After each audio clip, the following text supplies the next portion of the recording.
guys wear a wedding ring, and the church will always tell you.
Mark Hilliard just gave us a verbal reminder to hydrate.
and try to fix that up.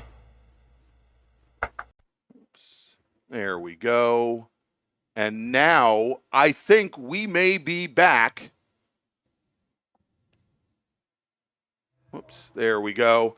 So I want to thank Alex Saverda in the chat for telling us that he didn't hear a darn thing that we said for the last 15 minutes. None of it was important anyway. You're perfectly fine. Exactly. So Alex or anybody else listening in YouTube land, there, we're back. They can hear us now. Thank you so much. All right. Thank you, guys. Appreciate it. Well, we'll just dub in our voices.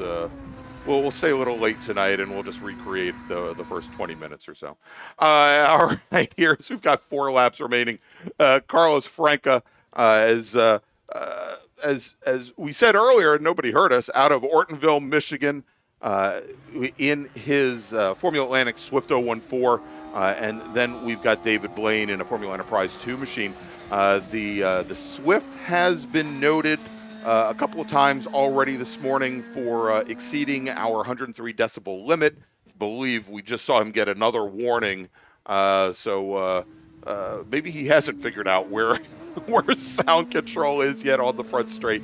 But our only 2 drivers here racing this morning. Carlos was the sole racer to go out for qualifying this morning. It was raining pretty hard this morning when he took to the track. Yeah, and we'll mention it again. We did earlier in the broadcast, but completely wet conditions for probably about the first 5 groups that went out for their qualifying practice session this morning. The last couple groups got a dry racetrack, and now, as you see around here, pretty dry. There's a good look at the front straightaway. Always a few puddles or damp spots, I should say, in the low line areas, but the main race line here is dry and good to go, and everybody will appreciate that here as we get into race time. Yeah, indeed here.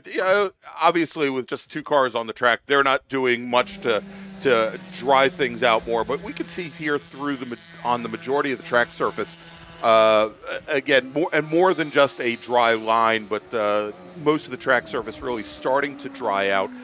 One place where we may still see some dampness is actually coming down on the next camera shot here through the chute, and even that looks much better now than it did 20 minutes ago when these drivers took to the track, and I think a lot of that has to do with the heat that we're seeing right now, and with the sun starting to peek through, nice summer sun starting to beat down on the track surface. The big difference, obviously, Edwin, after it's been raining so much, is a lot of the rubber that has been laid down on the track surface was washed away. I know that the Summit Point staff this morning had made a number of passes of the track with their equipment, their blowers and what have you, to get debris and those little pieces of rubber from the tires to blow them off the track surface as well. So maybe not the grip levels that these drivers would have experienced during the test day yesterday, which was dry. Absolutely, a bit of a green track to start off, but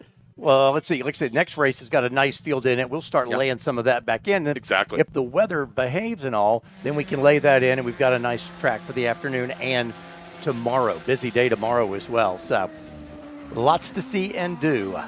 That's right. All right. So the next time our racers cross the start-finish line, they'll be getting the 1 to go notice from our starters on the starter stand here. So just about 3 miles now remaining for Carlos Franca, who leads this field in his Formula Atlantic Swift. So let me make a final call to the grid for the next group.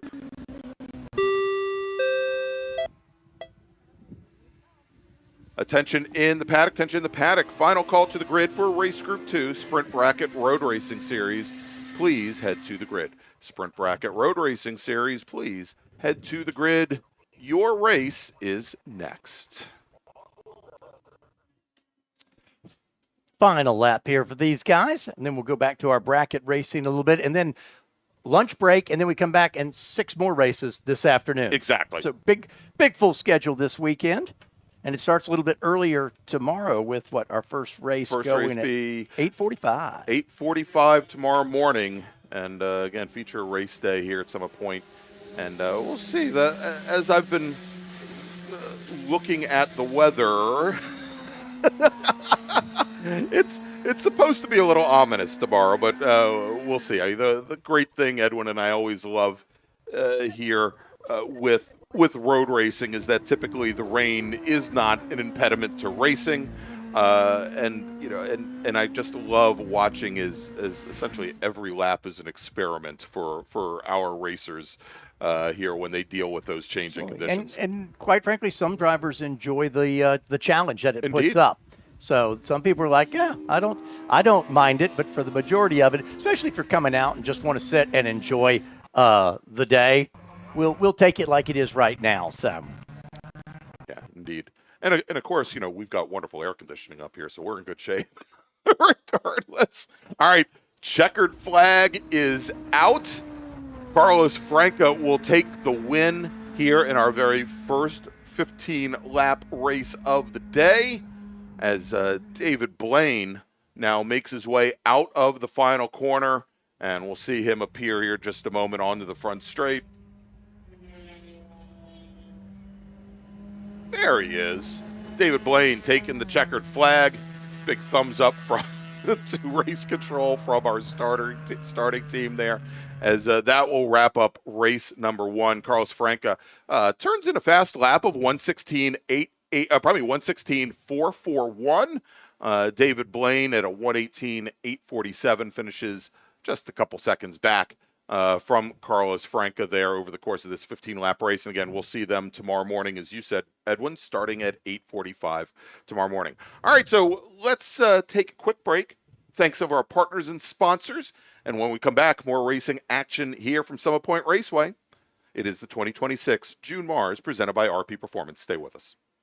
At OG Racing, when you are shopping on our website, when we say in stock, this is what we mean by in stock. Seats and seat bases, brakes, harnesses and restraints, shoes, suits and steering, helmets, gloves and undergarments, fire suppression, and so much more. Shipping directly to you from our conveniently located Sterling, Virginia warehouse with thousands of in-stock items.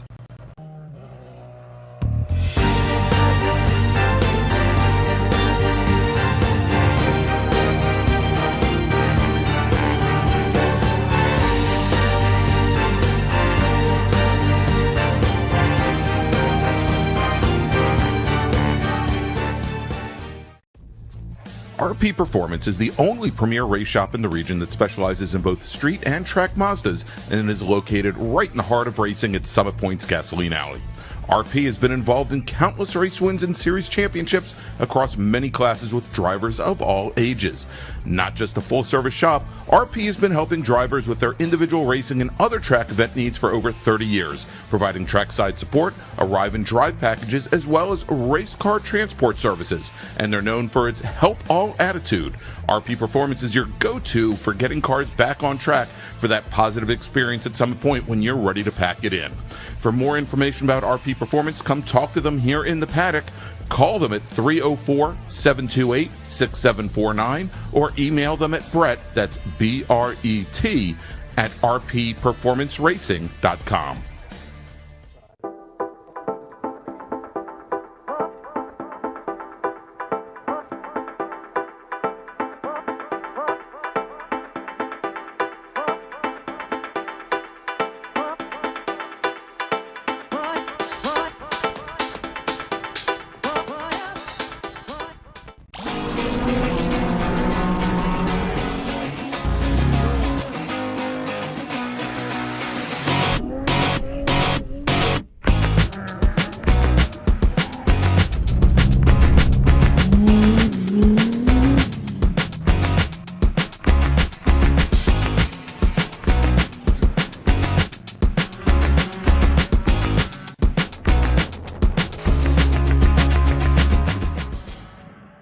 Since 1976, Radial Tire Company has been providing the Washington, D.C. area with quality tires, expert knowledge, and the finest service. They have earned a reputation as a premier specialist in hard-to-find performance tire and wheel applications and stock tires from all the top manufacturers for whatever you drive. From performance and race cars to SUVs and trucks to your daily drivers, Radial's mission is to assist you in getting the most out of your tires and car. To get a competitive quote on your next set of tires, now with free shipping, or to schedule online, visit radialtirecompany.com or call them in Silver Spring at area code 301-585-2740. That's 301-585-2740.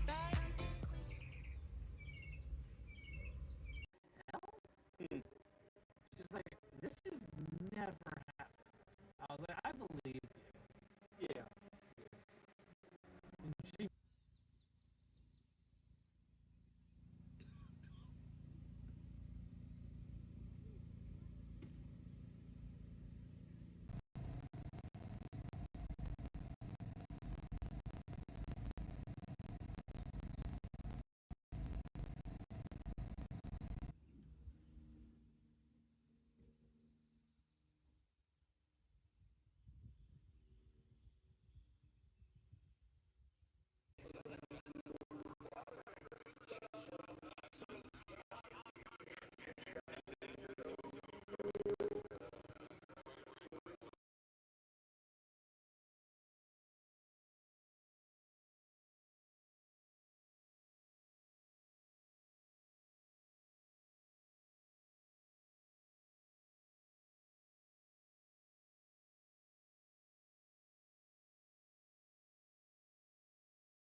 we need to bring him in.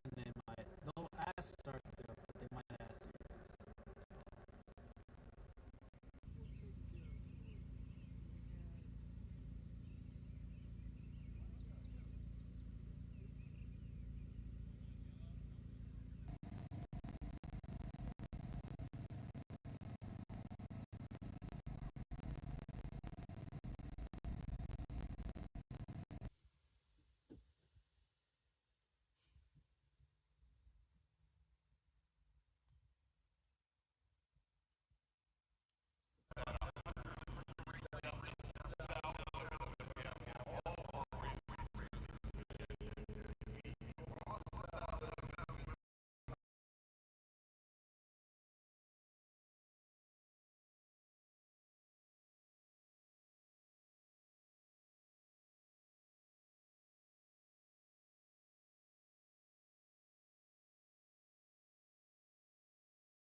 And welcome back to Summit Point Raceway. It is the 2025 June MARRS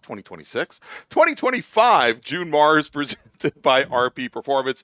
I'm Greg Ginsburg along with Edwin Pardue. And of course, we've got Spencer Gaynor, our director extraordinaire here this weekend, giving you all the great views of today's action. And so Edwin, on track right now for their pace lap are our bracket racers that we talked about a little bit earlier. Let's run down the starting order. 13 cars went out to qualify this morning. May have a few more tag in on the back end, but Adam Mungo in the 191, that BMW, was the quickest. Next to him, Christopher Graham, car number 20, the West Virginia driver in a BMW. Row 2, The 07, Matt Littleton out of Washington, D.C., his BMW, and then the 186, Jennifer Rones from Fredericksburg, Virginia, in a Scion. Row number 3.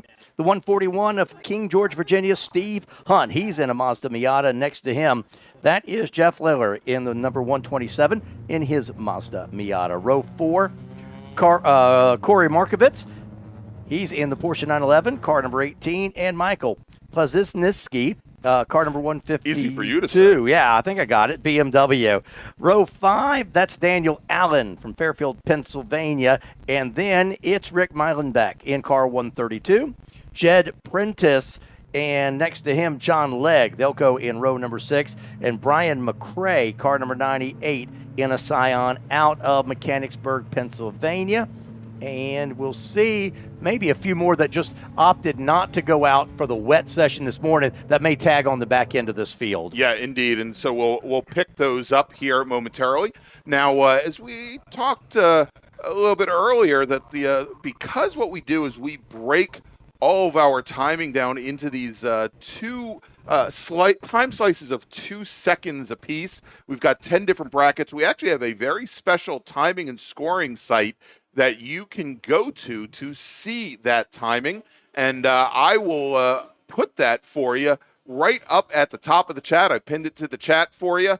And you can go there. And after like 2 laps, we'll start breaking down all of our racers into those 2 second slices as we are underway here. Adam Mungo in the 191, that black BMW M3 jumps out to an early lead on the rest of the pack.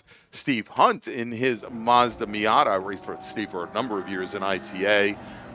He is sitting there in, I think, second. Oh, no, he's not in second position. Not a big surprise, but Corey Markovitz in that white Porsche 911 GT3 Cup car somehow manages to have enough horsepower to get by the Miata as they come down into turn 1 now, or turn 5 now. Pardon me. You've got your bracket that you set. You're going to run in this bracket. Yeah. What is so difficult, we talked earlier, it's about being consistent, but when the juices get flowing, indeed, and the car's in front of you, you're like, all right, I'm gonna catch him. Or you even mentioned how the draft can play a difference. Yes, you're behind somebody, you think you're right where you need to be. All of a sudden, they're pulling you up, and you've all of a sudden busted out of your bracket. Indeed, and so especially this morning, it was damp, it was raining for all these racers.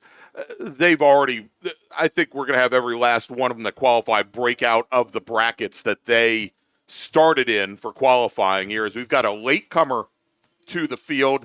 That is the number 20 machine, Chris Graham, in the car that he likes to call Ghost.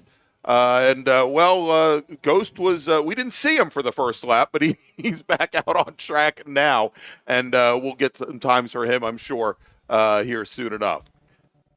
Greg, question for you. Yeah. When do the drivers need to declare their bracket? Is it before qualifying, or is it right before the race? Actually, this is a major difference from bracket drag racing, is that they don't declare a bracket.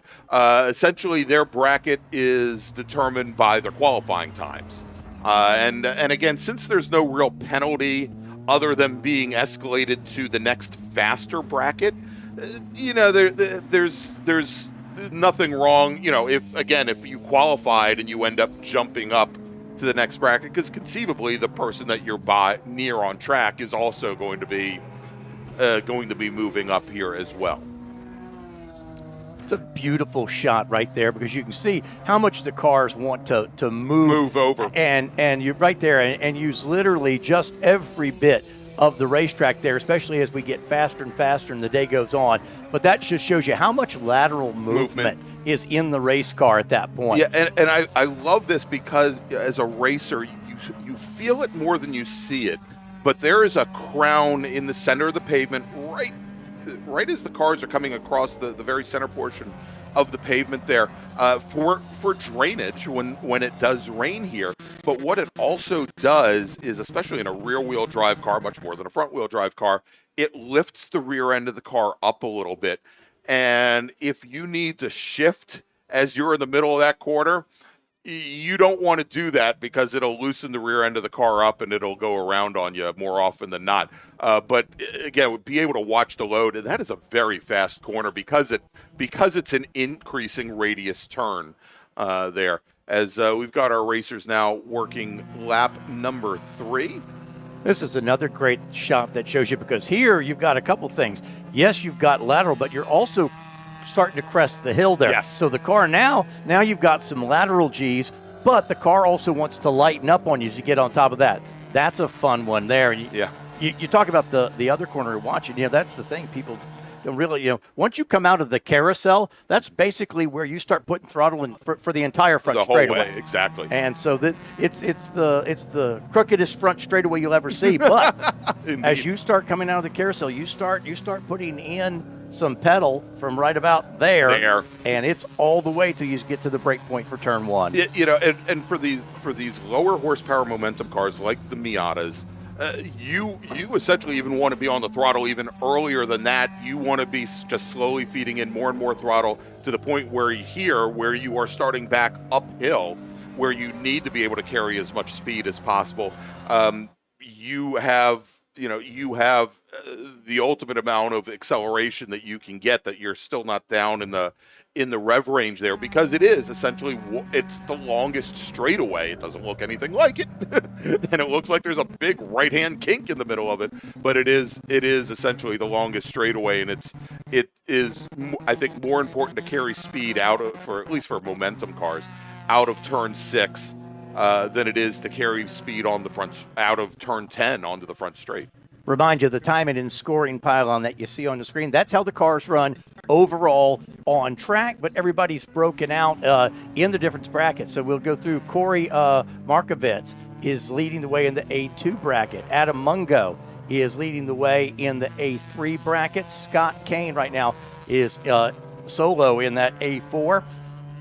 Michael Palazinski in the B2 bracket, but you got 4 cars right now, so this is fun to watch. Steve Hunt, Daniel Allen, Brian McRae, Steve Martin, they're all right there in the same bracket together. Right. So they're racing together, and you've got 4 cars in that racing together.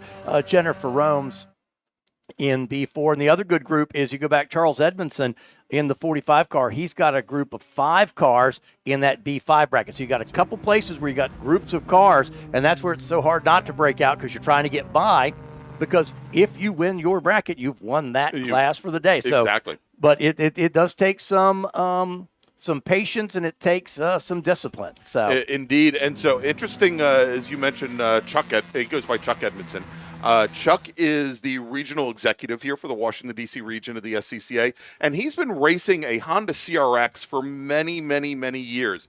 And this is the very first time I've seen him out in something different. He is racing this weekend, I believe, it's a Nissan 350Z. Matter of fact, here he is coming into turn 1 right now in that silver Nissan, racing in the number 45 machine.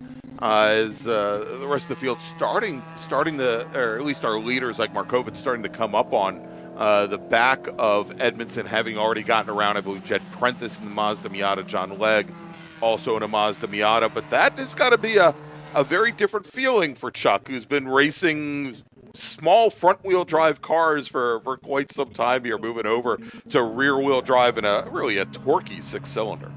Yeah, when I saw Charles there, I'm like, I wonder if that is Chuck. It's Chuck. It is Chuck. Good job, Chuck. As Chuck, long history, was I believe a physics instructor at the U.S. Naval Academy for a number of years, and retired. I think 3 years ago, he and his wife Joanne moved out to Central Ohio to be closer to his son and daughter-in-law and grandchild, and still makes his way east here to race every MARRS event. There you see, I think that is the 18 car. So he's the quickest car there. He's actually was working through some traffic there, but those are almost like in class racing. He's sort of out of class there because he's racing in a different bracket, but he was clear through there. But I believe that's Corey Markovitz, the number 18 car, leads overall and leads in his bracket, as there he is back into turn number 1. We're closing in pretty quickly on the halfway point here. And now it's where you're just laying down those consistent laps, lap after lap. Yeah, and so we did have for a while in our B2 bracket, that's for drivers that are racing a minute 27 to a minute 29, Michael Palzinski and Steve Hunt were actually Steve Hunt, I think, was in the next bracket down in with Daniel Allen in the B3 bracket for a minute 29 to a minute 31. So Hunt broke out of that bracket. He's now in the same bracket as Michael Palasinski and about a second and a half back. Palasinski running in a BMW 325. Steve Hunt, I believe, in a yellow Mazda Miata. I'll try and get the color on those cars here in just a moment so we can track them down. But Hunt, who was on his way to a bracket win, broke out of his bracket, and now he finds himself in second position. As we continue to watch this great fight here, that was Chuck Edmondson with Jed Prentice right on his back bumper. Prentice in the 68 Mazda Miata. He's out of Tacoma Park, Maryland. John Legg in what is also, I believe, a car that is also run in SSM, the number 67 machine that John Legg shares with, not Jeff Lucas's son, who all of a sudden I'm forgetting his first name. Mr. Lucas. We'll call him Mr. Lucas here. Big brake lock up there. A little bit further back, I think that's Rick I think that was Rick Millenback in the 132 Mazda there going down into turn one. Maybe I think he caught the draft of John Legg going down the front straight. Might have entered turn one, maybe 2-3 miles an hour faster than he expected. So that battle there, Chuck Edmondson, so he was in that B5. He just bumped up. So the cutoff, the quickest lap you could do there is a 133 flat. Okay. Chuck just goes a 132.8. Oh, wow. So he steps up into that next group because you had about 6 cars there in that B5 bracket. But Chuck goes a 132.8. So that bumps him up into the bracket now, which 2 seconds quicker. Now 131 is your cutoff. Yeah, and so the interesting thing about that here, Edwin, is Chuck was leading that B5 bracket with Rick Millenback, John Legg, and Tim Frank. He now finds himself in second. And by the way, Jed Prentice broke out as well. Both Edmondson and Prentice broke out of that B5 bracket into the B4 bracket. That's for drivers that are racing a minute 131 to a minute 33. And they now find themselves here almost 10 seconds back from Jeff Liller, who is the leader in the B4 bracket. Liller was all by himself for a few moments in that bracket. He now finds himself, well, still the leader, but with 10 seconds to spare over the Nissan and the Miata behind. And not surprising, when you saw Chuck bump out of that bracket, that Jed bumped out too, because they were running nose to tail. They were tight, which was a battle for the lead in that bracket. So it's not surprising that they both bumped out on the same lap. And it was a Chuck now, that was a 132.8. Look how close this was. Chuck was a 132.81 on that bump out lap, and Jed Prentice did a 132.96. Oh wow! On that same lap. And so as I'm looking here, Jeff Liller, who just turned in his fastest time in the Burgundy 127. Actually, I think we just saw him come through turn 8. The Burgundy 127 Mazda MX-5 turned in a 132 flat. So running very similar times to Edmondson and Prentice behind. Liller's got a full second to give before he breaks out of that bracket. So, he seems to be pretty settled in right now. Well, just what a great opportunity. This is such a great way to just learn everything about your car and what makes it faster, what's picking up your points on the racetrack, being consistency with throttle, with braking, with turn in, hitting that apex just the way you want to every time. What makes that challenging is, that's time trial right there. But what makes it challenging then is when you're doing it in a full-on race condition, which makes consistency that much more difficult because you don't get every corner just like you wanted if you're out there in a qualifying session by yourself. And we've been watching a nice little, I don't know if we want to call it a battle on track, but Steve Martin in the black number 50 Ford Mustang. He had a pretty successful weekend 2 weeks ago at New Jersey Motorsports Park for the Lightning Classic there, and had some mechanical issues at one point. But we also have now Jennifer Rome. She's in the white Toyota now, only a couple car lengths behind. And interestingly enough, she's just far enough back time-wise that she actually leads the B4 bracket, while Steve is in the B3 bracket just ahead. And Jennifer's, she's gotten some pro coaching.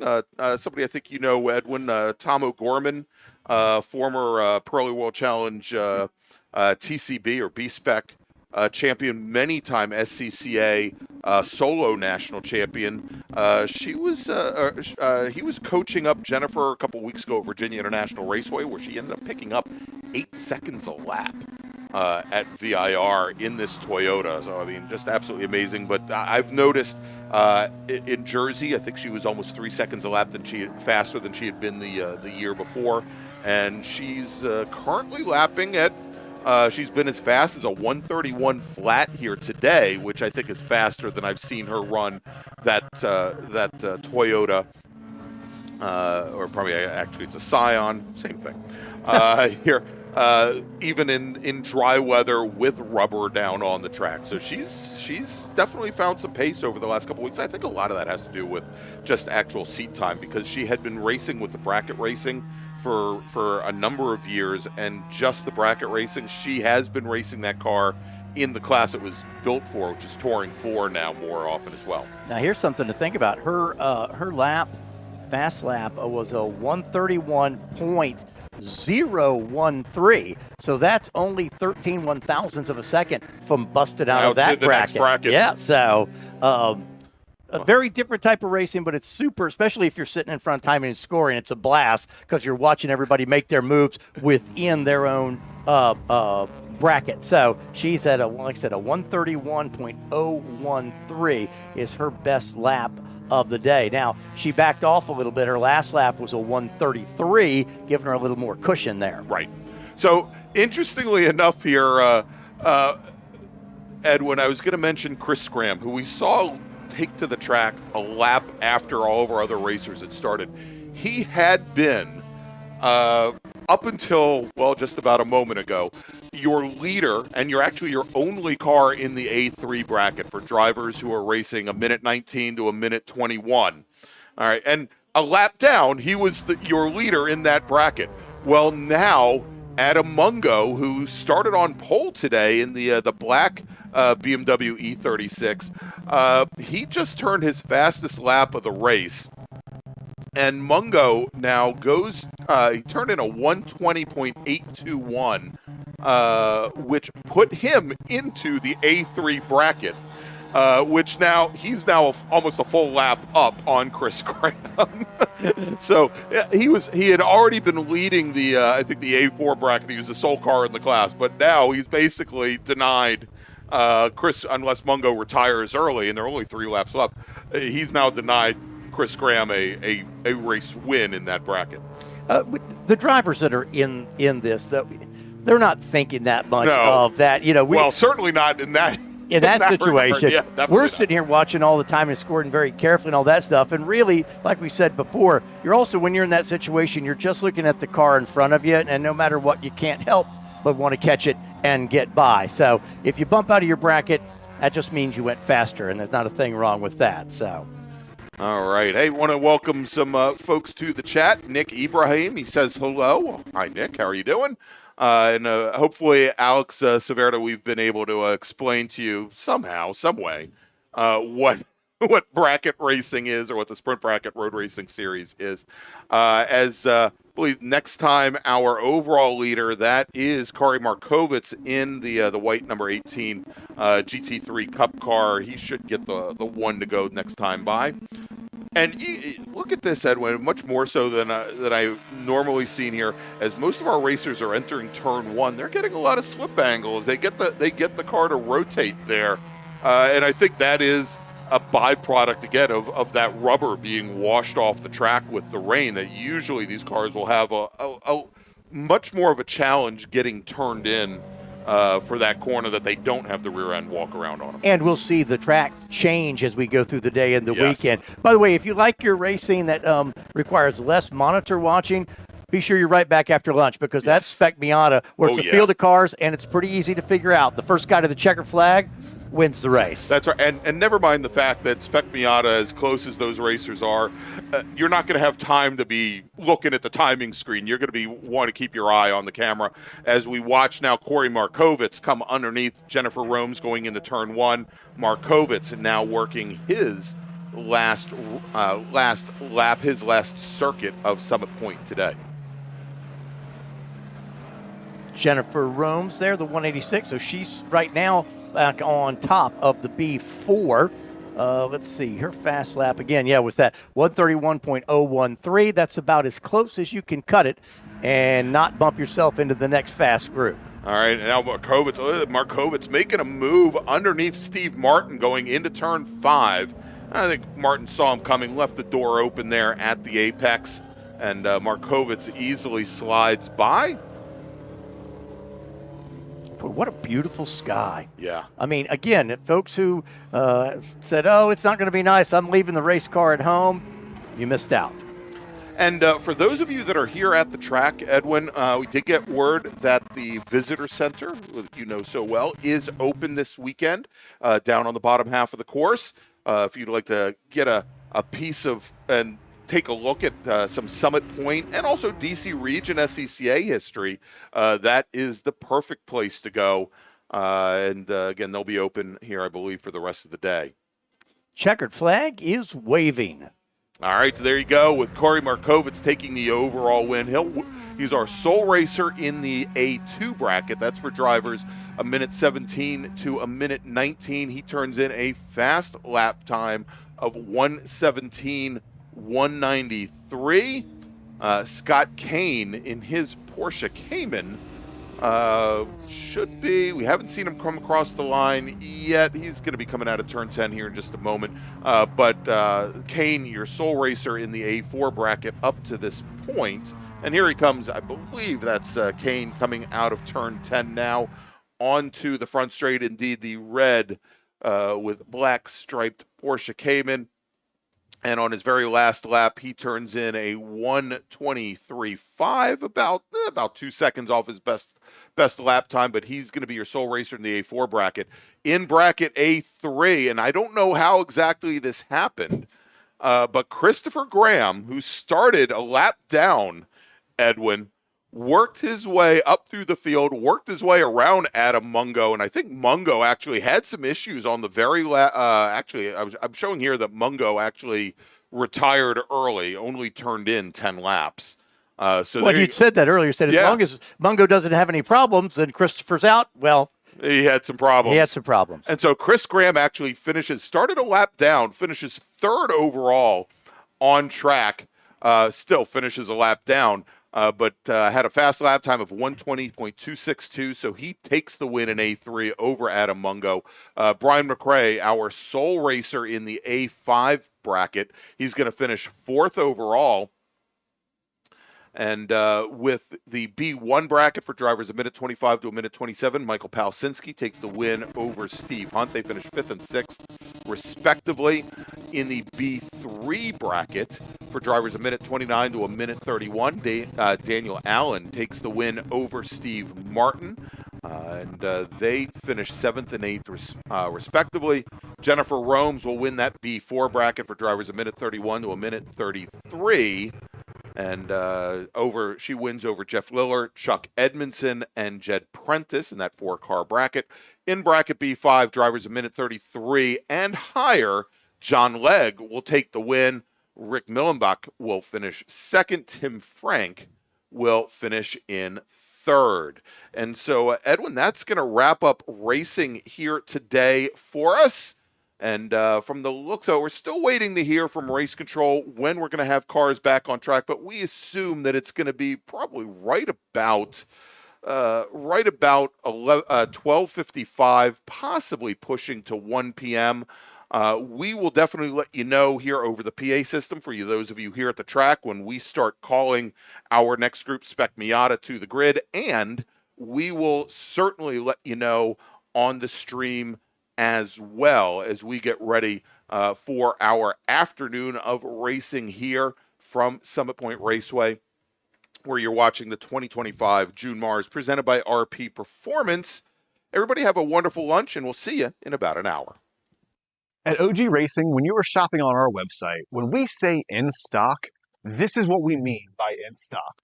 Seats and seat bases, brakes, harnesses and restraints, shoes, suits and steering, helmets, gloves and undergarments, fire suppression, and so much more. Shipping directly to you from our conveniently located Sterling, Virginia warehouse with thousands of in-stock items.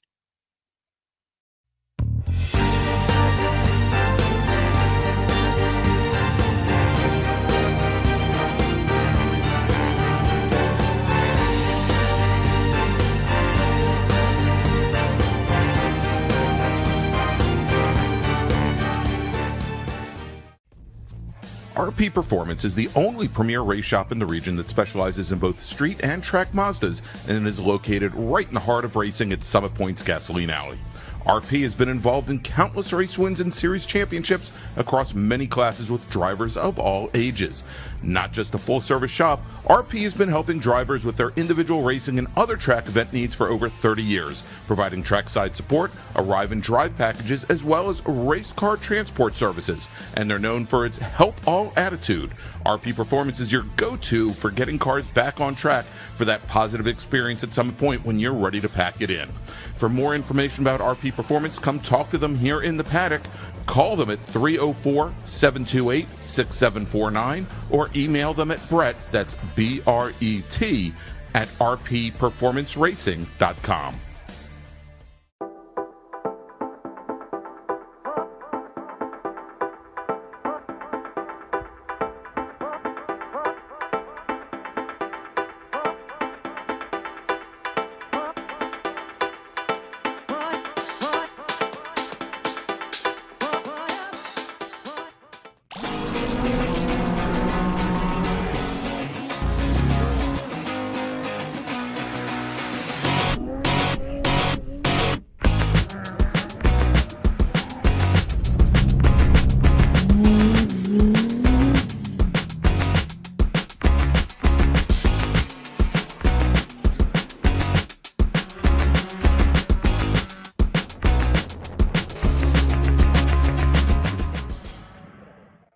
Touring Enterprises is an internationally recognized and awarded full-service classic automotive facility located in Frederick, Maryland, specializing in classic Italian sports cars from Ferrari, Lamborghini, ISO, and Bizzarini. Grand Touring's extensive experience ranges from pre-war to modern exotics, advising on all aspects of the classic car ownership experience, from service, restoration, and climate-controlled storage to sales and consignment. Grand Touring's focus is not just on preserving the history and prestige of these vehicles, but making sure that the driving experience is equally as spectacular and authentic. For more information, send email to tom@grandtouring.com. Grand Touring, legends in motion.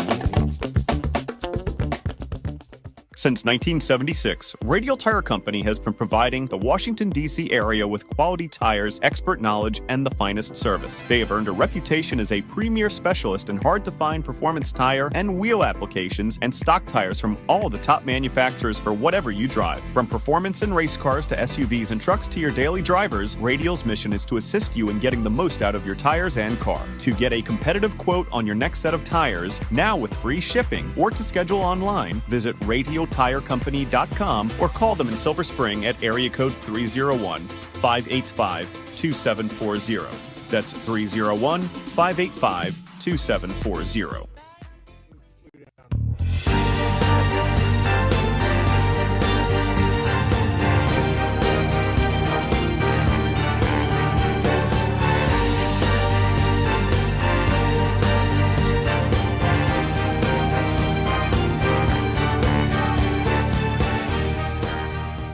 This Spring Hill Suites Winchester is an all-suite property that features spacious suites, an indoor heated pool, complimentary hot buffet-style breakfast, a 24-hour fitness center, and complimentary Wi-Fi. Whether you're traveling in a group or flying solo, you'll find it easy to get comfortable in our spacious suites. We're conveniently located just off of Interstate 81 at exit 317 in a shopping center with many shops and dining options. Discount rooms are available. To book your suite today, call 540-431-3330.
Need a ride? No. Okay.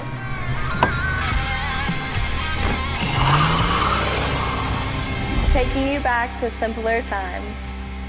Hey, dog. Belmont Classic Cars, Belmont, Ohio.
low.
Course check.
out 2 minutes early.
Behind the safety barriers.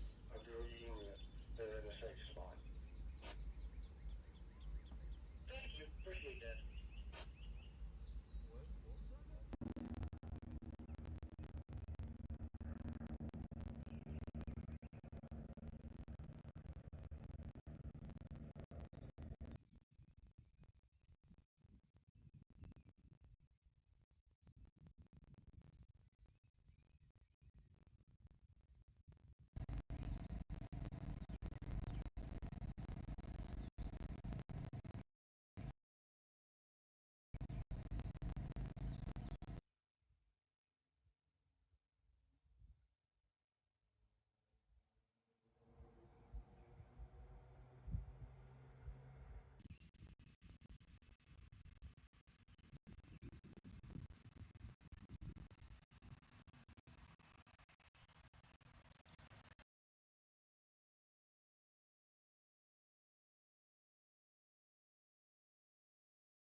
And welcome back from lunch, everybody.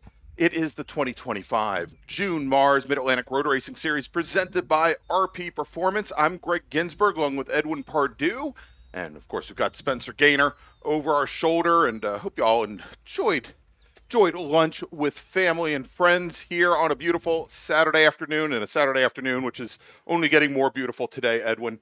But we've got a race that I know so many people look forward to. It is Spec Miata. They are leaving the grid now for their 2-mile pace lap. Let's run down the starting order.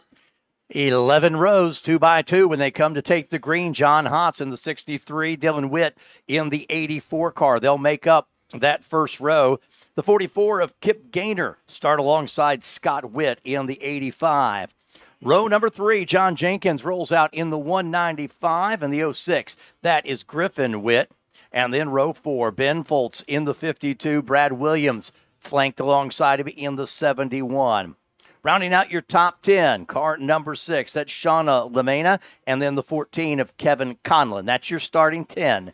Then we go to row number 6, Michael Lemena in the 88 and Ryan Anderson in the 80. Row 70, Theodore Cahall in the 78, David Gast next to him in the 81, and then row 8, Christopher Kelly set to roll off in the 131 alongside Oliver Jenkins in the 83. Row number 9, Dominic Mandil in the 68 car, Keegan Manning in the 00, and then 19th and 20th will be the 33 car of Michael Arndosh. Adam Witt is in the 05. Making up row number 11 in car number 178, that's Robert Cahall and Greg Witt in the 04, and that is a nice field of Miatas. That indeed it is, Edwin, as we've got 22 racers strong, and I believe that Greg Witt, out of the Blue Ridge region of the SCCA, Monetta, Virginia, the only racer not to go out this morning for qualifying. And I'm looking to see if we picked anybody else up. No, I think that is it. That is our 22-car field here in what should be a great Mid-Atlantic Road Racing Series battle here at the Raceway. And I'm going to take a quick look here to see where we stand. We only have now, I think, 3 weekends in the books for this class, as we had our event here at Summit Point at the end of March. We also had the SARC MARRS Challenge at Virginia International Raceway, and we're coming off of the Lightning Challenge at New Jersey Motorsports Park just a few weeks ago. John Hotz in that 63 machine, he's currently your points leader with Robert Cahall, Bob Cahall, sitting second in the championship, and Dylan Witt currently sitting third in the championship. So we'll see here again early on, as we do have Dylan Witt on the outside of that front row next to John Hotz, our current championship leader. And you notice as you ran down the grid, I think about half the field are all part of the Witt family. Yeah, and I'll tell you something about Hotz. Qualifying this morning was sort of in mixed conditions. Yes. The track was starting to dry, but Hotz almost 3/4 of a second gap to second place. That's huge in this class. It is absolutely huge. As the pace car now on the pit lane, turning things over to John Hotz, our pole sitter, as the starter looks over the field. And there we go. Green flag is in the air, and we are racing at Summit Point. It is Spec Miata. It is 15 laps to the checkered flag. And going down into turn 1 for the very first time, John Hotz, he tries to work his way over in front of Dylan Witt as they come into the corner. And there you go. John Hotz is your leader. And Kip Gaynor in the light green and blue machine, the number 44 machine, side by side with Dylan Witt as they come out from behind the trees now and into turn number 2. And it looks like that camera's still giving us some problems. So we'll jump back to that a little later. There we go. Now it picks up on us as our racers come through turn number 3. Witt just finally edges ahead of Kip Gaynor as they go through turn 3. Scott Witt and Griffin Witt just behind us. We've got multiple cars off coming through the chute over at turn 4. One of them is the number 71 machine. That is Brad Williams. And we'll try and get the other car that had just gone off, as we are a local caution over turn 4, and we think that will likely end up bringing out a full course caution here at Summit Point. Yeah, coming down the hill there, they just, couldn't see who got together and just got hooked and turned there. So, yeah, they're going to need a little work and some pickup over there, because those two cars are not going to drive back down into the paddock area under their own power. All right, and so there you go. We are going to a full course caution as we complete lap number 1. And as we do, that is going to put John Hotz in the lead.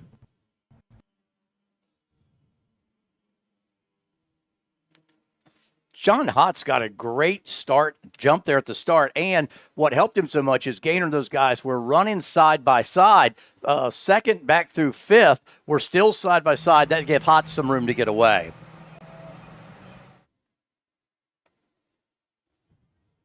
Pace car getting ready to roll out and pick up the field you see there at the exit to pit road. There you go, as the field now coming down into that incident zone here, coming out of turn 4 coming out of turn 3, going down the hill to turn 4 through the chute. And we could see, I believe, both. Let's pull that ticker away. Yeah, it looks like both of those cars still disabled. Drivers left. Lots of body part, lots of Miata bumpers there sitting in the grass, Edwin, here. And we're still trying to get the number on the second car. I think we'll be able to pull that up. That other machine that was involved, that was the 06 of Griffin Witt.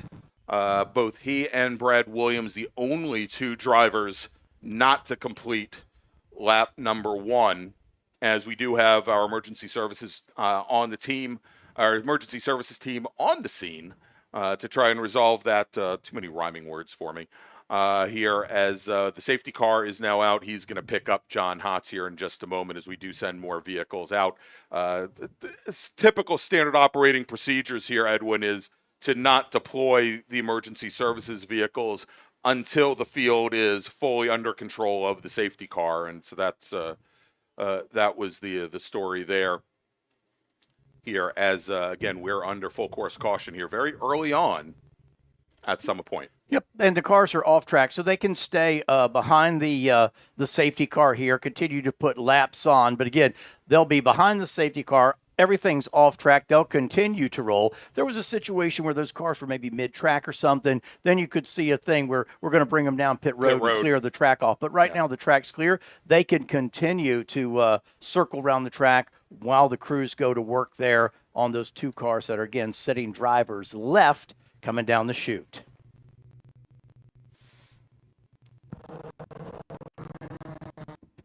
There's the pace car. Everybody's single file lined up. Again, Hotz, the leader, had a big lead, too. We mentioned before he had a gap after qualifying, about a 3/4 of a second gap. And then when the guys behind him got raced in second, third, and fourth, that let him get away from it. But now they'll be all nose to tail when we go to restart here in a little bit. This will be a couple minutes to clean up, because what I couldn't see is off of your camera to the left is there some tire wall damage? If so, they'll need to replace that. And now we just got the call. They are going to black flag all, which means they will come down to pit road. That lets me know that there's probably some tire wall damage there that's going to require some hands-on work. So they'll bring these cars back down pit road, let the crews go to work over there. Yeah, and so, Edwin, when they come down the pit lane, the clock will continue to run, and I'm trying to work through. So today's races, they are capped at 30 minutes. So there is a clock running behind the scenes. We're currently only 5 minutes into that 30-minute period. If they are on the pit lane for an extended period of time, we'll change our ticker over to show the amount of time remaining for this race. But we are now under black flag conditions. The safety car will bring our racers down the pit lane where they will rest. There's not any work that is under black flag conditions. Crews cannot work on the cars. Technically, they're not allowed to check tire pressures or do anything along those lines. Just keep the drivers nice and cool. That's it. So, in fact, they even come down what we call the hot pit. So they're out there still almost as if still in a race mode, and they'll sit there till they're ready to roll. So we'll get you an update kind of on how long it'll take before we can get back to green flag racing. There you go. There the guys are sitting right on pit road, and that's where they'll sit until we go back to probably go out. Typically, they'll go out, do one lap behind the safety car under the yellow, and then go back to green flag conditions. Exactly. And it will be a single file restart. So John Hotz will have control of the field. Not so much like Formula One, where he can just get on the throttle whenever he wants. He does have to wait until he sees the green flag. But cars behind, they're free to follow him, and you can pass before you get to the start finish line. And although because of the length of the field, and we can see how long this field extends as they sit on the pit lane, it probably won't come into play, Edwin. But in SCCA road racing, all of the different corner stations will drop their yellow flags when the green flag comes out at start finish. And since you can pass before you get the start finish, you can sometimes get drivers, catch them unaware on a restart and make up positions even coming out of turn 10. But I think given the 22 or now 20 car deep field when we have our restart, they're likely all going to be on the front straight, or most of them on the front straight anyhow. We saw on the beginning there, it was Dylan Witt, Scott Witt, Kip Gaynor, John Jenkins. Those were the cars that were still running 2 by 2 while Hotz was out front. Now, you mentioned this will be a single file restart, so they probably won't go side by side quite as quickly, but we'll wait and see. Hotz loves to see it, because if they're running side by side, no way they can make a lap as quick as running single file. But again, some cleanup there, and a little bit before we go back to green flag racing. There you see the crews working in the corner. Yep, trying to get that one car, I think, off the wall. And yeah, we'll have to see. We'll try to get word. Unfortunately, we're not connected to the same radio network that our emergency services teams are. But this may require, again, possibly some repair of the wall over there. Of course, Edwin, you know this as well as anybody. Over the past 10 years or so, lots of improvements to the safety here at Summit Point Raceway, that if you look at this tire wall just alongside this concrete barrier running down, there are essentially conveyor belts running all the way down and around these tires that will help when cars do come up against them, to dissipate the energy, to spread the energy along, and also in many cases keeps that tire wall in place and keeps it from getting thrown all over the place, and limits the amount of repair that needs to be done. Yeah, you see, if you go back and watch old videos here or other tracks around the country, literally the wall would be a dirt berm with some tires just kind of thrown in front of it, kind of willy-nilly.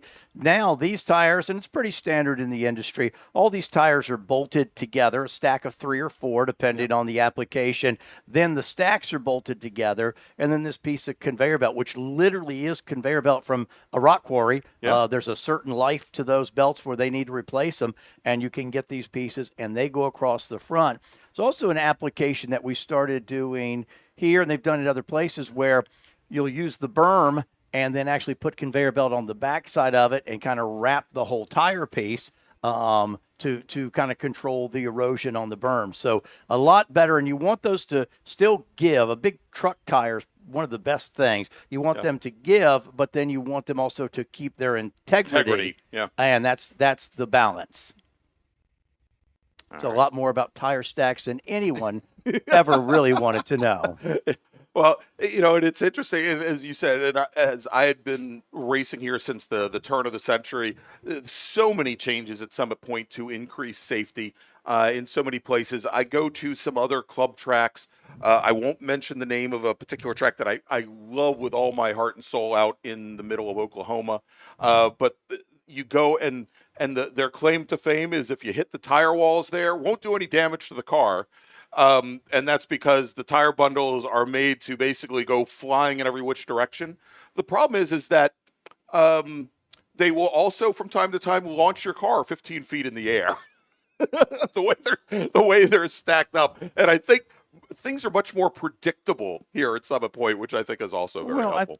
What you want at any course you're going to is you want that balance of safety, and safety is always going to be the primary thing. And people say sometimes, "Oh, we're trying to make our track safe." Well, if you're making your track 100% safe, you'd have a 10-mile-an-hour speed limit. What you want to do is make your track as minimize risk as much as you can. Once you've done that, then the next thing is practicality, because everybody out here today wants as much track time as they can get. So you want the type of barriers that are best going to protect the racer. At the same time, you want something that's easy to fix and repair so that you can get drivers back out on track, because that's what the drivers want. You know, they're paying their entry fees. They want track time, and so that's that combination: safety first, and then how easy is it to do the repairs and get your track back up and running. And we got a couple people in the chat want to say hi, and here's one that you may know, name from the past, Alan Olson, checking in from, I'm sure, somewhere down in South Florida, where all people his age usually hang out this time of year. And not a bad place to be. No, not a bad place to be, and he wants to say to tell all the Miata drivers to get off his lawn. Oh, there you go. There you go. Come out shaking your fist. There's one of our cars coming back to the paddock area there. So they've removed that vehicle. Yeah. So I think I think they might have already removed the other one, but the team should be back over there taking a look at the tire wall here. You see that? Spencer, if we can go back and check over turn 5 again and see what may have changed. There you go. So they've got the second car loaded up, and a team from Summit Point was taking a look at the tire wall, and it looks as though with all of our emergency services teams rolling out, they may have determined, so we said that that those conveyor belts may have maintained their integrity. And yeah, I didn't see him bring out any new tire stacks or anything, so that means they were able to probably bolt everything back up the way it was and should be good to go. And hopefully we see that pace car right there rolling off the pit road in just a few moments. Indeed. All right, so we are waiting. We see a couple of the cars there on the pit lane with their doors open, drivers trying to get some additional air into the cockpit as it is. Spencer, what do we have as a current temperature right now? I'm going to make Spencer press all the buttons that I've provided to him here. There we go. It's only 76 degrees, but I think it feels, with the humidity, probably quite a bit warmer than that. And we've had sun in and out. There you go. It feels like 81. Yeah, so it's humid and sun in and out, and you're in a race suit and you're in a race car. So it is warm, especially when you stop, because you don't get a lot of airflow through there, but what little bit you get sure isn't happening with the car sitting, and you can get overheated really quickly. Yeah, so the drivers will be given typically at least a 3-minute warning, probably a 5-minute warning, and then a 1-minute warning before they're sent back out on track. We haven't heard that done yet, either the 5 or the 3 or the 1 for that matter. But we currently have left on the clock about 15 and a half minutes. And so with only 2 laps in the books and the lap behind the safety car, that will be lap number 3. So we'll get underway with lap number 4. I think this, Edwin, is probably going to be going to time, that we're not going to be able to finish under laps here. We haven't received word of that from race control, whether or not they're going to do that. I think we had a little bit of extra time built into the schedule, so we'll try and get some more word from them, and once they do, we may update the ticker to reflect that if we need be. But with 2 laps in the books, and we'll be starting lap number 3. We've got John Hotz, your leader. And it appears, as we look now at our timing and scoring, I hadn't heard anything over the radio, but checking to see if we've gone. No, I think that was just a slight mispress of some buttons. I thought that maybe we had gone to a red flag, which would have conceivably stopped the clock. This is not the type of race that guys are patient in anyway, and now even less patience because you don't have a lot of time. You know, sometimes in a situation like this, you can take a lap or two to kind of set up the guy in front of you. So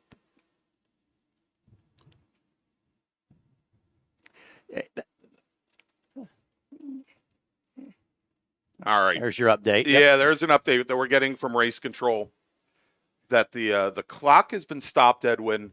Although we're still showing on our timing and scoring. The clock has technically stopped with 15 minutes remaining. It is going to be a few minutes before we're able to get back underway with some of our emergency services team, as we wait for our emergency services teams to return to their stations to get this back underway.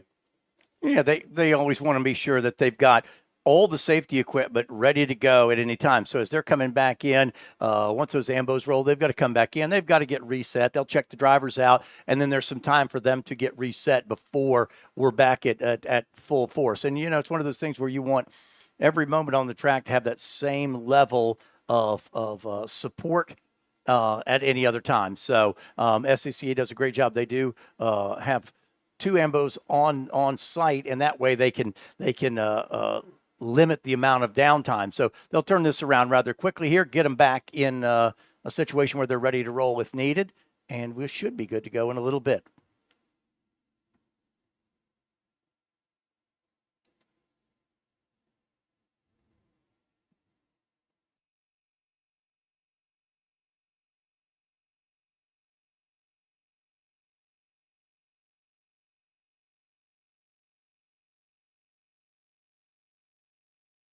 All right, so let's do this. As we wait for another update, Edwin, from Race Control as to when we're going to get back underway, we're going to take a quick break. Thanks some of our partners and sponsors, and hopefully we'll have an update. As currently we're under red flag conditions with the clock stopped here at Summit Point. You are watching the 2025 June MARRS presented by RP Performance. Stay with us. We'll be right back. Grand Touring Enterprises is an internationally recognized and awarded full-service classic automotive facility located in Frederick, Maryland. Specializing in classic Italian sports cars from Ferrari, Lamborghini, ISO, and Bizzarini, Grand Touring's extensive experience ranges from pre-war to modern exotics, advising on all aspects of the classic car ownership experience, from service, restoration, and climate-controlled storage to sales and consignment. Grand Touring's focus is not just on preserving the history and prestige of these vehicles, but making sure that the driving experience is equally as spectacular and authentic. For more information, send email to tom@grandtouring.com. Grand Touring, legends in motion. The Spring Hill Suites Winchester is an all-suite property that features spacious suites, an indoor heated pool, complimentary hot buffet-style breakfast, a 24-hour fitness center, and complimentary Wi-Fi. Whether you're traveling in a group or flying solo, you'll find it easy to get comfortable in our spacious suites. We're conveniently located just off of Interstate 81 at exit 317 in a shopping center with many shops and dining options. Discount rooms are available. To book your suite today, call 540-431-3330.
Need a ride?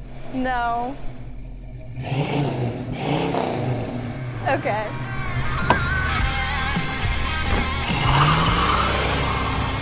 Taking you back to simpler times. Hey, dog. Belmont Classic Cars, Belmont, Ohio.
want to brush off my buns?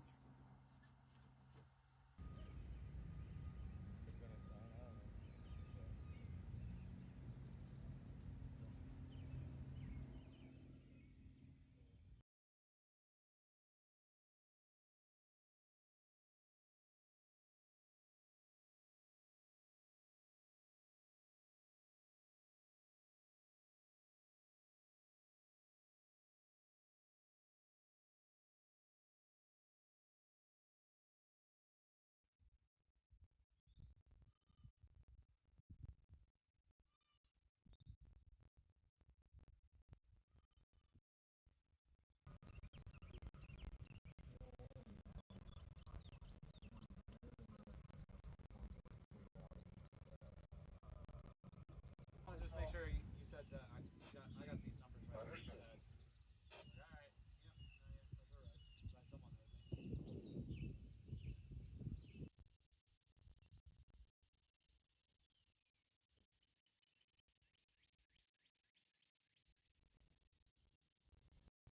All right.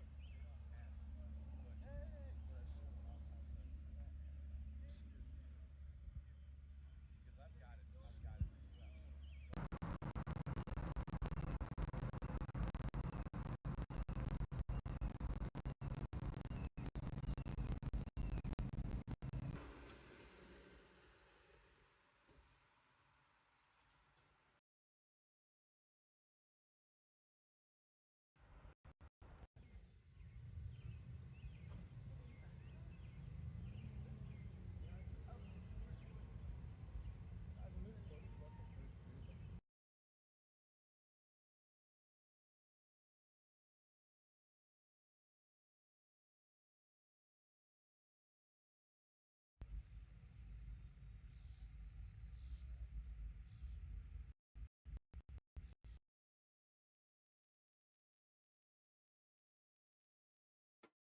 Welcome back to Summit Point Raceway, the 2025 June MARRS, and we are still under red flag conditions, but Edwin, that is not going to take very long as we now have the safety car taking John Hotz and the rest of this now 20-car field onto the track for a, I guess we can call it a reconnaissance lap, but when they come back around, the safety car will head to the pit lane.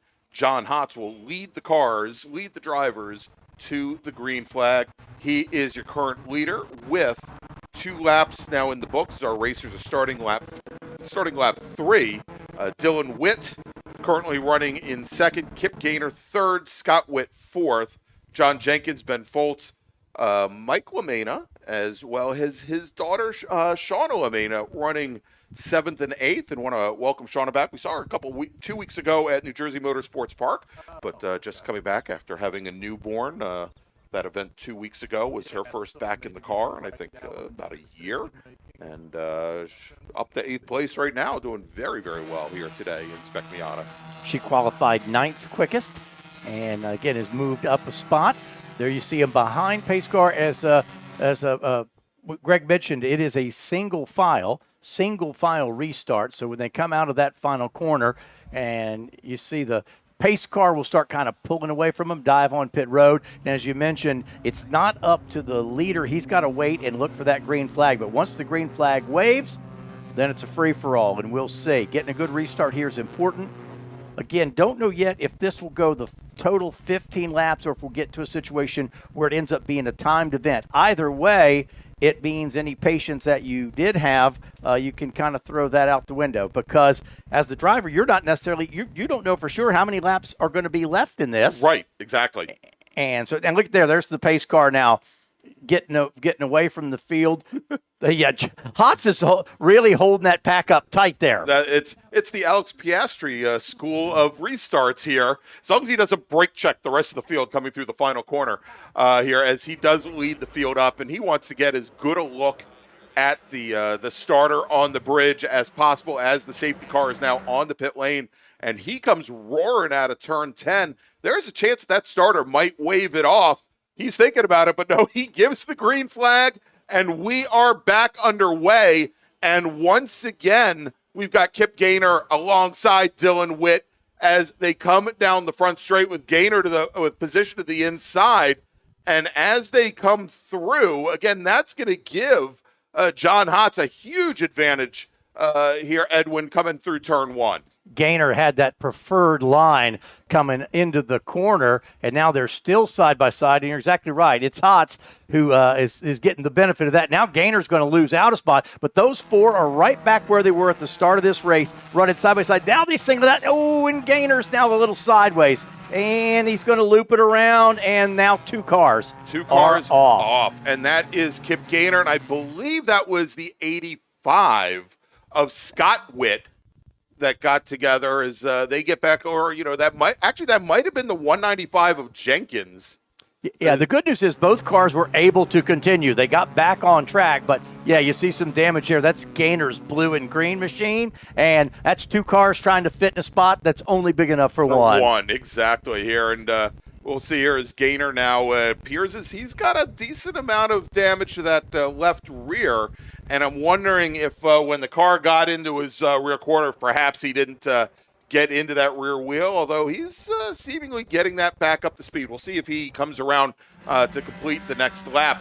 But that now moves Dylan Witt and Scott Witt up in the third. Kip Gaynor now, of course, is going to drop through the order, and you see some huge changes there as Mike LaMena in the 88 car. Great restart for LaMena. He was running 7th. Edwin, to start the previous lap. He now finds himself up in 4th position with Ben Foltz in the WNA Racing number 52 machine up in the 5th. Sean LaMena into 6th. And you see John Hotz there, the white machine. He was the one that got the big benefit there because about 2.5 second gap now over second and third place. Yeah, and so the car coming down the pit lane, that might have been, or that was involved, that might have been Adam Witt in the 05 machine who was up towards the front. Again, we have I think 5 different cars in the Witt family. We've got 2 brothers and their sons racing here. The sons are all rookies. The dads, they should know better. They've had a couple years under their belts, but we'll see here as Kip Gaynor did continue. Gaynor now down in 11th position, and yeah, I think that it might have been John Jenkins who came together. As Jenkins now running in 13th position, just back from David Gast and back from Kip Gaynor as well. Here come the leaders out of the final corner, and let's see, Hotz's gap was, now it's a little bit bigger, 2.2 seconds. So Hotz's gap, you see it there going into 1. He's extended that lead out to 2 seconds over Dylan Witt and Scott Witt, the red and blue car running second and third, but Hotz continues to stretch his legs. Attention in the paddock. First call to the grid for Race Group 4, B-Spec and Improved Touring. Please head to the grid. Race Group 4, B-Spec and Improved Touring racers, please head to the grid. Your race is next. There's a big gap there between third and fourth. Michael LaMena, the 88 car, 4th. Greg Witt rounding out the top 5 in the 04. But you've got Hotz out with about a 2-second advantage, and then Dylan and Scott Witt running together. And then it's a gap back to 4th and 5th of LaMena and Greg Witt. That's your top 5 here as we're in the latter stages, at least the latter half of this race. And, of course, remember, although this race may be a little bit short on laps, going to be much longer races tomorrow. Tomorrow's races scheduled for 20 laps or 40 minutes, whichever comes first. But we're watching here as John Jenkins did manage to get around Kip Gaynor, move up into 11th place. I'm looking as Gaynor has come through the carousel, and it's going to be the light blue with yellow machine. There does appear to be at least a little bit of tire rub on the back of that car. Might be impeding his pace just a little bit as the field now starting to stretch out in the mid-pack. Hotz with another good lap. He's now 2.7 seconds ahead. And there you go. Dylan Witt and Scott Witt, the 2 brothers, they're door-to-door for the second lap in a row, going through turn 1, and unfortunately that camera watching cars out of turn 2. There it is. as they get things squared away. And again, I think that's Dylan Witt in the red number 84 machine getting around Scott Witt in the blue number 85. But as they continue to battle out for brotherly supremacy, Edwin, John Hotz, who, as you mentioned, just reset the fast lap, is able to go and stretch out his lead now just short of 3 seconds in the span of just 3 laps. Yeah, the best battle right now is back here, 4th, 5th, 6th, and 7th. Those 4 cars have all come together now. Michael Lamena, Greg Witt, Ben Foltz, and Kevin Conlon. So they're racing back there 4th through 7th, but that's 4 cars. You see them right there that have kind of bunched up and running together. That's a good race just outside of the top 5, or well, right in 4th through 7th. Yeah, and matter of fact, I think we've got right at the back of that pack now, Bob K. Hall in the 178 and brother Ted as well in the 78 machine. That 78 car, I believe in the dark blue color, had an engine expire at New Jersey Motorsports Park 2 weeks ago. I was talking to John McCauley, the crew chief there. He goes, well, it may be, and he didn't want me to say how many thousands of dollars one of those drivetrains runs. He goes, it may be X number of $1,000, but I keep 1, sometimes 2 spares in the trailer ready to go. And so the K Hall's out there running today. Now 6th and 9th as Bob K. Hall moves up into 6th position. Yeah, picking up a couple of spots there. Hotz continues to stretch his legs a little bit. 3.3 seconds now, the gap between 1st and 2nd. All right, and we just had the 83 machine. That's Oliver Jenkins. Out of Fleetwood, Pennsylvania, maybe a little fleet of foot. He just went for a wild ride through the gravel trap over turn 10, gets that car back underway, but he now falls back into 20th position, our last running car here today. When these fields are pretty tight here, and all it takes is a bobble, and you've gone from being top 5 to back in 15th place because they're running so close together, and you just can't afford to make a mistake. 25 minutes into this one with 8 laps completed.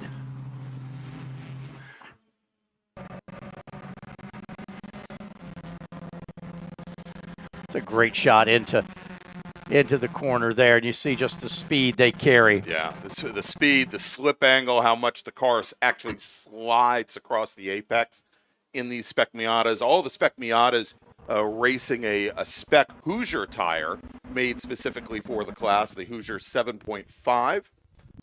And Edwin, as we've got big brake lock up there going into turn 1. I think that was Kevin Conlon, Greg Witt, and Bob Cahall. We're getting word that our leader, John Hotz, who's now going into turn number 5, the next time he comes onto the front straight, he's going to see the checkered flag as we have another car that has gone off course. And we'll see if that car has managed to get underway. And I think that might be the 52 of Ben Foltz.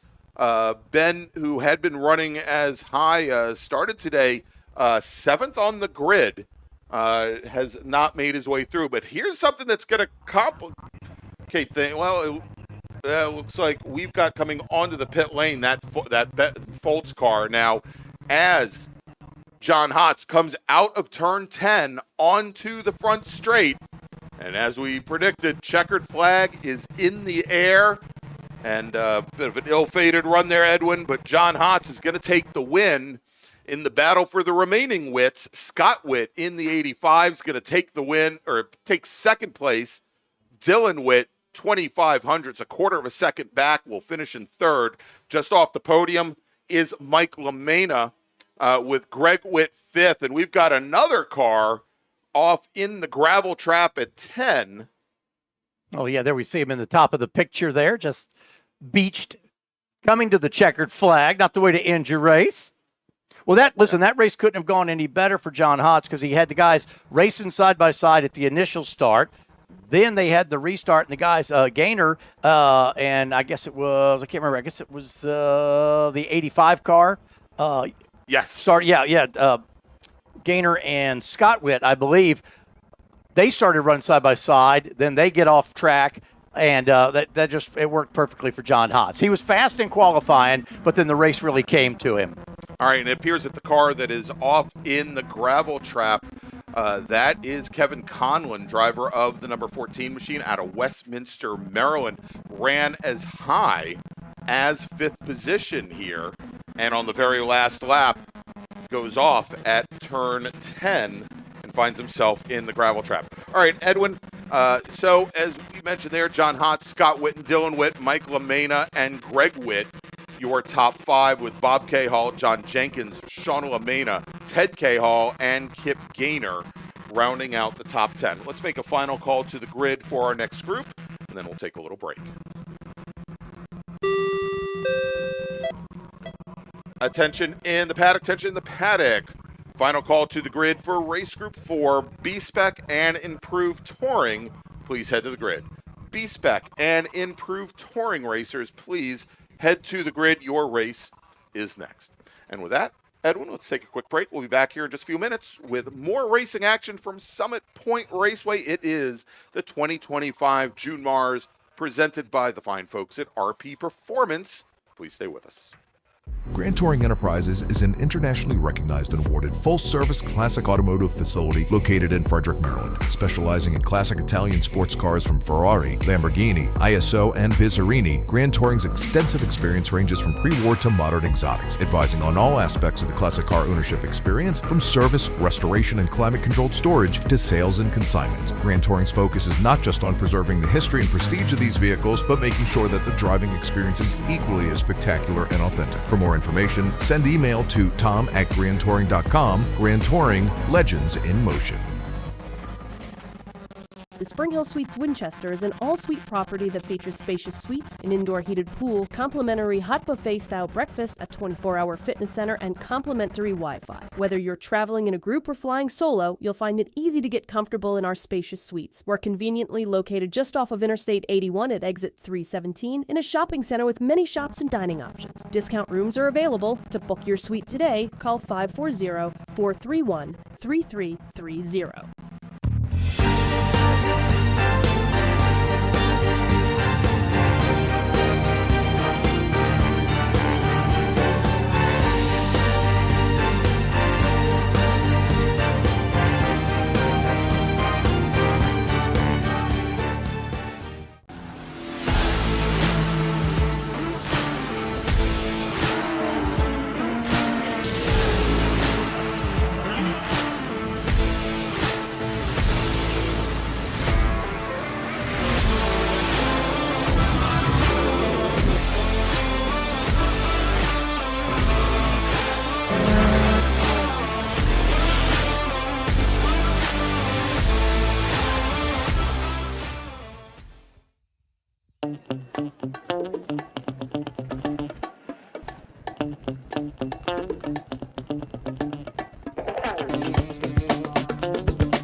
Need a ride? No. Okay.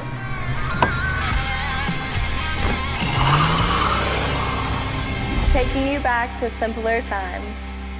Hey, dog. Belmont Classic Cars, Belmont, Ohio.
Welcome back to Summit Point Racing, to the 2025 June MARRS, presented by RP Performance. I'm Greg Ginsburg, along with Edwin Pardue, and of course, Spencer Gaynor right behind us.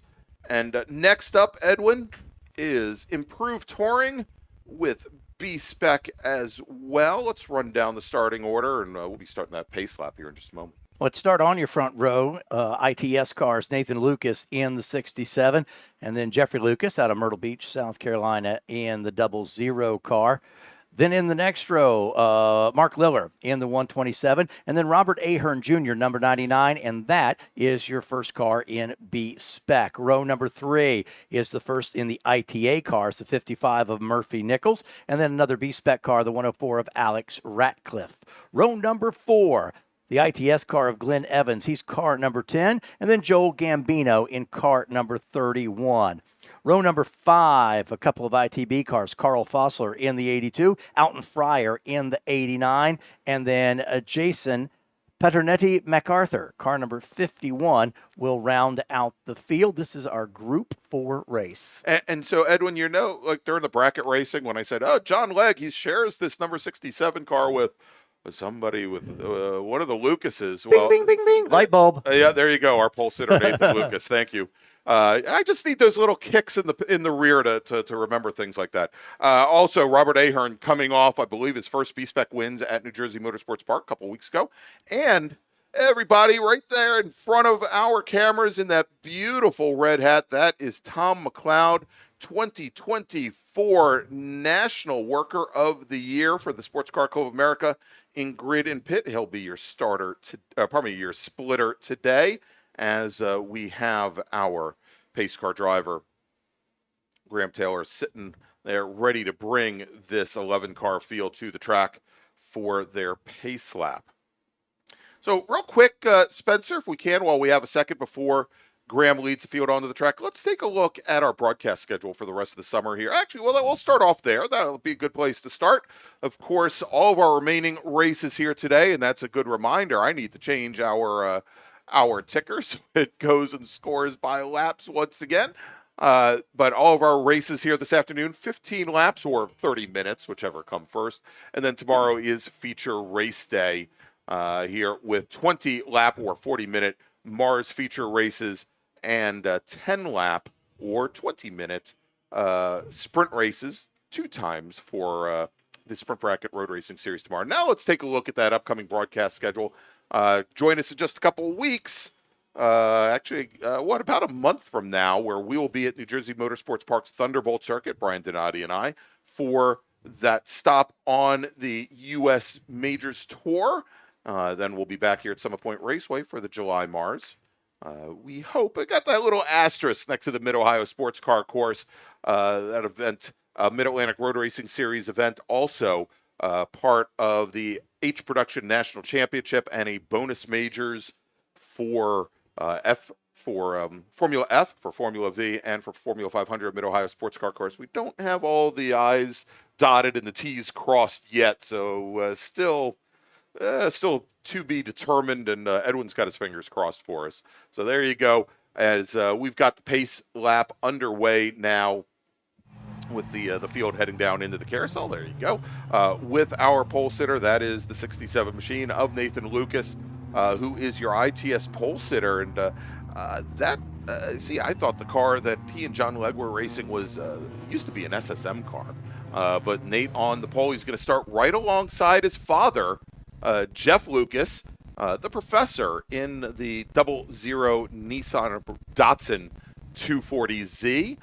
Jeff, the longtime chief instructor for the Washington, D.C. region SCCA's competition driving school, has recently gone into retirement as the chief instructor, but still keeping his racing chops strong here, Edwin. And there are a couple cars starting this race. They did not qualify earlier this morning, so there'll be 14 started. We introduced you to the 11 that qualified earlier today. All right, so I believe those additional racers going to be, we've got out in front Carl Fossler there.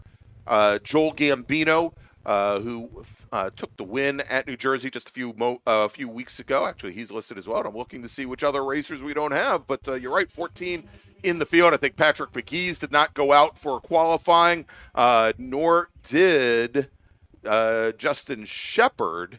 As it looks like, you know what? I told you I thought that the Nathan Lucas Miata Edwin was an SSM car, and I might be actually correct because I think we might have Mark Liller, who started off on the front row in the 127 ITS NC Mazda Miata alongside Jeff Lucas as they come out of turn 2, head towards turn number 3. And jumping to an early lead, I think that is going to be the Liller machine, as a new machine here in ITA running this weekend. Murphy Nichols in that blue with white Nissan 240 SX. That's an ITA car. Murphy moving in this car, very first weekend racing this machine. In past years have been running an ITS early 90s, probably mid 80s. Nissan 300ZX, so good move for him. He is currently studying to be a race engineer down at University of North Carolina, Charlotte. Great experience to be an engineer behind the wheel, so when you're talking with your driver, you know exactly what they're talking about. They're coming to put the first lap on the board. Everybody pretty single file. That was, from what we've seen so far this afternoon, that was a pretty controlled opening lap here in our Group 4 race as they come and put lap number 1 on the board with Jeffrey Lucas leading the way, Mark Liller in second, and Gambino rounding out the top 3 on lap 1. Actually, you know what, Edwin, as I'm watching not only our camera feed, but as the cameras went right in front of us, I think that might actually be Nathan Lucas in the lead in the 67 Mazda, and I think he may have a transponder issue. You're exactly right. Yeah. Here. Because the Liller car, the 127, is burgundy, and he is, as we're seeing there, back behind Jeff Lucas. But yeah, that Mazda Miata, that up ahead, that is Nathan Lucas, who's opened up a very nice lead. Unfortunately, we're not going to be able to give you the lap times here. But Joel Gambino in his ITA Miata leads that class, currently running 4th overall. Glenn Evans 5th overall and 4th in ITS. Then Murphy Nichols running 6th overall, 2nd in ITA. Robert Ahern in his Mazda 2, currently running 7th overall. And we'll continue to watch here.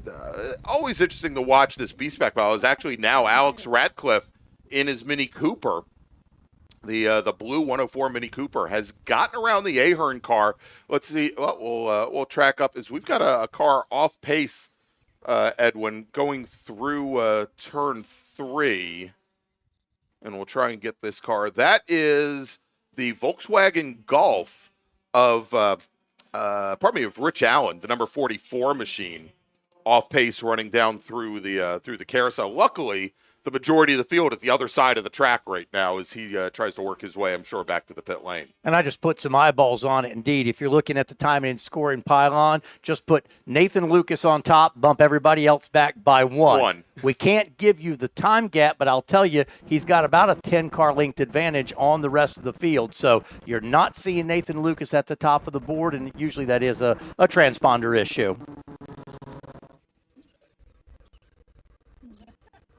All right, and it sounds as though Rich Allen did not make it back to the pits. He's pulled his car off in the carousel, bringing out a local caution, I believe, when we go to the next shot here at turn 5. There you go, local caution over at turn 5 for that. Yeah, he was really, really slow coming up over the hill there. Yeah. That's a long way to coast all the way back. There's a couple spots you can pull off onto, but you're never going to make it back up the hill and into the paddock. Exactly. So Downhill's one thing, uphill's another. No caution there over at turn 7. And so they'll probably show that local caution there at turn 5 for a lap or 2 once all the racers have seen where Rich Allen's Golf is, and then get thing back underway. And it sounds like he's on driver's left off track there. I just did a very informal little count there. It's about a 5-second advantage right now for Nathan Lucas over Jeffrey Lucas at the line. So about a 5-second gap between first and second, both ITS cars. So Nathan Lucas leads overall and leads ITS. Gambino, your ITA leader, he currently runs 5th on track. And then, as you mentioned a moment ago, Alex Radcliffe, B-Spec, he runs 7th overall. So quick recap here. 3 laps into this thing.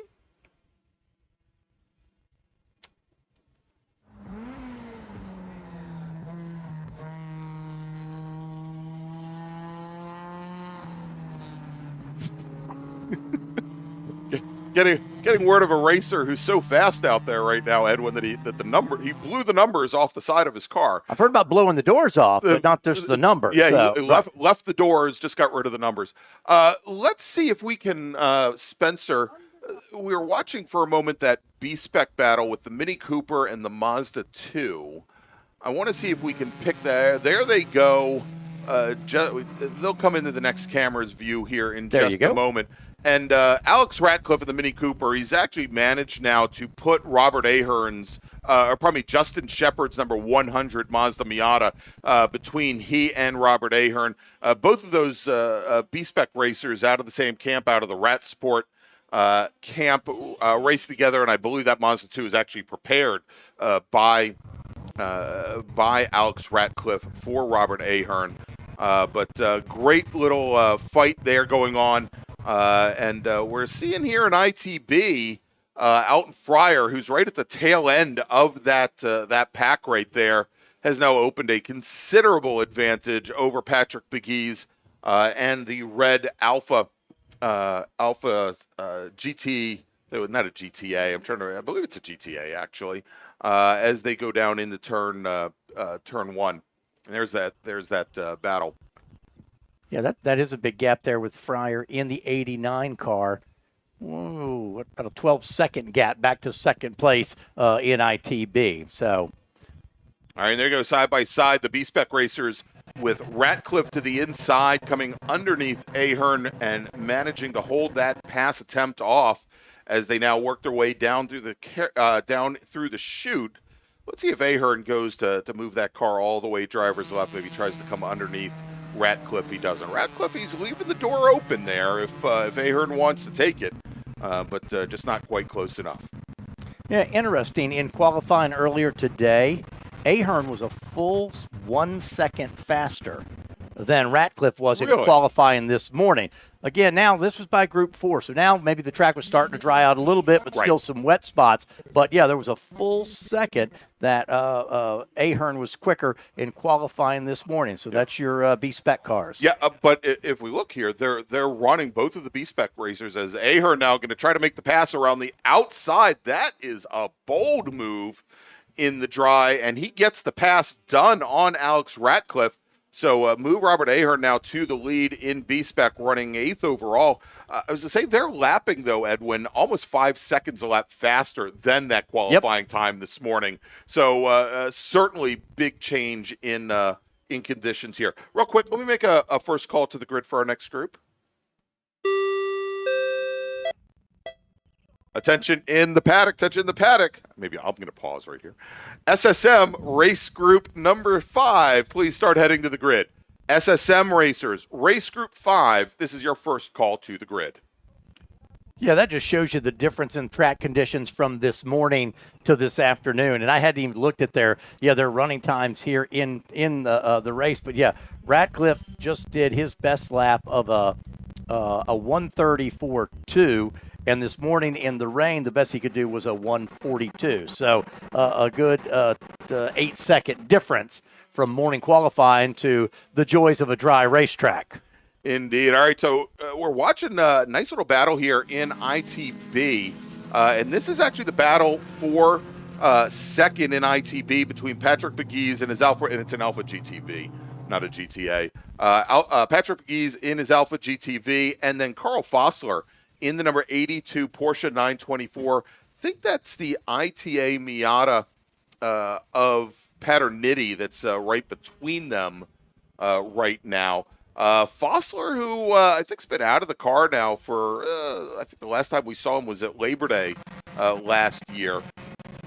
Holding strong here with Patrick Patrick is just a stalwart of the Mid-Atlantic Road Racing Series. He's been racing those Alpha GTVs, and this, I think, is the third chassis that I know of that he's been racing. He seemingly has like 20 of them stored at his shop in Leesburg, but he's been racing these things for so many years. So interesting, Edwin, and it brings up a great memory for me as we were talking about when racers who like to either race or qualify in the rain. My very first year road racing, every single test day I did at Summit Point here was pouring down rain, and it would always be dry for the actual race days. Yeah. And finally, the last race of the year, we go out for qualifying in a torrential downpour, and it's ITA, ITS, and ITB. And I put the car on pole by almost 4 seconds on the rest of the field. But the next car and the person who started right next to me on the front row was Patrick Pegues in his Alpha, who was probably a good 60, 70 horsepower down to the ITS cars, but was wheeling this rear-wheel drive Alpha faster than like 35 other cars. The only one he wasn't faster than was me. And when it was dry, then those faster cars certainly had an advantage because on race day, it wasn't raining. And the tables were turned. It's such a huge difference, but it's great. We joke. I was at a track earlier this year, and one of the days was just complete rain, and we said, okay, today is our car control clinic, and tomorrow we'll go racing because that's all you can do sometimes. I want to welcome Nick Danger to the chat. Hi, Nick, and he's over at the Mid-Ohio Sports Car Course, where you never know when it's going to rain, because they'll have spot rain showers 30 times a day. I think IMSA's there this weekend, or at least portion of IMSA. I think Michelin Pilot Cup and MX5 Cup are out there racing this weekend. If you're watching the broadcast, you'll see timing and scoring now has gotten updated with Nathan Lucas on the board. So we can see that his gap over Jeffrey is 8.3 seconds. So Nathan on the board now. So I don't know if that was a transponder issue or sometimes it's a computer getting it logged in issue or something like that. So no problems. All good to go from here on out. All right. Yeah, Nathan's best time in the race today, a 1:26 now. So he's getting it done. And like I said, nice gap, 8 seconds over Jeffrey in second spot. Right. And Glenn Evans in the number 10 ITS Mazda. He has now, he started off 7th overall. He's now worked his way up into 3rd, has worked his way around Mark Liller's number 127 machine. Now the 127 car, Edwin, that car has seen sometimes double and triple duty over a race weekend. I believe it's actually been configured for the Touring 4 class, which would mean that it's probably down on power quite a bit from what we would normally see in ITS. It's a busy race car there. Let's give you an update on ITA, the 31, Joel Gambino leading the way in car 31. Murphy Nichols is second in the 55. And then third is the number 100, Justin Shepard. So they run 5, 6, 7 on the track, but that's your top 3 now in ITA. Gambino, Nichols, and Shepard, as we now have 9 laps complete.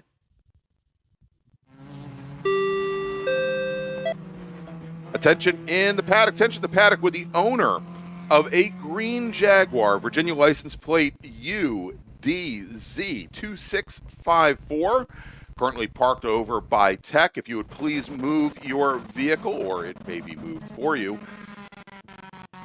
Virginia license plate UDZ2654, green Jaguar. Please move your car immediately. I did not bring the Jag today, so I know it's not me. It's not you. Oh, nor is it me. Spencer? If Spencer's driving a Jaguar, I'm paying him too much for these weekends. Going back to that B-Spec race, Robert Ahern in the 99 still leading over Ratcliffe, and now he's opened that up to about 7 seconds gap, and there's one car in between them, which is the Alton Fryer machine, the ITB machine of Fryer. So Ahern leading in B-Spec, and he's got a cushion car between he and the second place Ratcliffe. As we now see a change in that battle for second in ITB, as Carl Fossler has gotten around Patrick Pegues and the Alpha GTV, and Fossler now opening up almost 10 car lengths as our leaders are starting to work their way through. And I think working through traffic might have had something to do with that battle, as Jeff Lucas, running second overall, worked his way through that ITB battle. And we're just about to see the Mark Liller machine, that Touring 4 Cub ITS Mazda MX-5, and also put some time in during our bracket, the Sprint Bracket Road Racing Series as well, as that machine is starting to work his way through.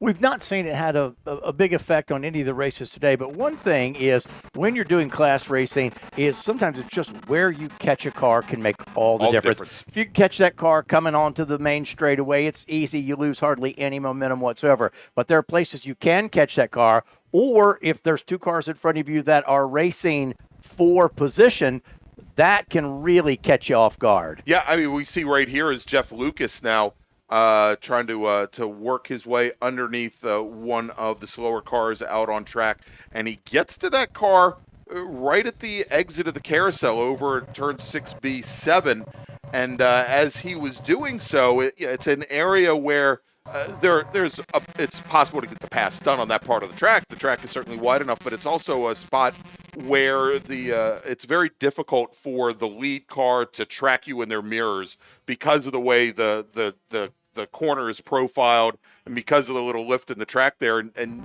if anything, you're as the passing car, you're maybe a little bit more hesitant because you never know if the driver there actually sees you coming. And it looked like Jeff Lucas actually checked up a little bit for just that reason. But then Mark Liller gets traffic coming out of turn 8 up the hill, where he's able to carry speed without having to make any adjustments at all. That's why you'll see those gaps change sometime. If you're looking at the timing pylon, all of a sudden you're like, oh, where did he lose all that time? And that's exactly where it can occur in class racing. So final stage is 4 laps to go in this one, and Lucas has got a nice cushion. Let's go through them real quick. Nathan Lucas, the 67, your ITS leader. ITA, Joel Gambino continues to lead in the 31. B-Spec, that is still Robert Ahern, your B-Spec leader. And then ITB is the 89 of Alton Fryer. Let's check through the field here with just a handful of laps to go.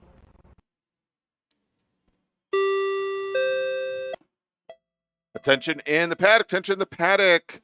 Race Group 5, SSM, please head to the grid. Race Group 5, SSM racers, please head to the grid. Lucas just completes lap number 12. Then Jeffrey Lucas goes by completing lap number 12. They are your overall leaders. And Glenn Evans. Haven't said a lot about Glenn, but Glenn currently 3rd place overall and 3rd in ITS. Glenn started back there in 7th spot, so very quietly worked his way up to 3rd place. So a couple folks in our chat, Edwin, think that if that green Jaguar doesn't get moved from tech, it might just end up doing duty as a race car soon enough. Get some blue masking tape and put some numbers on it and go racing.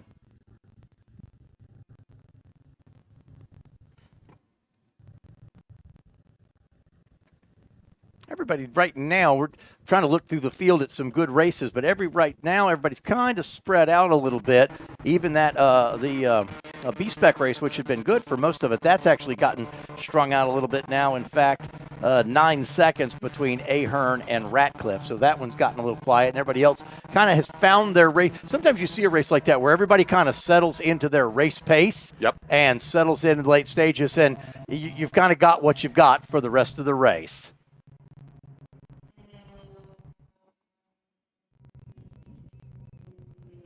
Looks like a couple of our cameras, Edwin, succumbing to the heat. Forget paying Spencer less for his Jaguar. Maybe we need to pay some of the cameramen more. Well, it is. Like I say, it's a warm, kind of muggy day out there. And, we had that red flag earlier thing about the drivers sitting in the cars. That is not a comfortable spot to be. So, well, to peel the covers back a little bit, the cameras also have their rain tires on right now. And Edwin, and so with the hotter, dry weather now, I think they're starting to burn those off a little bit here as Ahern now really starting to open up a gap on Alex Ratcliffe in B-Spec with the last time they crossed the start-finish line, gap just about 11 seconds. And Nate Lucas over Dad Jeff about 12 seconds, with Glenn Evans 3 seconds back behind. Alton Fryer has opened up a very substantial lead over Carl Fossler. And I was looking to see, I think, Spencer, did we have Patrick McGee's bring his car onto the pit lane? He's saying no, but I'm now showing Patrick McGee's as 2 laps down from Carl Fossler. And as that car was starting to fall off the pace a little bit, looks as though he's just trying to limp the car back home. Joel Gambino, currently your leader in ITA, and a good initial outing for Murphy Nichols. I'm fairly certain this is the very first time that Nichols has had that car on track, and I think the last time that Nissan 240SX was raced was somewhere around 2011 or 2012. Wow. So it's taken a bit of rehab from the Alien Force Racing folks to get that back up and running. And we should be coming close here to our final lap. And so we are on final lap here. So Lucas has sort of had his way here. You know, the 51 car, the last time by, the flag stand was desperately trying to get his attention. Jason Petroniti MacArthur, and he's still on track, so it wasn't a black flag situation. Not quite sure what they were pointing out, but they were trying to get his attention for sure. It may have been sound control related or something along those lines, quite possibly, much like we saw earlier today with our very first race of the day. All right, as our leader, Nathan Lucas, now coming into turn 8, making his way up the hill. Gosh, I love, get on those big sweepers, something like turn 8, or we'll see at turn 10. Just love watching as though the rear end of those Mazdas just somewhat kind of drift around the corner here as Nate Lucas comes out of the final corner onto the front straight. And checkered flag is in the air for Nate Lucas. He'll take the win today in race number 1 on the weekend for Improved Touring and B-Spec. With Jeff Lucas just now coming out of turn 10. He'll finish in second in that beautiful white, silver, and red Datsun 240Z. It's a beautiful car. It really is. Justin Shepard should finish third. Finishing third in class is Glenn Evans in the number 10 machine, only about 3 seconds back, and then Mark Liller. Unfortunately, that camera at the start-finish line having some issues right now, but only 22 hundredths of a second, not even a quarter of a second, separating Evans and Liller in the fight for third in ITS. Alton Fryer will take the win in ITB, and wanted to wish, although not here with us this weekend, he may actually be up at Road America racing the June sprints. But Kevin Fryer, that's Alton's son, got his start. Kevin got a start racing here at the Mid-Atlantic Road Racing Series. He and his lovely wife's anniversary this weekend, so I wanted to wish them happy anniversary. Carl Fossler will finish second in ITB with Patrick McGee's third. Rich Allen only completes a single lap. In ITA, Joel Gambino with the win over Murphy Nichols, with Justin Shepard and Jason Paterniti MacArthur finishing in third. And, of course, in B-Spec, Robert Ahern with the win at the checkered flag. 14 seconds up on Alex Ratcliffe in that Rat Sport Mini. If Alex owns that Mazda 2, I might want to switch tomorrow. Here, see if he can return the favor to Robert Ahern. But Ahern on a great run and a great roll right now after his race wins at New Jersey Motorsports Park. All right, let's make a final call to the grid, Edwin, for our next group, and then we'll take a quick break. Attention in the paddock. Final call to the grid for Race Group 5, SSM. Please head to the grid. Race Group 5, SSM. Please head to the grid. Your race is next. And with that, we're going to take a quick break. We'll be back in just a few minutes with more racing action from Summit Point Raceway. It's the 2025 June MARRS, presented by RP Performance. At OG Racing, when you are shopping on our website, when we say in stock, this is what we mean by in stock. Seats and seat bases, brakes, harnesses and restraints, shoes, suits and steering, helmets, gloves and undergarments, fire suppression, and so much more. Shipping directly to you from our conveniently located Sterling, Virginia warehouse with thousands of in-stock items.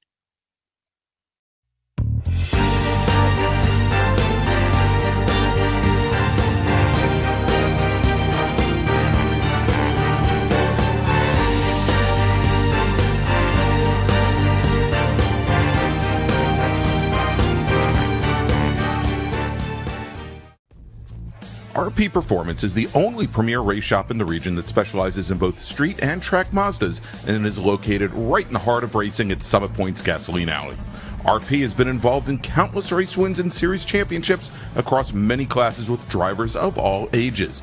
Not just a full-service shop, RP has been helping drivers with their individual racing and other track event needs for over 30 years, providing trackside support, arrive and drive packages, as well as race car transport services. And they're known for its help all attitude.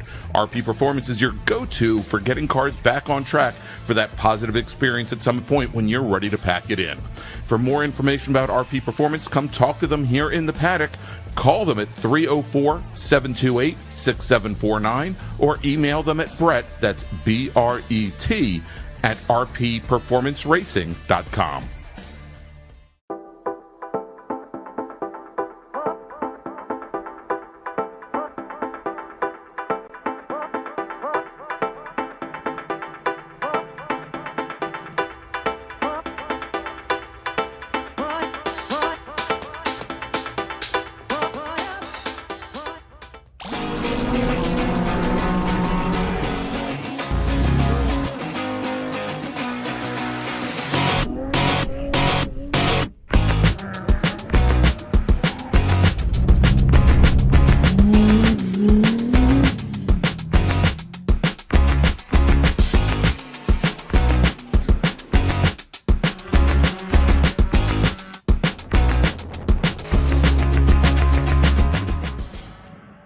Since 1976, Radial Tire Company has been providing the Washington, D.C. area with quality tires, expert knowledge, and the finest service. They have earned a reputation as a premier specialist in hard-to-find performance tire and wheel applications and stock tires from all the top manufacturers for whatever you drive. From performance and race cars to SUVs and trucks to your daily drivers, Radial's mission is to assist you in getting the most out of your tires and car. To get a competitive quote on your next set of tires, now with free shipping, or to schedule online, visit RadialTireCompany.com or call them in Silver Spring at area code 301-585-2740. That's 301-585-2740.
It is the 2025 June MARRS presented by RP Performance. I'm Greg Ginsberg along with Edwin Pardue, and this, Edwin, is SSM for 1.6 liter for the original Mazda Miatas.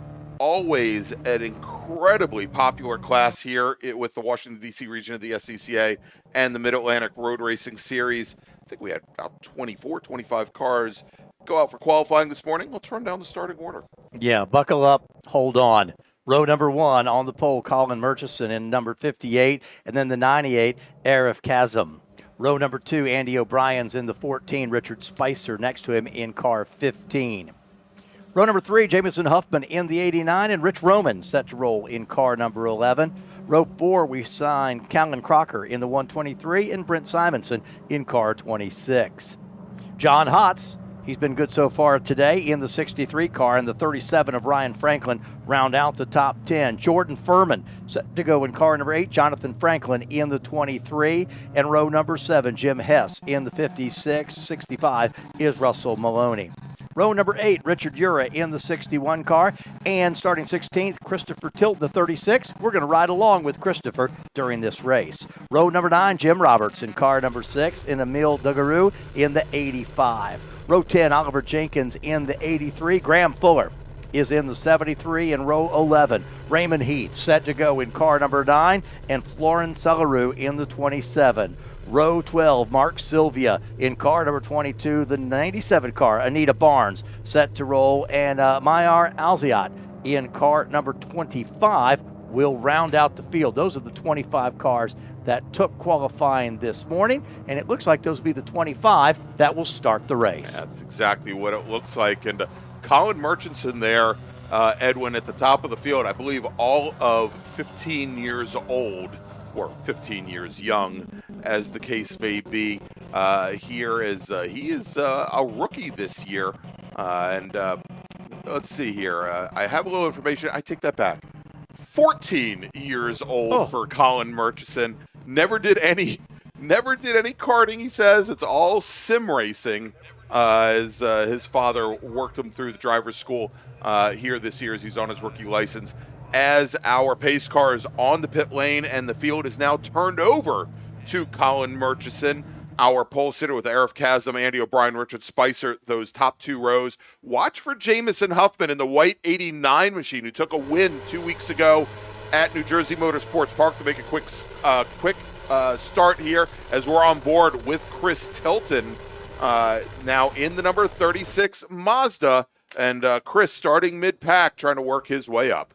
You see some brake lock up there going into one, about 5 cars deep. Murchison has the preferred line, so he will lead off of that first corner. He kept it right down on that inside curbing. The way to do it is now they'll try to get strung out single file, but they're not doing it. They're side by side from third on back. Yeah, and I'm wondering if we'll see the same thing that we saw in Spec Miata, where John Hotz was able to just jump out to a very early lead as the cars directly behind stayed 2 by 2 almost all the way until they got down to that very hard braking zone down at turn number 5 here on the very first lap. And now finally, as the cars start to make their way through, we see that they are still in some cases 2 and 3 wide as they jockey for position with Colin Murchison. Again, your early leader in that black number 58 machine, the red 98 of SRFx. He does settle in the second, and Edwin already, they have now opened up almost 6 car lengths on the rest of the field behind. Yeah, they've got a little breathing room back to that third place machine as they start to come up the hill and head back to the starting straight. They're 3 and 4 wide behind them, deeper in the pack. But right now your top, let's see, there's your top 7, maybe your top 10 now have settled down, and they are single file, and Murchison will lead lap number 1 here at the line. And so Edwin now moving up into third position in that blue number 15 machine and getting a good push behind from the 98, as looks like Aaron Chasm might have dropped back a couple positions. That is Richard Spicer in the number 15. He is in the car that Ryan Maloney took a MARRS championship in last year. And I should mention that Richard Spicer, he is I believe a 3-time SCCA national champion in Spec Racer Ford. Had a number of years off and away from the sport. Said he's getting back into this for fun. And something tells me as he comes to grips with one of these Miatas, it's not going to be fun for a lot of other racers. I think where SRFx lost his spots was on the very first lap. I think he got stuck on the outside at turn number 1 and lost 2 or 3 spots because he's still, he's in 4th spot, so lost 2 spots. He was just in the wrong line when they got to turn number 1.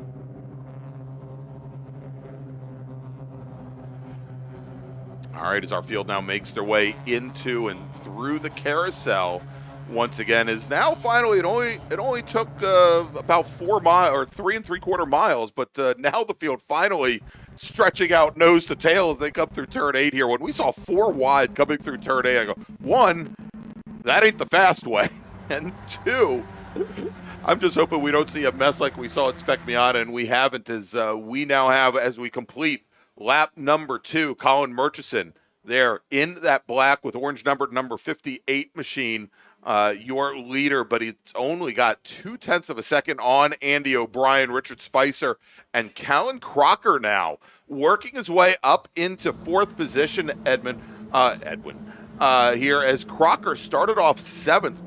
Great start for him. Another driver we might want to look out for here, and he's a little bit further back in the pack, I think, than he expected, is Jordy Fuhrman in the red number 8 machine. Fuhrman, who started this race back in 11th position. He's coming off of a couple of podium positions at New Jersey, and in March, a race win here, and in April, a race win at Virginia International Raceway, so a little bit further back than he expected. Richard Spicer in the 15 car, he's running 4th right now, and there's some body work hanging off the back of that Spicer machine. He was 3rd last lap by. He's dropped a spot, and SRFx has dropped another couple spots. He's back to 6th, but I don't know if somebody got into the back. It's that 4th place blue car. Somebody got into the back of Spicer, or if it's just something coming loose on the race car.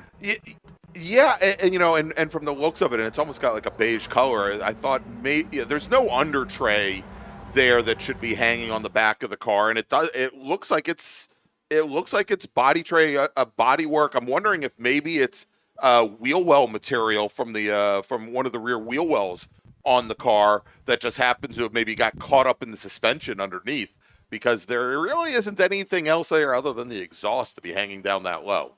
This is where the draft starts to work, and they're running side by side into 1. If you can get a tow by somebody and then jump underneath, and that might be a change of position there for 2nd place. But this is not allowing Murchison to get away. In fact, now Murchison is under attack for 1st place. And he has to move to driver's left to defend as he goes through the corner side by side with Andy O'Brien in the white 14.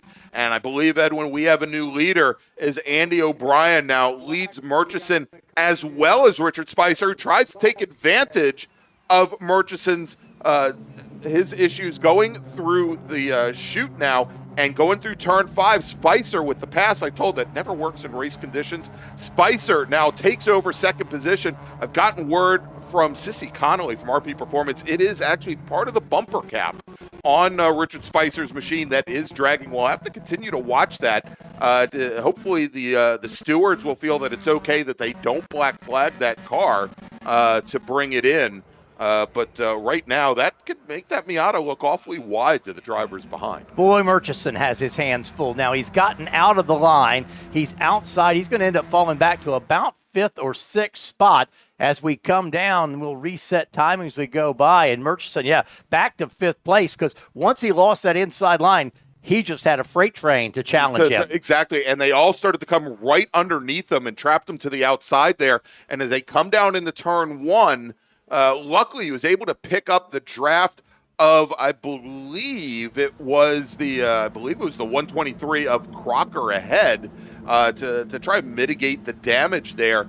But it has already been done as he drops back now to 5th, possibly 6th, joining SRFx and John Hotz, who was our Spec Miata winner a little bit earlier today. Hotz currently running 7th in another machine as a one racer goes for the wild ride through the gravel trap at turn 3. Luckily, they're pretty easy recovery if you straighten up the steering wheel. We'll get the number on that car in a moment. Rich Roman's picked up a couple spots. He started 6th. Roman up to 4th place in that car number 11, picking off a couple spots. There's the leaders. back through the carousel, and now it's settled down a little bit. Everybody's back to single file. And by the way, we did get word that was Jordy Fuhrman running wide through the gravel trap over at turn 3. It's easy to recover from, but you'll lose a lot of momentum heading down the hill. Once they come by, we'll reset timing and scoring for you. They settled down a little bit up front, although now you're seeing, I think it's Spicer trying to make a move up front, trying to hang on to it, and Spicer, now it's showing Spicer leading, but that might be a scoring issue. Yeah, we'll see here as they come down into turn 1. No, it appears to be the 14 of O'Brien now, and I think if it's certainly not a second and a half separating them there as they come out of turn 2 and make the run down to turn 3. It is definitely, that's the white 14 of Andy O'Brien up on the blue 15 of Richard Spicer. But those two drivers now, especially as we're seeing the battle for third fan out between Callan Crocker, Arif Kazim, John Hodson, Colin Murchison, that is allowing our two leaders to just run off and hide here with 10 laps remaining. Nice job by Arif Kazim to kind of reel back in. He was as high as second, fell back to, I think, 6th place. Now he's back up to 4th. That's an eventful day. That means he's been side by side a whole lot here in this race. Andy O'Brien, you see that white car, continues to lead. Attention in the paddock. Attention in the paddock. First call to the grid for race group 6. Spec Racer, Spec Racer Ford Gen 3, Spec Racer Ford, and Spec Renault, please head to the grid. Race Group 6, please head to the grid. Your race is next. And let me correct one thing. It was just a timing and scoring piece. Rich Roman running in 9th spot, so he had not picked up to 4th place. We've got that updated now.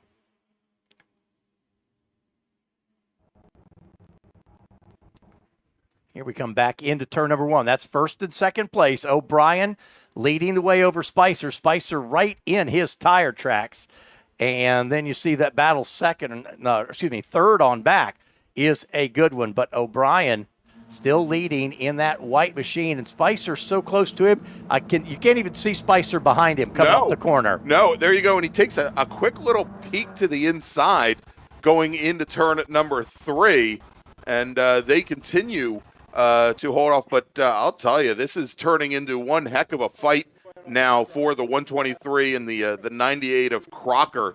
As it's not just the two of them; it is Colin Murchison, our pole sitter, now, as well as Ryan Franklin, and add Jordy Fuhrman to the conversation as well, as they are looking to pick up ground, and that is a battle for 4th. As we've got. Looked like John Hodson, the white 63, ran very wide.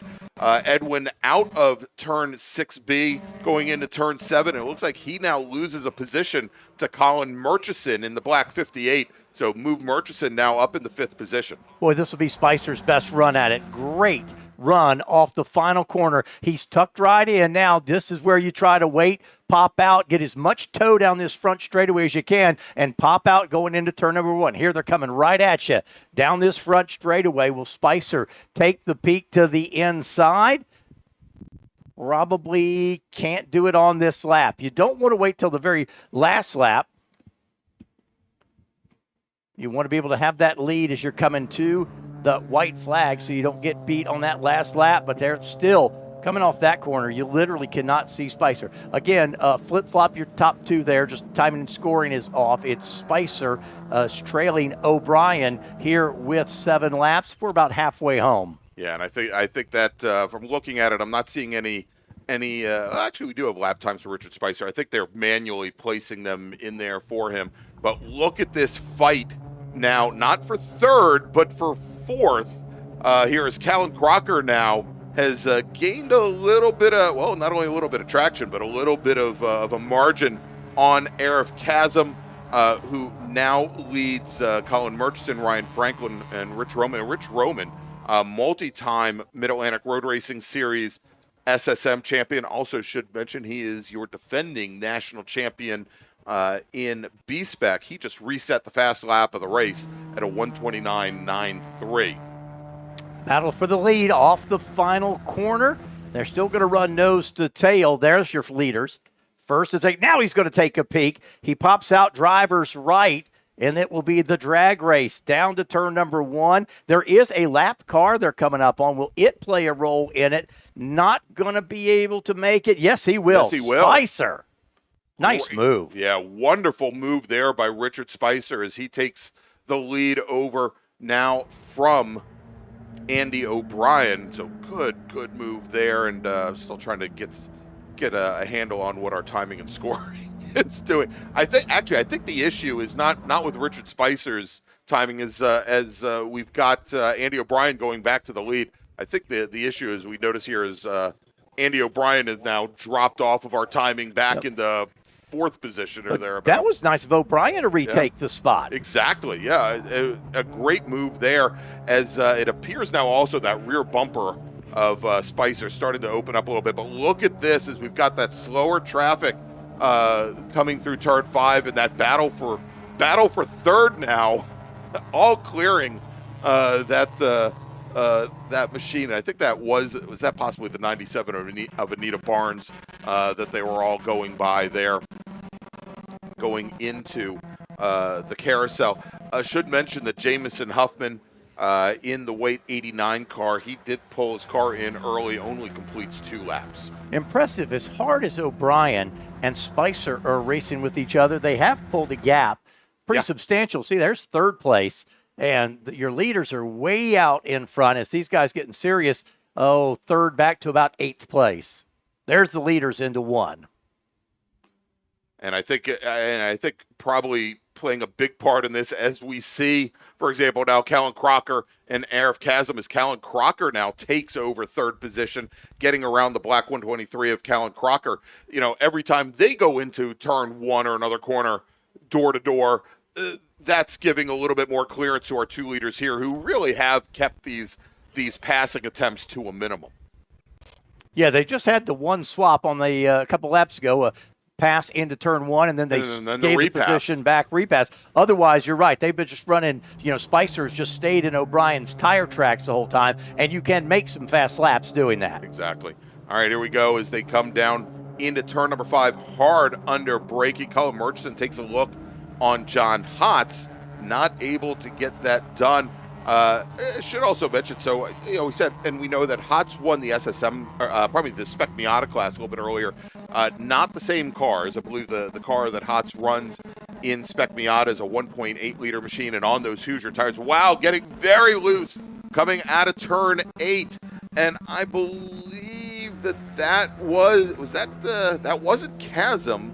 That might have been the 8 of Jordy Fuhrman actually having issues. No, it was not. Actually, a little bit further back, that was Russ Maloney who had the issues there coming out of turn 8 where the rear end stepped out on him, and he does manage to recover. And what a great job by the car following, because he just about stopped in front of him, and the car behind him just got on the binders. Did a great job not to just plow all over him coming through the corner. So well done.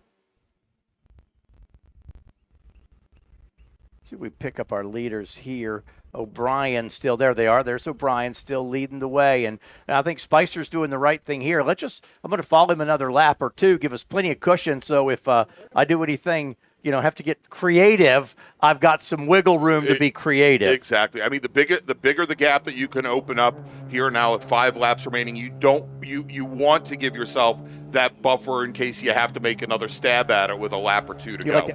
I can get creative, right? Attention in the paddock. Second call to the grid for race group 6.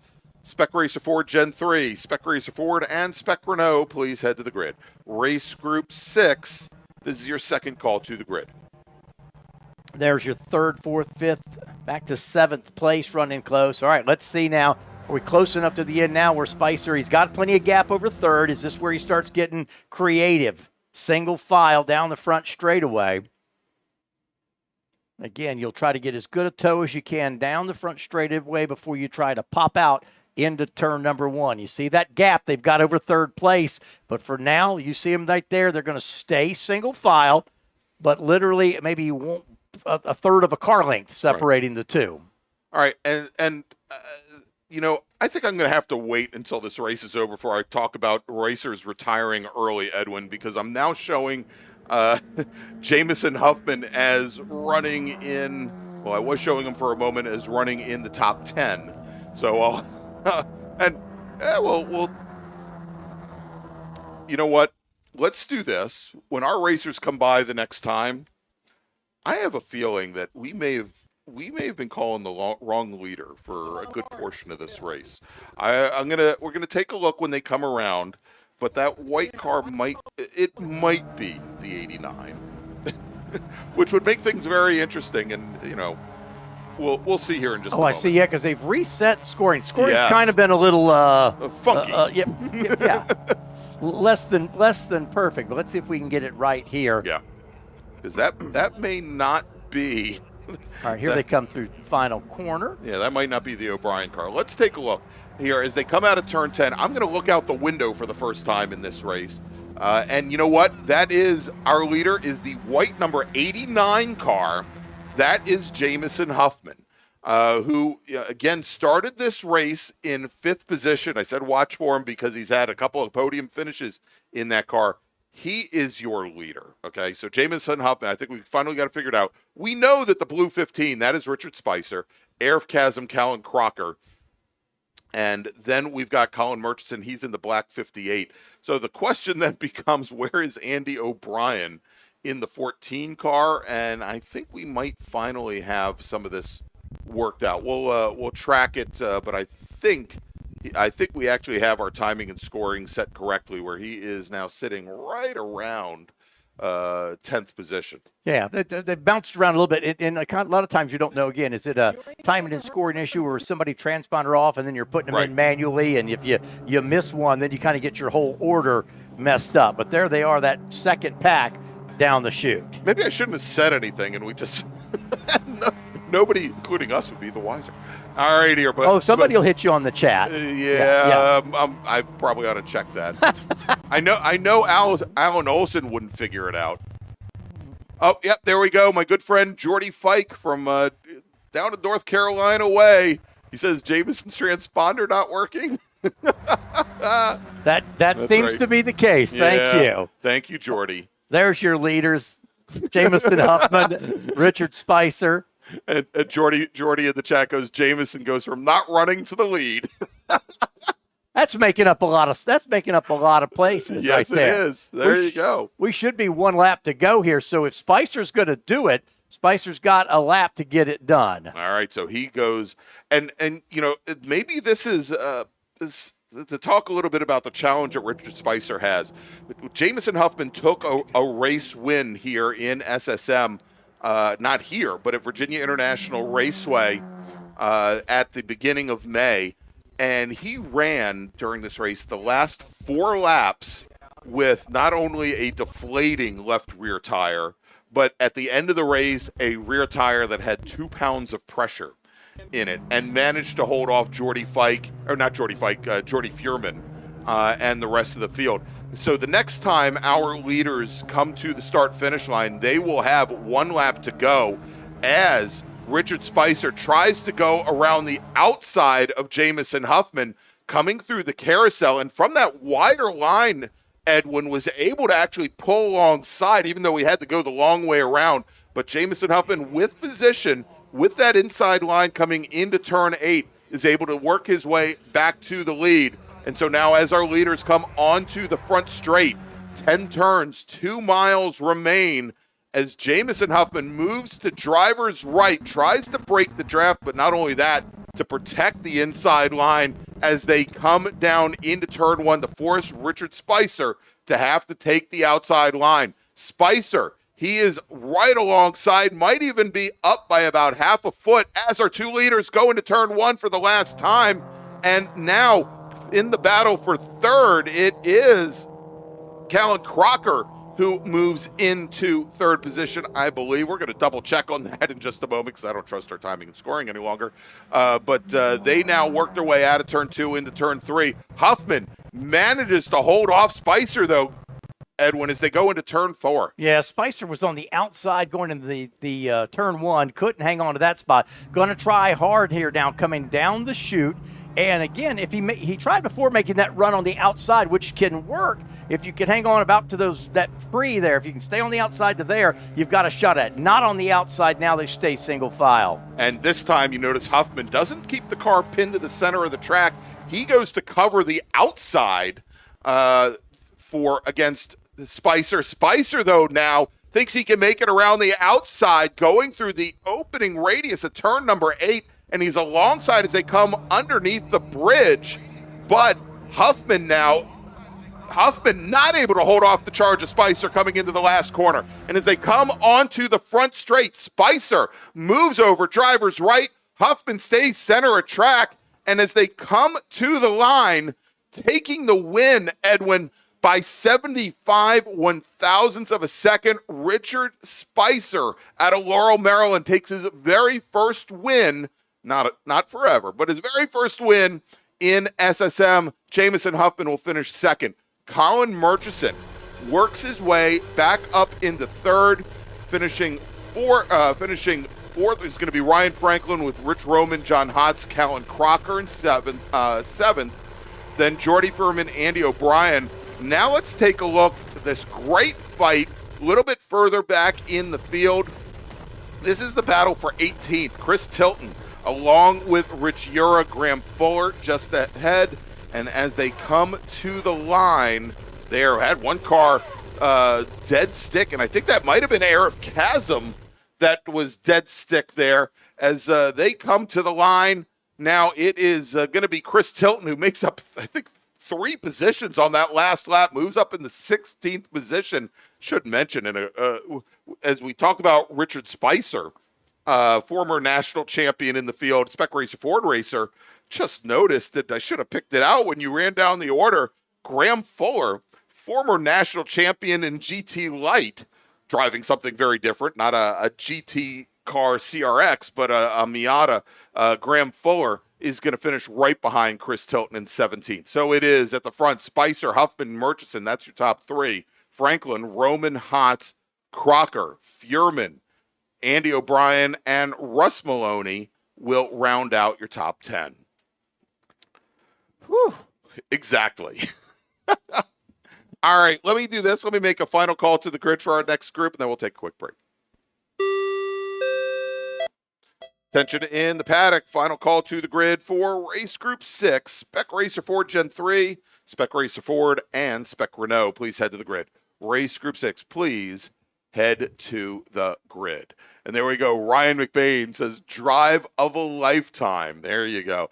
All right. We're going to take a quick break. When we come back, more action here from Summit Point Raceway and the 2025 June MARRS presented by RP Performance. Please stay with us.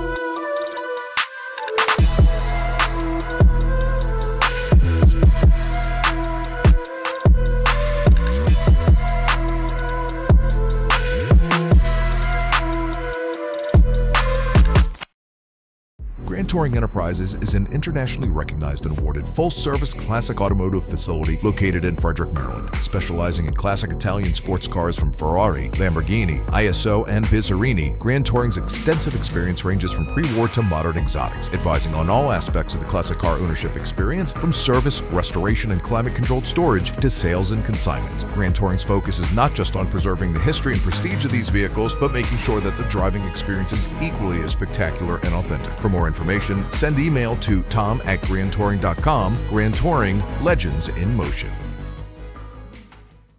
The Spring Hill Suites Winchester is an all-suite property that features spacious suites, an indoor heated pool, complimentary hot buffet-style breakfast, a 24-hour fitness center, and complimentary Wi-Fi. Whether you're traveling in a group or flying solo, you'll find it easy to get comfortable in our spacious suites. We're conveniently located just off of Interstate 81 at exit 317 in a shopping center with many shops and dining options. Discount rooms are available. To book your suite today, call 540-431-3330.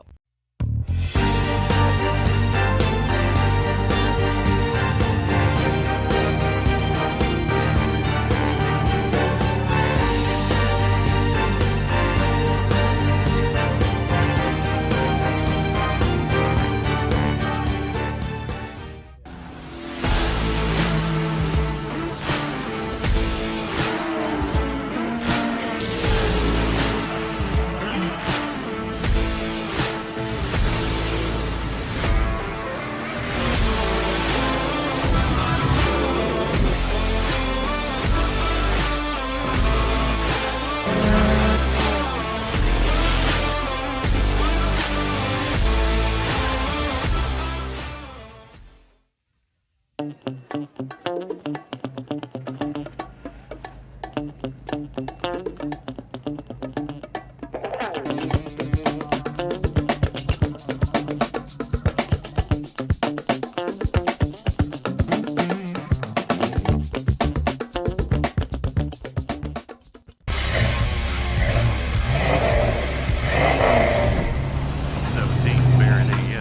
you all the classic hits. Need a ride? No.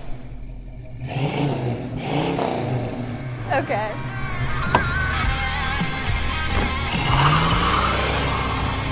Taking you back to simpler times. Hey, dog. Belmont Classic Cars, Belmont, Ohio.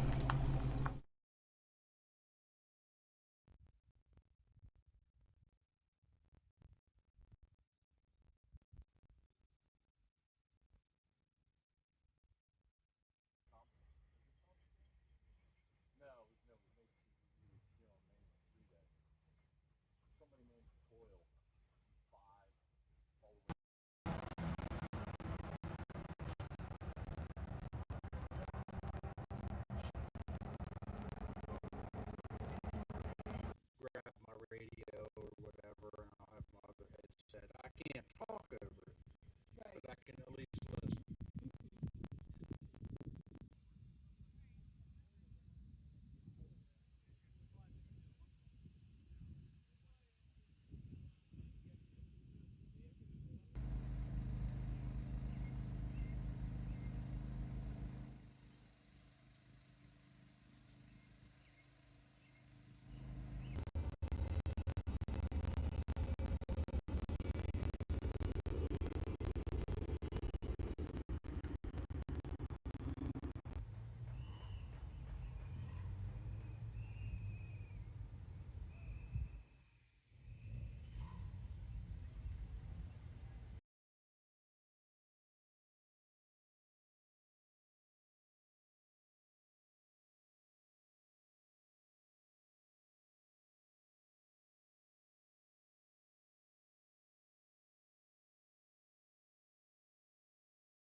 Welcome back to Summit Point Raceway, the 2025 June MARRS presented by RP Performance. Next up, Spec Racer Ford Gen 3. And let's see. No, we don't have any Spec Racer Fords here this weekend, the Gen 2 machines, nor do we have any Spec Renaults. All Spec Racer Ford Gen 3s. Edwin, well, let's run down the starting order. Sure. Kyle Herlitsky in the 52 car was your quickest this morning in their qualifying session. Next to him, the 51 of Liam Kerper. Row 2, Michael Lamena in the number 8. And then it's Bruce Kreminga in the 31. Third row, Richard Herman in the 0. And Stephen Shu in the 81. Donald Privet is in the 57 car. He'll start 7th, and alongside him, the number 7 of Keith Fraser. Jisoo Kim in the 11 car will start 9th, and rounding out the top 10 is car number 23. That's Robert Skinner. Row 6 will find the 54 of Mike Thomas, and John Brumder in the 06 is next to him. Row 7, Kevin Silbert in the 14, David Lanning in car number 16, and row number 8, Ron Reese in the 67, and Jamison Huffman set to go in the 150. Yeah, and so Jamison Huffman, who just came out of his Spec Miata or his SSM machine, moving into a Spec Racer Ford, and I think this is his very first outing in Spec Racer Ford Gen 3 here this weekend, as he is racing, I believe, for Willing and Able Racing, WNA Racing, along with Herlitsky. Liam Kerper, who has taken wins here, took wins in the end of March, early April MARRS, also a win at Virginia International Raceway as well. My understanding is he's just now employed the coaching services of one Morgan Burkhardt, who started on the pole at the National Championship runoffs just a few years ago and is actually at Mid-Ohio Sports Car Course this weekend racing in Michelin Pilot Cup. So I don't know how much coaching he can do this weekend for Liam. but Liam had been the best in the field here for a number of weeks. As we now have Herlitsky on pole, Herlitsky out of Coon Valley, Wisconsin, as you mentioned, and we bring the field to the line. Starter looks over the field. Green flag is in the air, and I guarantee it's in the air there, Edwin, as they go out 4 wide on the front straight. Definitely fan out as they head down into turn number 1 now. And as they come into turn 1, under braking. You always look for a little smoke down there where somebody's locking up, and everybody got through the corner, although I do see, local caution as we had one driver go off and go wide. We'll try and get the number on that car here able to continue, though, so carried on. All right, as our leaders now come through turn 3, and I believe that might be the number 8 of Michael LaMena, who started on the inside of row number 2, Edwin, that has moved into the lead, getting around the 51 of Kerper and the 52 of Herlitsky. Herlitsky, 34 years old, and I believe this is his very first year racing in Spec Racer 4 Gen 3. And he now slots into 3rd position. I believe that white car, that is the 52 of Herlitsky. Now just a couple car lengths back from the black 51 of Kerper and that blue number 8 machine. Everybody gets pretty much single file here in this first lap. We'll battle back there about 4th or 5th place as they'll come around and off the final corner. So we'll set the field for you as they come down the front straightaway. And it is Richard Herman in the that is zero Herman car. in the 0. And as a matter of fact, as I look at the pack, since I've done such a great job calling these fields, Edwin, now the 8 machine of LaMena has dropped back a number of positions into 10th position. There with the shiny blue with yellow car. That is the 8 of Michael LaMena. And I promise, Jameson Huffman, as you get up through there, we'll give you proper credit for your race. We will. Absolutely. We might even do that before the last lap of the race. Everybody pretty much single file as they crest the hill here. That one car who was wide on lap number 1, was that Keith Fraser, I guess? Believe that was the 7 of Fraser, exactly, that ran wide. Ended up on the Pump House Road, get the car turned around, and he's actually making pretty good ground, catching back up to the back of the field as he's got John Brumder, Ron Rice, and Robert Skinner just ahead. Yeah, so he was 8th fastest this morning. So some of the cars he's catching, he was quicker than they were in the warm-up and qualifying session this morning. As now Herman will come down the front straight. Oh, somebody way wide off that final corner there. And that was the 57 machine. I believe that's Don Privet, who only loses 1 position at the line, which, given how far through that gravel trap he ran and how much speed he gave up, was probably good. Although at the line, that's what it was. Stephen Shue in the white and green number 81, he manages to get around Don Privet now as well. So drop Privet down into 6th position. Jameson Huffman, fast lap of the race so far.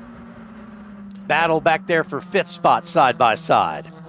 Yeah, and as Huffman tries to work his way up here, Edwin, he's lapping at about a half second faster than our leaders are currently. Of course, having faster lap times is one thing.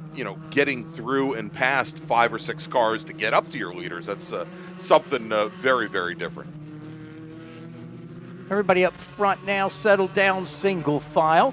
And then the battles will go. Be interesting to see how far Huffman can go. And, jumping out of one car after you've just raced, jumping into something that is a different car, you're already kind of worked up and tired. That'll be a tired race car driver when it's done today, and you get to come back and do it tomorrow. So leaders here down the front straightaway. Herman, Kerper, and Herlitsky still run 1, 2, and 3.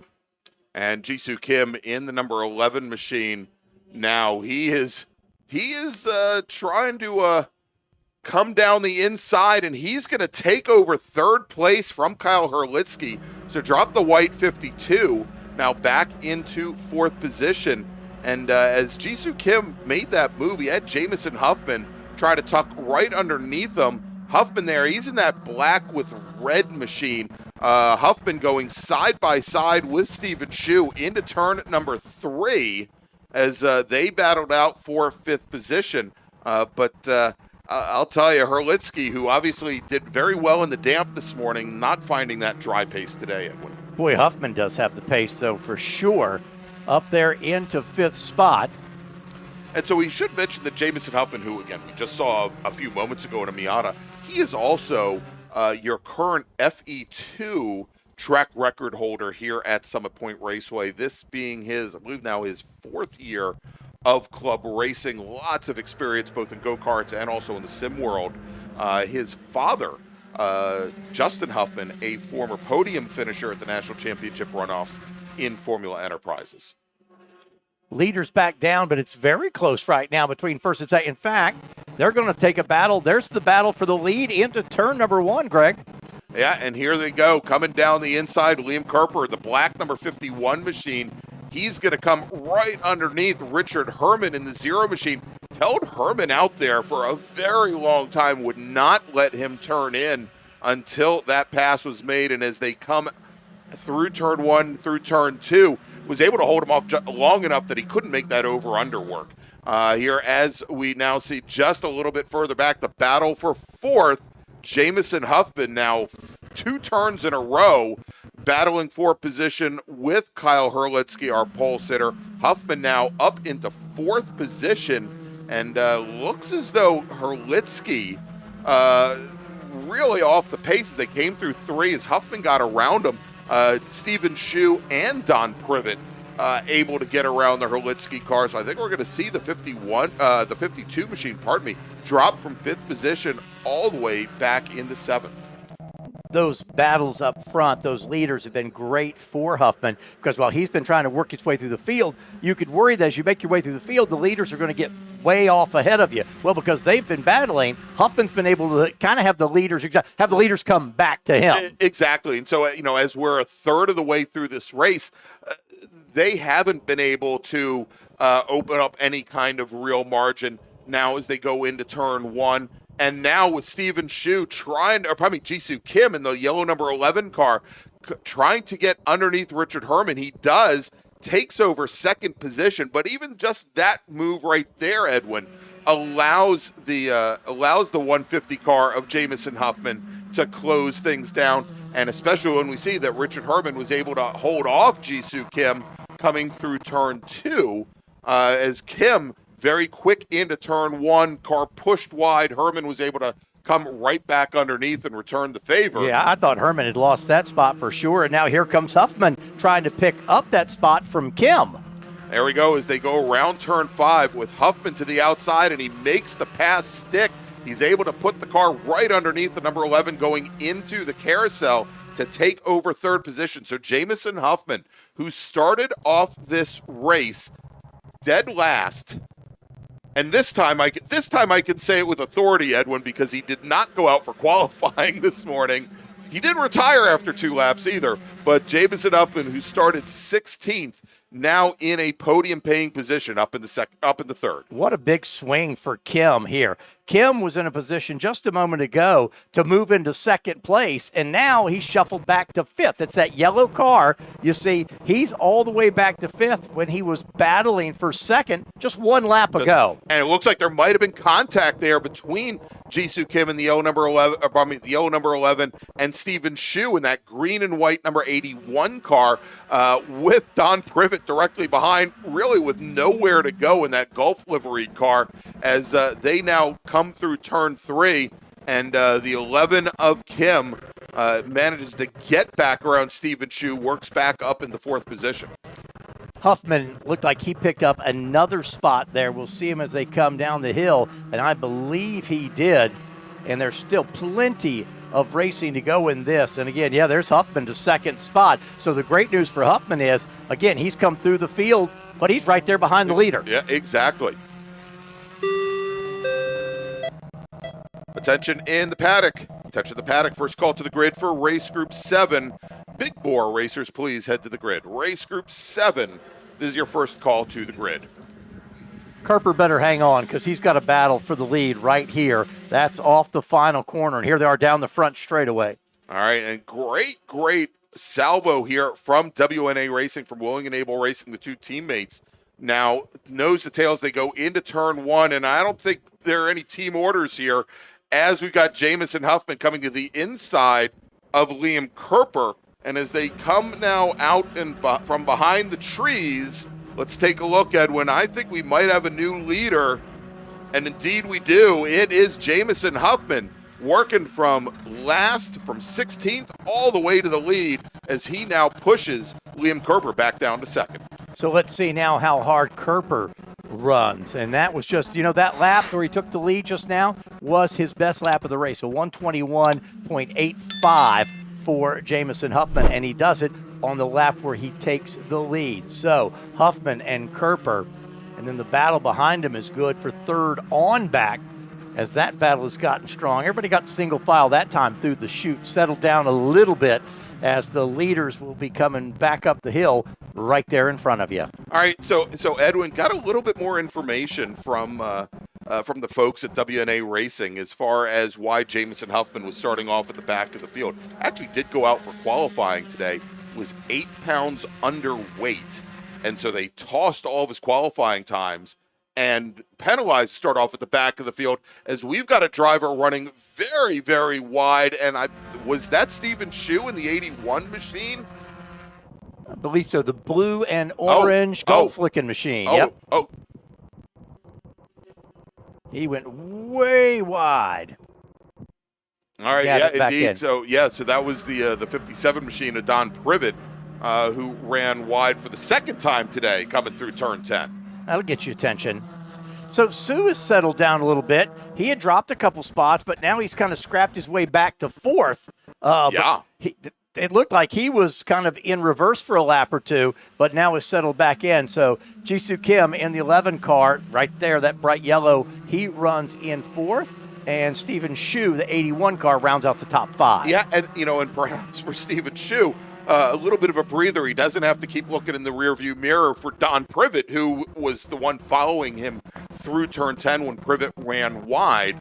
And so now Shu can devote all of his attention to Jisoo Kim directly ahead. So we've got a driver, and I believe that was our pole sitter, Herlitsky, Edwin, who just ran off through the grass, straight off, did not even make it to turn 8. And he may have ended up in Charlestown. You've got some good runoff there, but he was still hauling the mail as he went off track. So we'll see if they indeed have to go get him. Now, I didn't see anybody else have any trouble down there, so it's not an issue of something on the track. He just did not make the corner. It looked like he didn't even attempt to make the corner. It looked like he didn't even get the car turned in. It just went straight with a lot of speed there. And, of course, with the amount of rain that we got last night and early this morning, that grass is going to be very, very slick. Kim has lost that spot to Shu. So Shu has gotten up to fourth, and Jisoo Kim now back to fifth. All right, and we did get word that the Herlitsky car did manage to make it back onto the track surface. We'll see here and I'm trying to track if he's come around, and he is coming onto the pit lane now. So it appears as though Kyle Herlitsky's day is now done. There's some good runoff down there in that corner, but the speed he went off track, and it's a little, as you see, it's a good picture there. You see it's a little downhill. I thought he might have found some tire barrier before he got the thing turned and headed north, but he is indeed back in the paddock. Just the speed that he went off there, I figured if he tried to get into the brakes, that would have been a hard impact if he got there. But yes, thankfully there's a lot of extra ground there.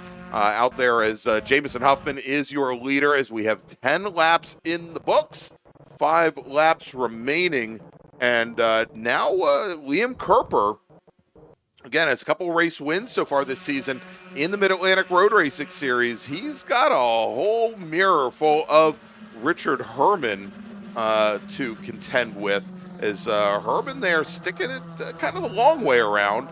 Follows the edge of the track all the way down to turn 3, but I think he more than anything, just wanted to get into the mirrors of Kerper ahead of him. Herman had led some laps here early in the race. Then as the Huffman car came through, lost a couple spots. So as you said, sitting there, Herman in third spot. And the battle for fourth and fifth, that is still good. Stephen Shu and Jisoo Kim, there you go, the green and white car and the yellow machine. That's fourth and fifth place, and Kim has not given up on that spot. No, certainly not. Attention in the paddock. Second call to the grid for race group 7. Big bore racers, please head to the grid. Race group 7, please head to the grid. Your race is next. About 4 laps to go in this, and Huffman now, let's see what he's extended that lead, about a second and a half over Kerper. Kerper, as you mentioned, is going to have to worry about Herman here in a little bit. Oh. Yeah, as we watch this, our start-finish camera here, Edwin, the number 11 machine of Jisoo Kim very much off the pace, as we now have a car in the gravel trap over at turn 10 that is definitely going to bring out at least a local caution there at 10, as he is buried very, very deep. And that is the 16 machine of David Lanning who is buried in the gravel trap. And with now 4 laps remaining, again, this obviously brings out that local caution at turn 11. We'll see how our stewards want to, if they want to leave that car out there for the remainder of the race. Yeah, not sure what was with Kim, if either Kim had a bad corner there and was coming back up to speed, or if it indeed was a mechanical on the number 11 car. So that now has given Stephen Shu a little bit of breathing room. Shu, as we watch now, is our top racers come through turn 8. He's got about 10 car lengths. Oh, there you go. Hey, look, my turn 10 camera actually caught a car in the gravel for once. But Stephen Shu now about 10, 15 car lengths back from Kerper and Herman, and he's got quite a bit of running ground back to Don Privet. Interestingly enough, Stephen Shu just reset the fast lap here, running that last time through about 0.3 of a second faster than Herman and Kerper ahead. Whatever Kim's issue was, it seems to have rectified itself. Yeah, it looks like he's back up to speed. Yeah, he's back up to speed. He lost a couple spots. He's running 6th, but there he is into turn 1. But whatever it was, and it might have just been a little off track, or sometimes where you got to stop, check up a little bit, and then get going. Again. He's rolling, but he's got quite a big gap behind Privet. He's about 4 seconds behind the 5th place car. And for now, I think they're going to be okay just leaving that car in turn 1 as scenery for the rest of the race. Yeah, I think they feel that car is far enough, not only out of the way, but also the trajectory to get to him is it's not an area that cars normally go. As we got a car running wide through 6B, and that was Richard Herman in the blue 0 car, who was fighting with Liam Kerper for 2nd overall. And so Herman now finds himself losing a lot of ground, and I believe he's now going to give up a position to Stephen Shu. Stephen Shu now going to find himself in a podium-paying position. Drop Richard Herman now down in the 4th. Yeah, Herman just took the long way around down there, got off track, and again, you know, at that point, you're going to have to check up for a little bit. Huffman now 1.3 seconds ahead of Kerper.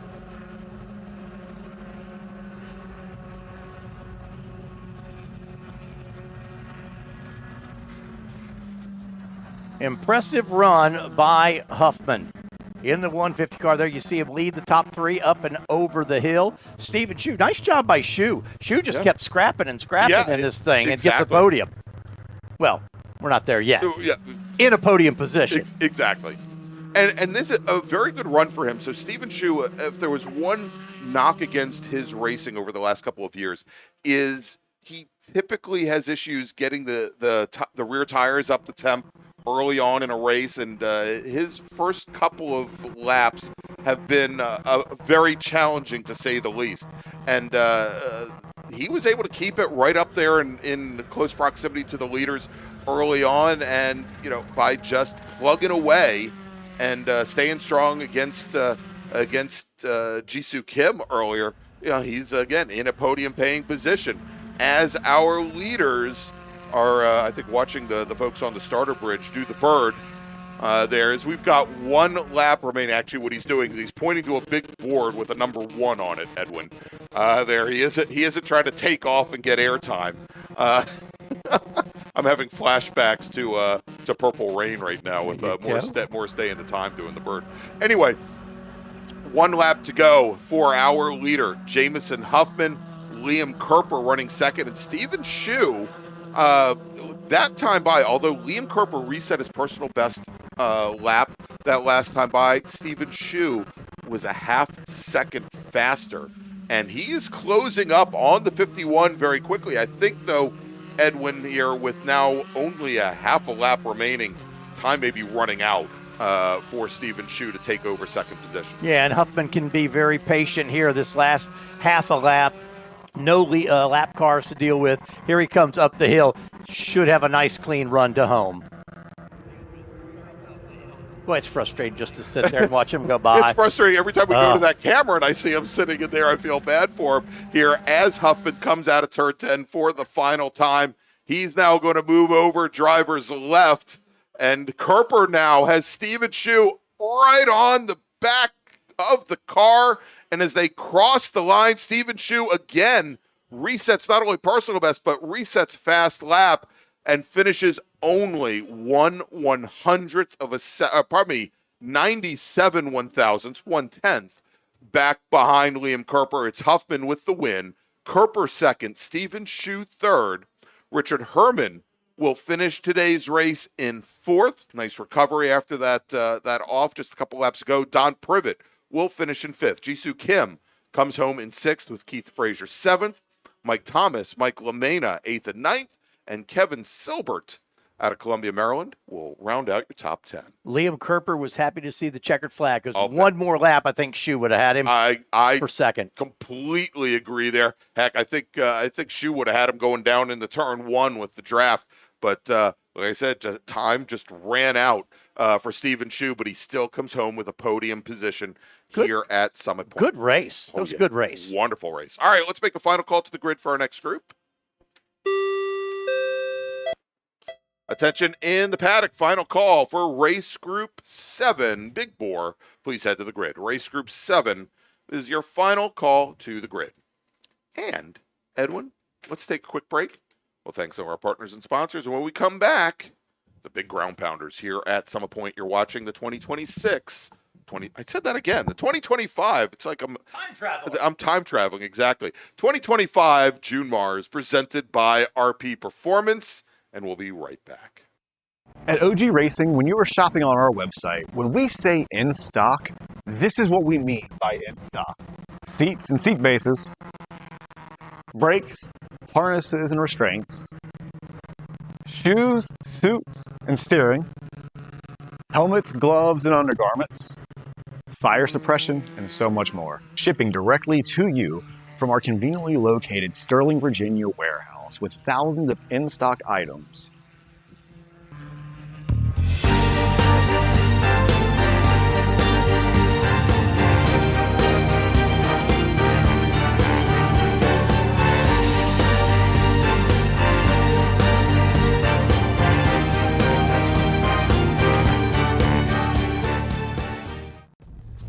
RP Performance is the only premier race shop in the region that specializes in both street and track Mazdas and is located right in the heart of racing at Summit Point's Gasoline Alley.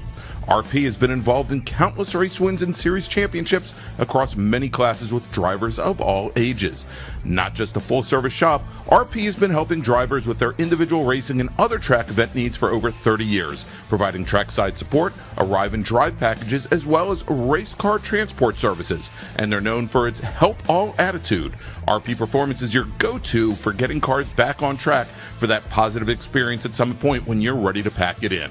For more information about RP Performance, come talk to them here in the paddock. Call them at 304-728-6749 or email them at Brett, that's B-R-E-T, at rpperformanceracing.com.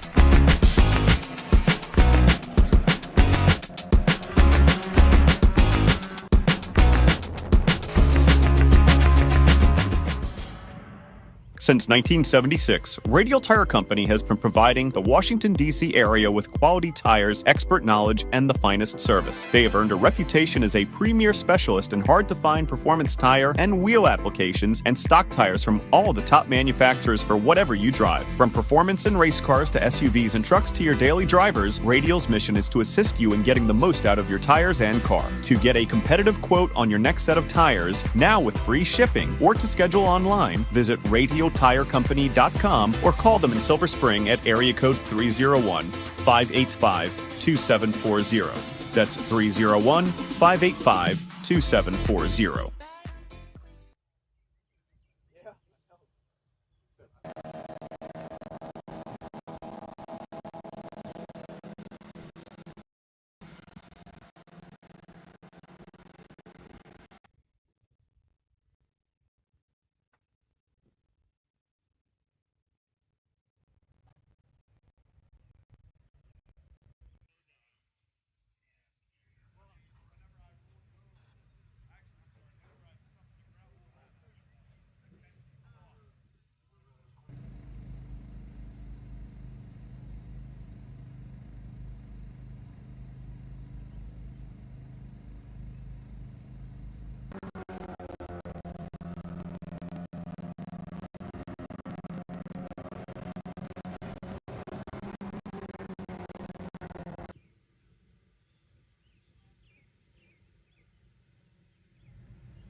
you gotta bite down a little bit more. Maybe I didn't do it enough.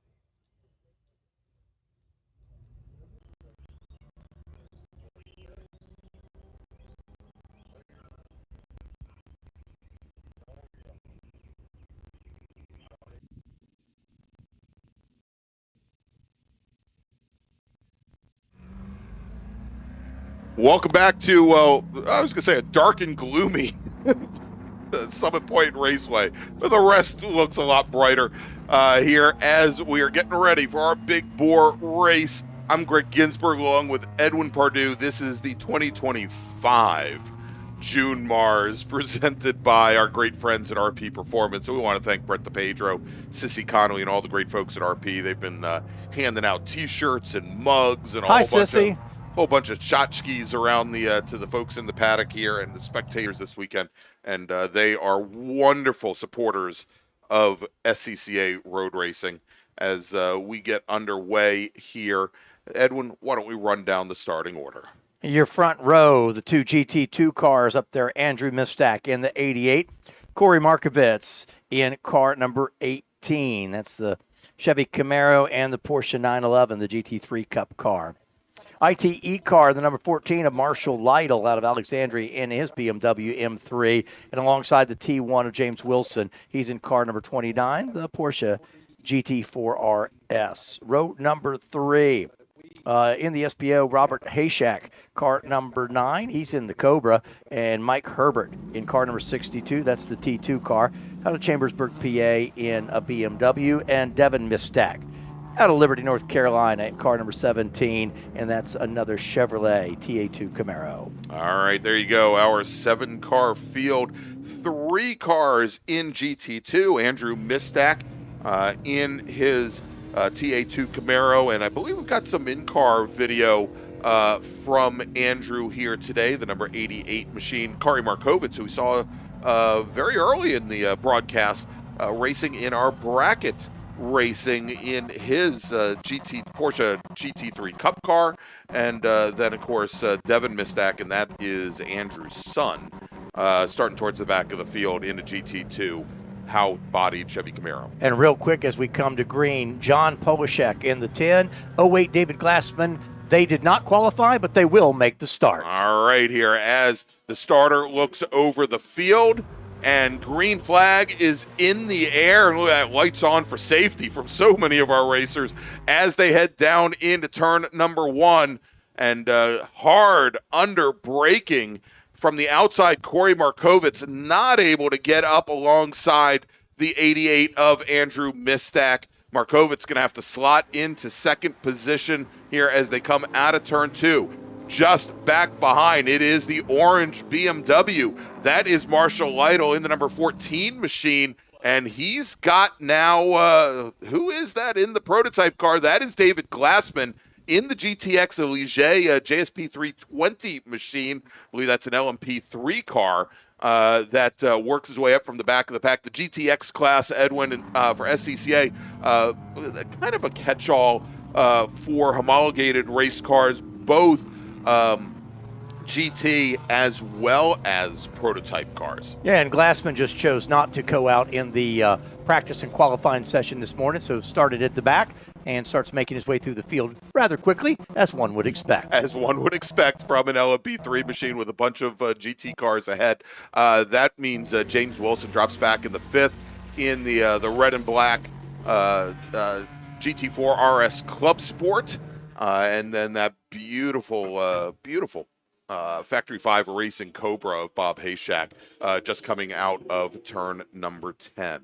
Now, what's fun here is to watch some of these laps that these guys will put in. Now, the track has a lot of cloud cover over it right now, and they've worked a little rubber into it, but the wind is picking up a little bit. But watching these lap times as we go on board with Andrew Mistak in the 88 car, and some of these lap times are fun to watch because they really get it done. All right, unfortunately, can't see much of what's ahead of Andrew Mistak right now, but I can tell you, no other racers ahead of Andrew right now.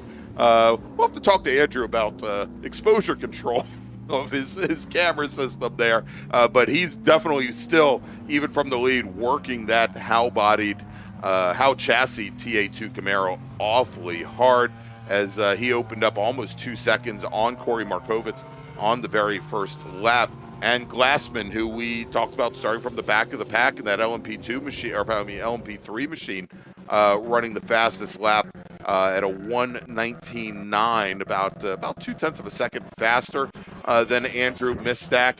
And wow, what a sound from those cars as they come now down into turn one. Again, side by side, it is the Glassman car now working his way past Andrew Mistak. So Glassman now down into the 1:16 range, almost 2 full seconds faster than Andrew Mistak. He now takes over the overall lead. Again, Glassman, your sole racer today in GTX. And you've got such a diversity of lap times here. Glassman, even in a 15-lap race, Glassman will end up in some lap traffic before this thing is over. Yes, he and will. The closing ratio is unbelievable between those two types of cars. And Edwin, I'm starting to see, I think, some rain possibly just outside our back window over by turn, coming into turn number 3.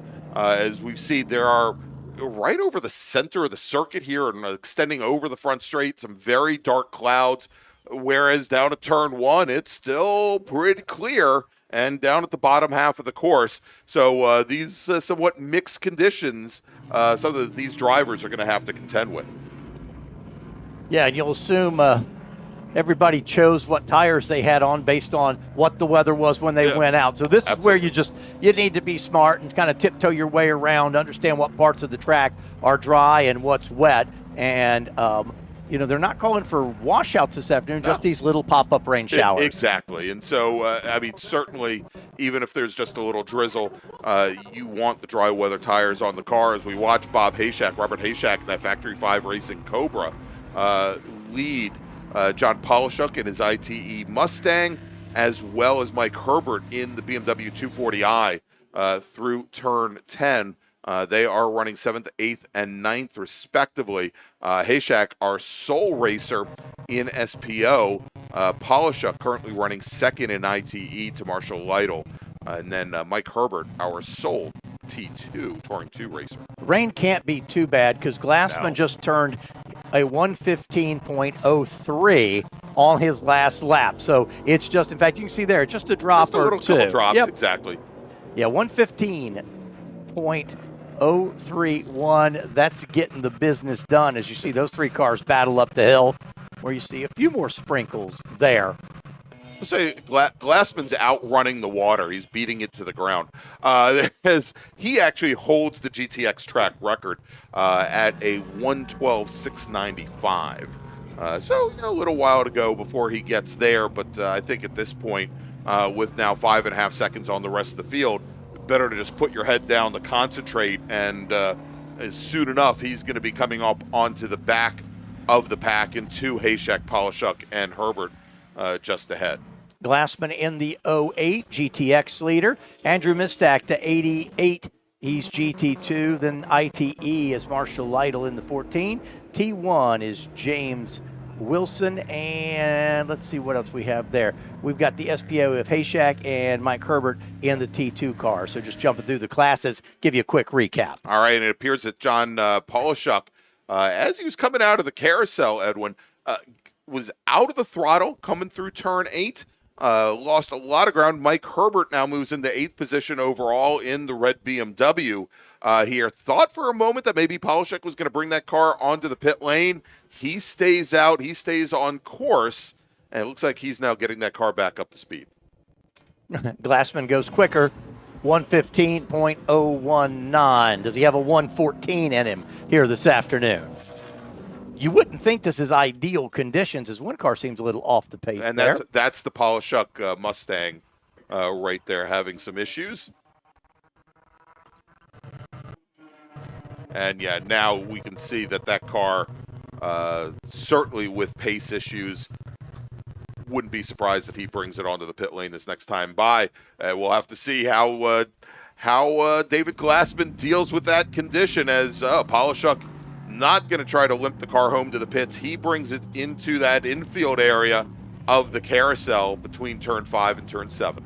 Yeah, depending on how far he can get it off, there's a wall there he can sort of tuck in behind. and possibly be okay. He also saw Glassman coming and thought, I'll probably just get out of the way here. But yeah, a couple places he can tuck a car in over there and not be in the way the rest of the way. Attention in the paddock. Attention in the paddock. First call to the grid for race group number 8. Production Super Touring Light Touring 4. Please head to the grid. And Legends cars, by the way. Race group number 8. Please head to the grid. There you see Glassman down in turn number 1, and he indeed now has slowed the pace up a little bit. May have been because he came up on the Polishuk car, or it may be that just the track conditions. He's taken what the track will give him. Yeah. Beautiful, beautiful race car right there. That's fun to see. And even better to listen to. I'm checking to see, and I'm trying to remember if it's the JS320 that typically runs with the Nissan engine. But they've got a very distinctive sound to them, and just a wonderful tone. These cars ran, I believe, in the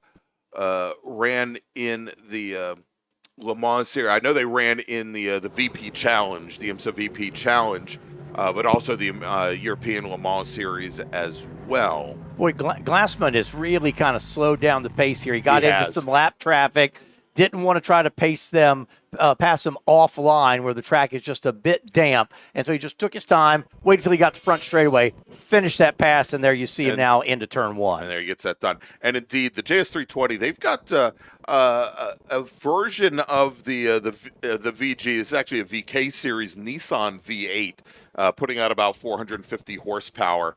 And that you saw at one point in like the old Q45 and in some of the newer chassis. Very distinctive sound, but a very guttural, interesting V8 noise. Not like a flat plane Mustang motor or something like that, but still great noise. Just about halfway in this one, Glassman leads overall in GTX. GT2, Andrew Mistak is leading in GT2, and Marshall Lytle, ITE leader. James Wilson in T1.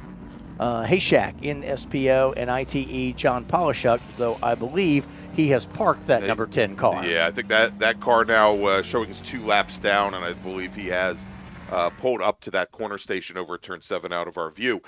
We also see now that Andrew Mistak starting to work his way through the back of the field as he just put Mike Herbert's BMW a lap down, and now Mistak gets around the Factory 5 Cobra of Bob Hayshak, the number 9 machine. And looks as though a little bit more rain coming down over at turn 10.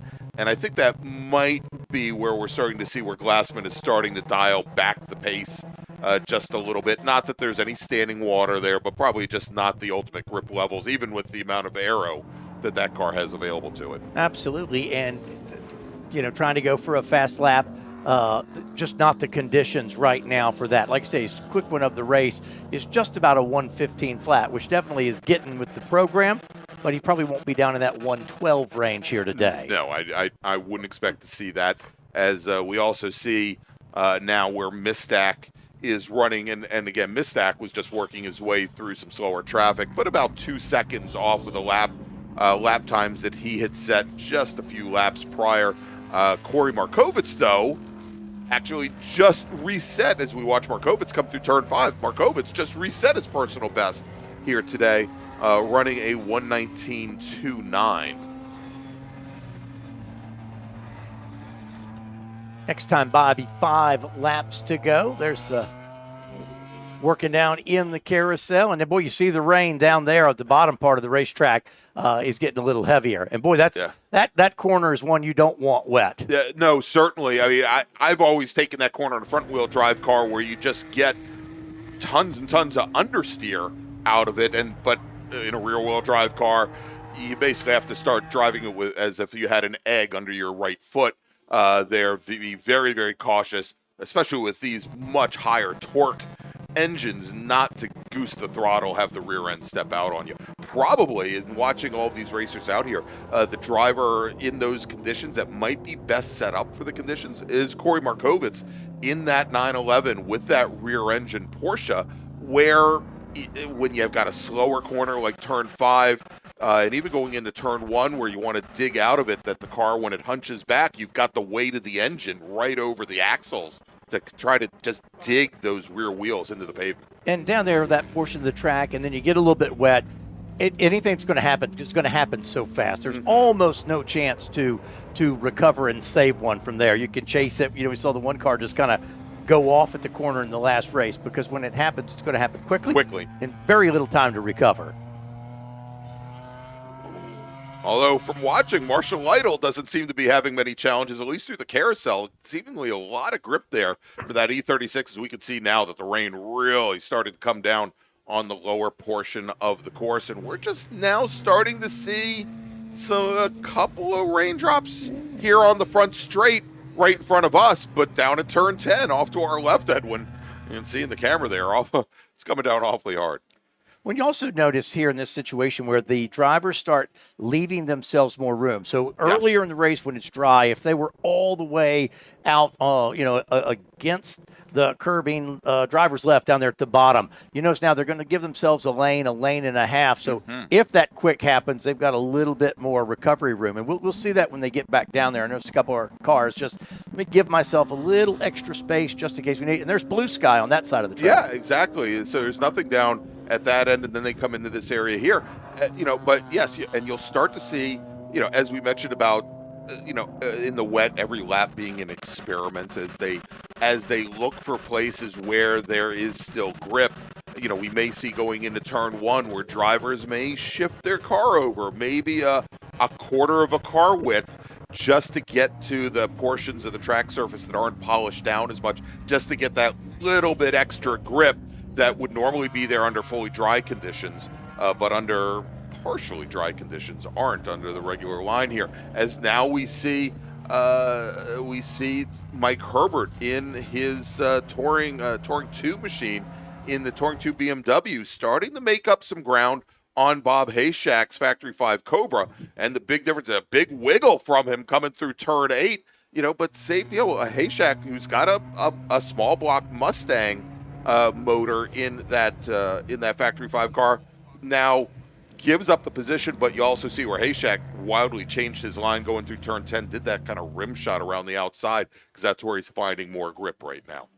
Right here at start-finish, where we're sitting, we're right at the start-finish line. Here, it's not raining at all. No. Down in turn 1, it's not raining at all. At turn 10, it's coming down pretty heavy. Pretty heavy.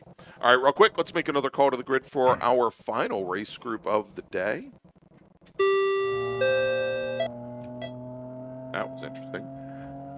Second call to the grid for race group number 8. That is Small Bore Production Super Touring Light Touring 4 Legends cars, and I'm sure there are probably a few other classes in there that I've forgotten.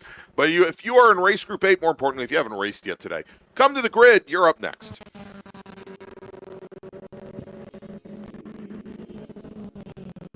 About 3 laps to go here. Miss Stack's quick lap now is down to, that was earlier, a 117.64. Now he's backed it off to a 128. So about 11-second difference between dry and wet. And wet, yeah. Both he and Glassman now up into that very low 128 range as their pace now running more or less identical times. And I look out our window towards turn 10, and it is getting very dark over there as well. But yes, we can see, and now big rain trails of rain coming up behind, or water trails behind these race cars, coming underneath the bridge and going into turn number 10. And for these racers who I'm sure probably all went out on slicks, you're seeing there with these tires, they don't have any ability to evacuate that water, push it to the side. For these racers, they have to be very, very careful as they come through those final corners, but still good pace from them, Edward. this little storm we're seeing. So this is the south end of the track. So the storm we're having is just skirting the north end of the racetrack. And you've seen that before here where those will just kind of miss you just to the north here, just scraping the northern edge of the track. But overall, the weather's been much better today than some had talked about. Yeah, absolutely. For those of you that are buried in racing lore, they call Summit Point Raceway the Spa of West Virginia. So where the weather can be very different at one end versus the other. Much smaller track surface. But we've got now it's not two bothering laps that guy. He's happy. I was going to say on the previous lap, there were 3 of them sitting along the wall there, and and his shirt actually looks pretty dry there. Like he's got maybe he Scotch guarded the shirt before he came out for the session. Somebody I don't know. get him an umbrella. I don't think he needs it or wants it. He doesn't seems and fine. Through here. Well, I will say here, Edwin, our camera is protected by trees right here. But even right here, it doesn't look very bad. But here, just where you can actually see the exit of the carousel, it's wildly different. Coming to the closing stages of this one, David Glassman in that GTX car has led not the whole way because he had some ground to make up at the start, but boy, it's coming down good now in turn 10. It is, and Glassman we should see him coming under the bridge right now. Well, just about now. And look at all that rain on our camera. There's Glassman as he comes through, and there. Again, Glassman likely on dry weather tires, but you can see what the effect of all the aero accoutrement on that Ligier chassis, what it does to it would normally be redirecting air out of the back off the back of the car. What it does with that rainwater as it goes through, even at these lower paces.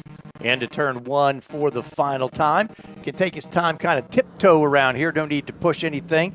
Andrew Mistack still running second overall with Corey Markovitz, the number 18 car, running third overall. And there we just see Glassman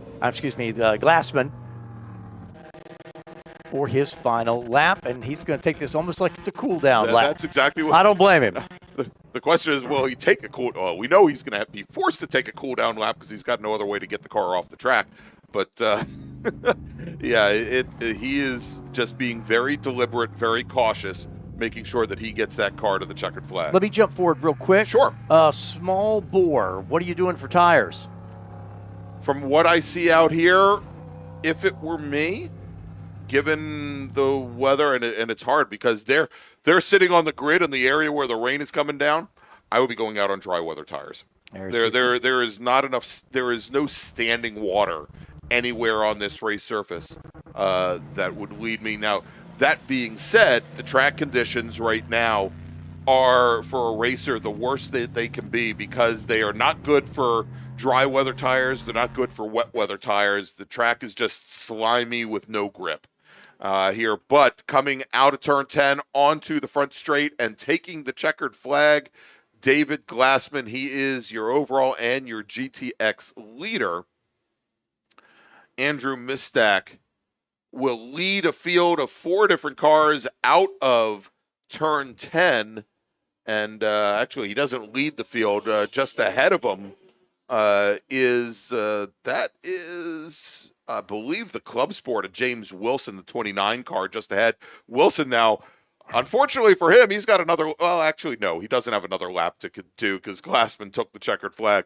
But Mistack's going to finish second overall. He's going to take the win in GT2. Corey Markovitz, who finished only 4/10 back, will finish third overall, second in GT2. And we've got a car off at turn 10. Let's see, we're going to bring the ticker down and away. And that is Marshall Lytle's number 14 BMW. And Lytle, who didn't appear to hit the wall and just spun through the grass, nice lazy slide through the grass. He's going to cross the line. He is going to still take the win in ITE, finishing fourth overall. James Wilson in the GT4RS Club Sport, the Porsche Cayman, who we saw cross the line earlier. He's going to finish fifth overall. Then Devin Mistack in his TA2 GT2 Camaro.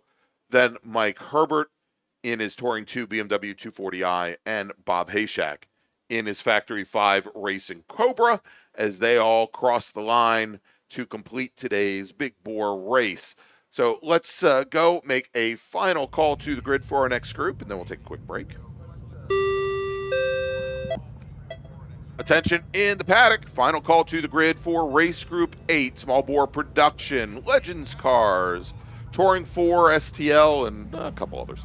Please head to the grid, race group 8. This is your final call to the grid. And so we are going to take a quick break. We'll come back. We'll bring you your final race of the day here from Summit Point Raceway and the 2025 June MARRS. Stay with us. Grand Touring Enterprises is an internationally recognized and awarded full-service classic automotive facility located in Frederick, Maryland, specializing in classic Italian sports cars from Ferrari, Lamborghini, ISO, and Bizzarini. Grand Touring's extensive experience ranges from pre-war to modern exotics, advising on all aspects of the classic car ownership experience, from service, restoration, and climate-controlled storage to sales and consignment. Grand Touring's focus is not just on preserving the history and prestige of these vehicles, but making sure that the driving experience is equally as spectacular and authentic. For more information, send email to tom@grandtouring.com. Grand Touring, legends in motion. The Spring Hill Suites Winchester is an all-suite property that features spacious suites, an indoor heated pool, complimentary hot buffet-style breakfast, a 24-hour fitness center, and complimentary Wi-Fi. Whether you're traveling in a group or flying solo, you'll find it easy to get comfortable in our spacious suites. We're conveniently located just off of Interstate 81 at exit 317 in a shopping center with many shops and dining options. Discount rooms are available. To book your suite today, call 540-431-3330.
Need a ride?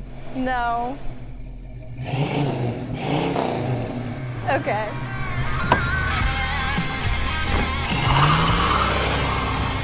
Taking you back to simpler times.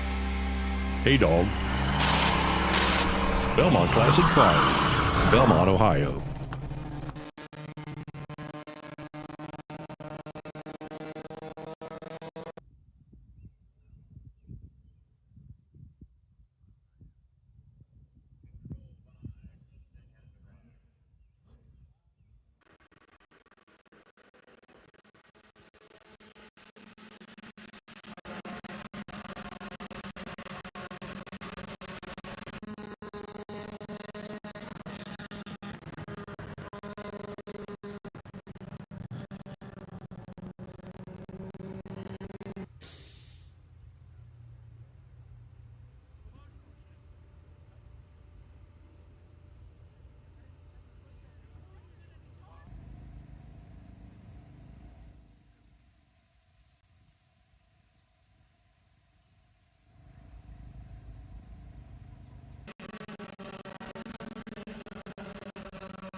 Welcome back to Summit Point Raceway and the 2025 June MARRS presented by our great friends at RP Performance.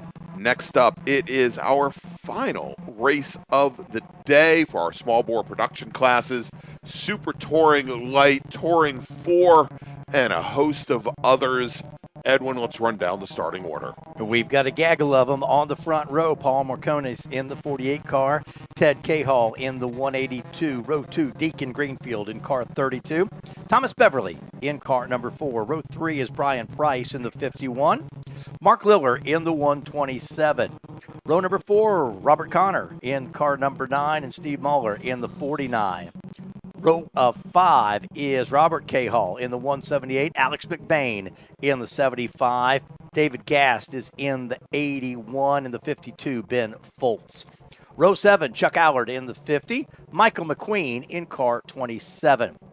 Bruce Shelton, car number 11. He'll start 15th, and Kevin Conlon next to him in car number 14. Row number 9, Jennifer Romes in the 186, Madden Workman in the 152. Good story there. In car number 72, Elliot Golden will go 19th, and Michael Arendosh in number 33 starts 20th.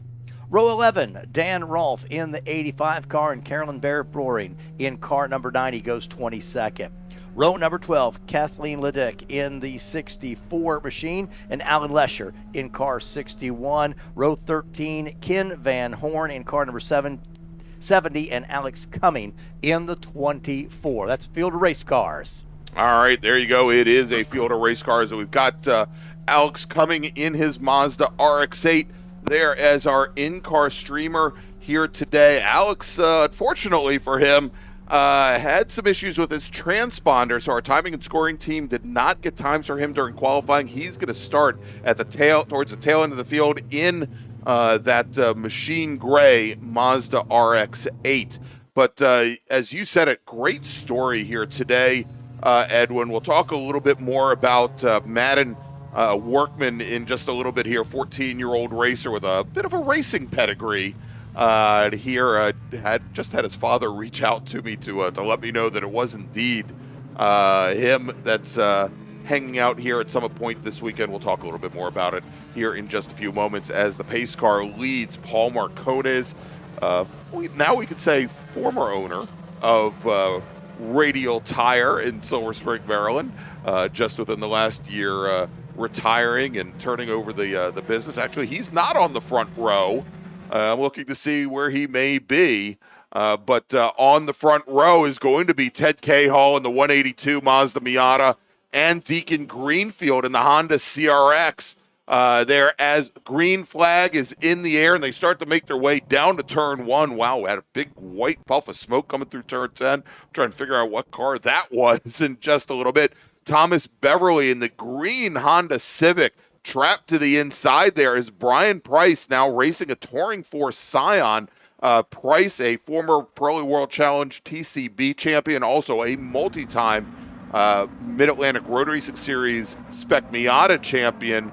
Now was right there with Beverly in turn 1, but he gives up a position to Robert Connor, our sole Legends car in the field. You saw there, it looks like Price was caught out a little bit. A little surprised to see Bob Connor come up underneath him at 3. Yeah, and those cars are so quick, and you talk about a mixture of vehicles all on the track together. There you have it. And when we go through timing and scoring, if Paul Marcones made the start, I don't think he did. So not sure if he, issues with the car. He did qualify earlier this morning, was quickest in Group 8 in the small bore class, but for whatever reason did not take the green flag as we come completing lap 1 here in a second. Exactly. Look for a yellow car. Look for a yellow Acura Integra. We've got a couple of yellow cars in the field, and as I saw them come through, I did not see that Integra. Now coming out of turn 10 for the very first time, Deacon Greenfield in the number 32 OG Racing Angry Sheep Motorsports Honda CRX. He is your leader with Ted Cahall running in second. And great to see Deacon running so well.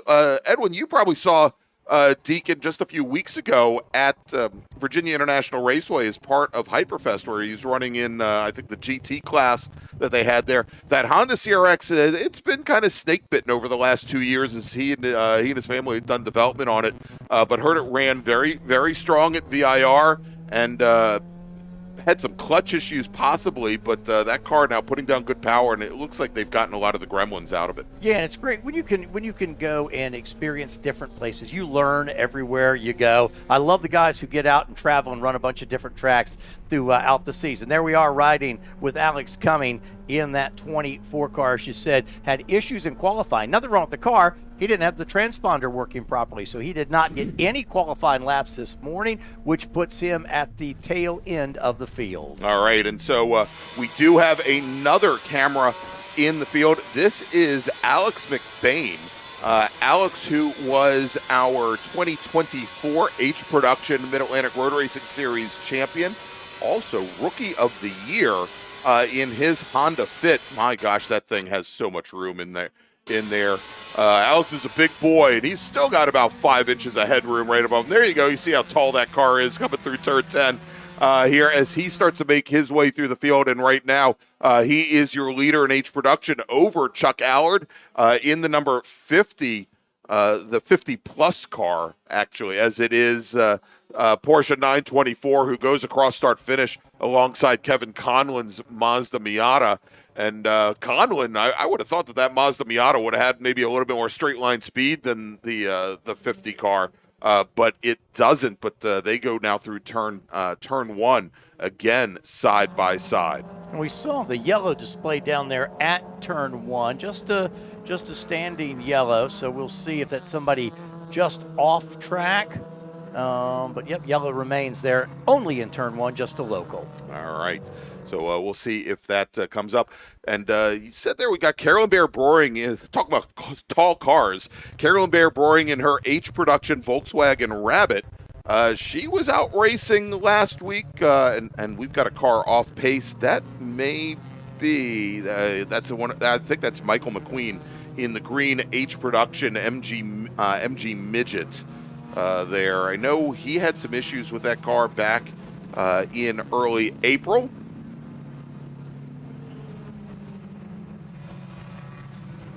Shot down there at the carousel, and what was a rainy, ugly day a moment ago is now a beautiful day.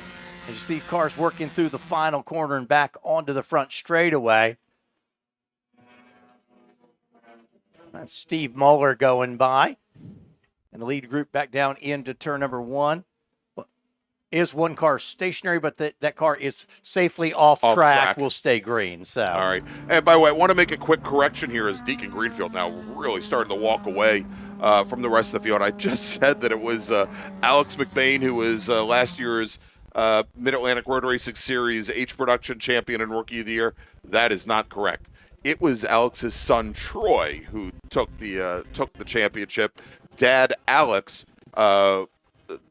is the driver behind the wheel. Saw him at Virginia International Raceway for the MARRS Challenge. Put in a real good showing in that Honda Fit, and he's getting his time behind the wheel of the car once again here this weekend.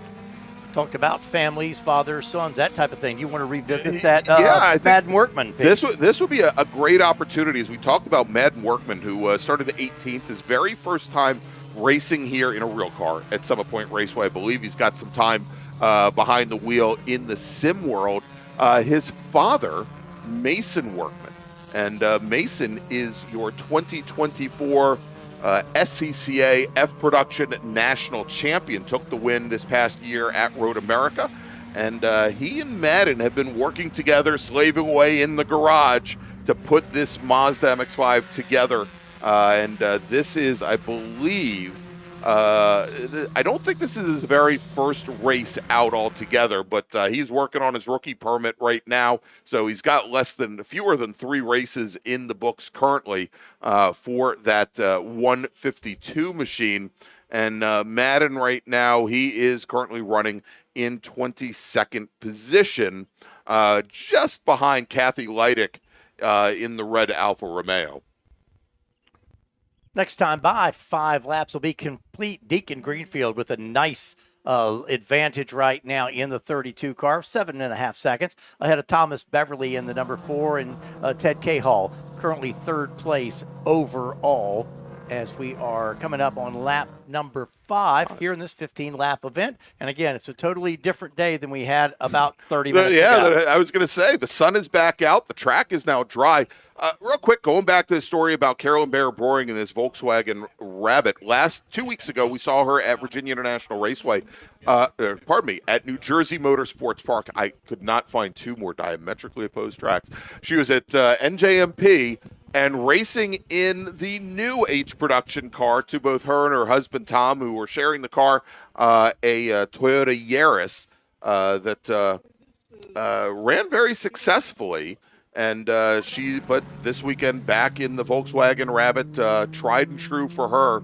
And she complained that the Toyota was very tail happy. And when you're in a Volkswagen Rabbit for years, Edwin, in the Volkswagen Rabbits, people would stack rear sway bars upon rear sway bars upon rear sway bars to get those cars as stiff as possible in the rear so that they would rotate. She got that naturally in the new chassis, didn't know what to do with it. Well, and it's I have so much respect for folks who, especially like today, folks doing double duty. Yeah. And you jump out of one and jump right into something else. It's totally different. Yeah. And immediately have to make that adjustment. Occasionally, you probably have to stop and go, okay, which car am I in? Okay, I'm good. Well, we saw Jamison Huffman do that today. Goes from winning Spec Miata to winning Spec Racer Ford, no more than a couple minutes between the two races. As we go back on board with Alex McBain, as we watch as he tries to come and slide that Honda Fit, tries to slide that car underneath Kevin Conlon's STL Mazda Miata, going through turn 5. For a moment there, it looked like Conlon was going to leave the door open for him, but he just had that car positioned very nicely, about 3/4 of the way over to driver's left. No room for that very tall but also very narrow Honda Fit to get by. Alex started 10th, and he runs 10th as he comes through turn number 10. And in watching this fight and watching that Honda Fit, the battle for the lead now in H production, Chuck Allard in that white and blue Porsche 924. He's started to close up on McBain a little bit here, as maybe McBain is getting held up just a little bit by the Miatas ahead. McBain did get around Kevin Conlon, but now he's got Ted Cahall's STL machine. I don't think that's going to be much of an issue, although maybe here as the Cahall car moved over driver's left, and I don't know if that was to defend the position or maybe he thought he'd let that battle by and didn't realize that perhaps the Fit didn't have the overtaking speed that he was expecting. Yeah, and again, you've got a diversity in lap times here. And then the other thing is, different cars are different in different places. You know what I mean? And you're like, well, I'm good here, but he's going to get me here. And so taking the long way around. Yeah, well, and again, in a front-wheel drive car, trying to open up that wheel, not to put too much of a load on the front tire. Now that I think about it, I don't think Robert Cahall was trying to let Alex McBain by. I think he was playing defense because he realizes Kevin Conlon, who he's fighting in class, was right there behind him. Great fight a little bit further back in Touring 4. And if we can stay on this shot for a little bit here, Spencer, as we've got Jennifer Romes. We talked about Jennifer earlier today in that Scion FRS. She was just fighting there with Alex Cumming for, that was her third position for the last podium-paying position in Touring 4. Alex Cumming, who started from the back of the pack in his Mazda RX-8, manages to slide underneath Jennifer going into turn 10. So move Alex up a spot, 11th overall, and ahead of Jennifer. Now in class, Deacon Greenfield continues to lead overall in the STL, and then two T4 cars there, Liller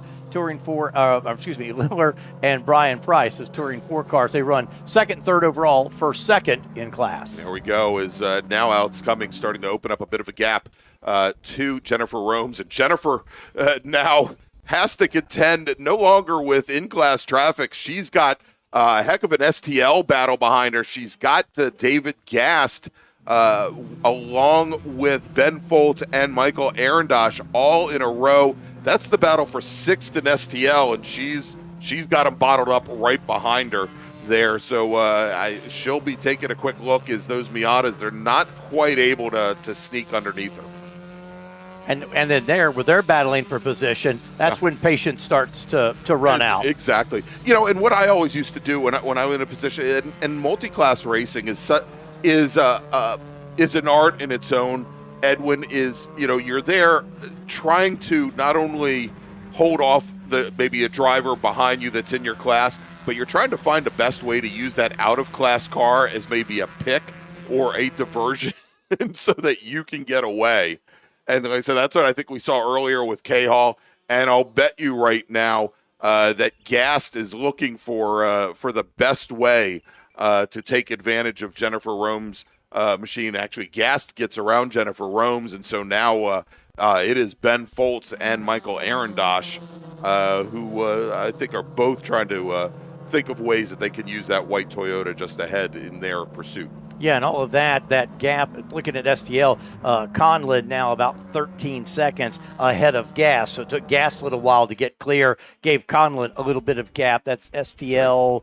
That is 4th and 5th, I believe. That's right. So we did have Ryan McBain, last year's Rookie of the Year for the Washington, D.C. region of the SCCA and H Production Champion, checked in the chat, and as opposed to the wits in Spec Miata, Ryan says there are still too many McBains for us to worry about. So and we got a lot of folks here. Taylor Hyatt, who you mentioned earlier, she had planned to bring her Volkswagen Rabbit, her H Production Rabbit, affectionately known as Big Bird, out to race this weekend. She had a bit of an accident while on vacation, not able to race with us here this weekend. So Taylor, hope you're recovering well. Hope to see you on track soon enough. And this guy named Brian Donati, I don't know who he is. He's working this weekend. Yeah, Brian, I don't think we mentioned, he is up at Watkins Glen for the Porsche Club of America races, and he just wrapped up his broadcast day, so he's checking in with us in the chat. So thanks for joining us, Brian. Yeah, but I know Taylor was checking in a little bit earlier, recuperating and watching some racing, so I hope she is feeling better. All right, we just talked about Madden Workman. Somebody named Callie in the chat. I don't know if that's Mrs. Workman, if that's mom, or if that's just another one of Madden's cheering squad there. She says, "Go Madden."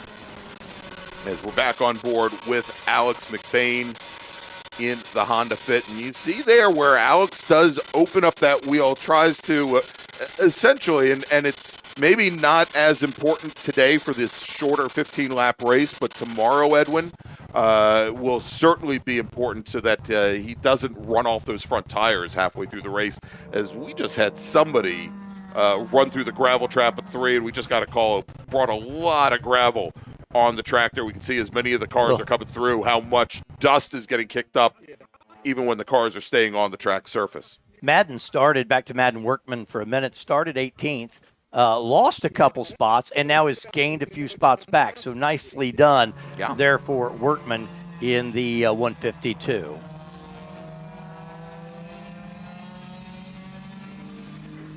And apparently that was Jennifer Romes in the 186 car who went for the wild ride through turn 3.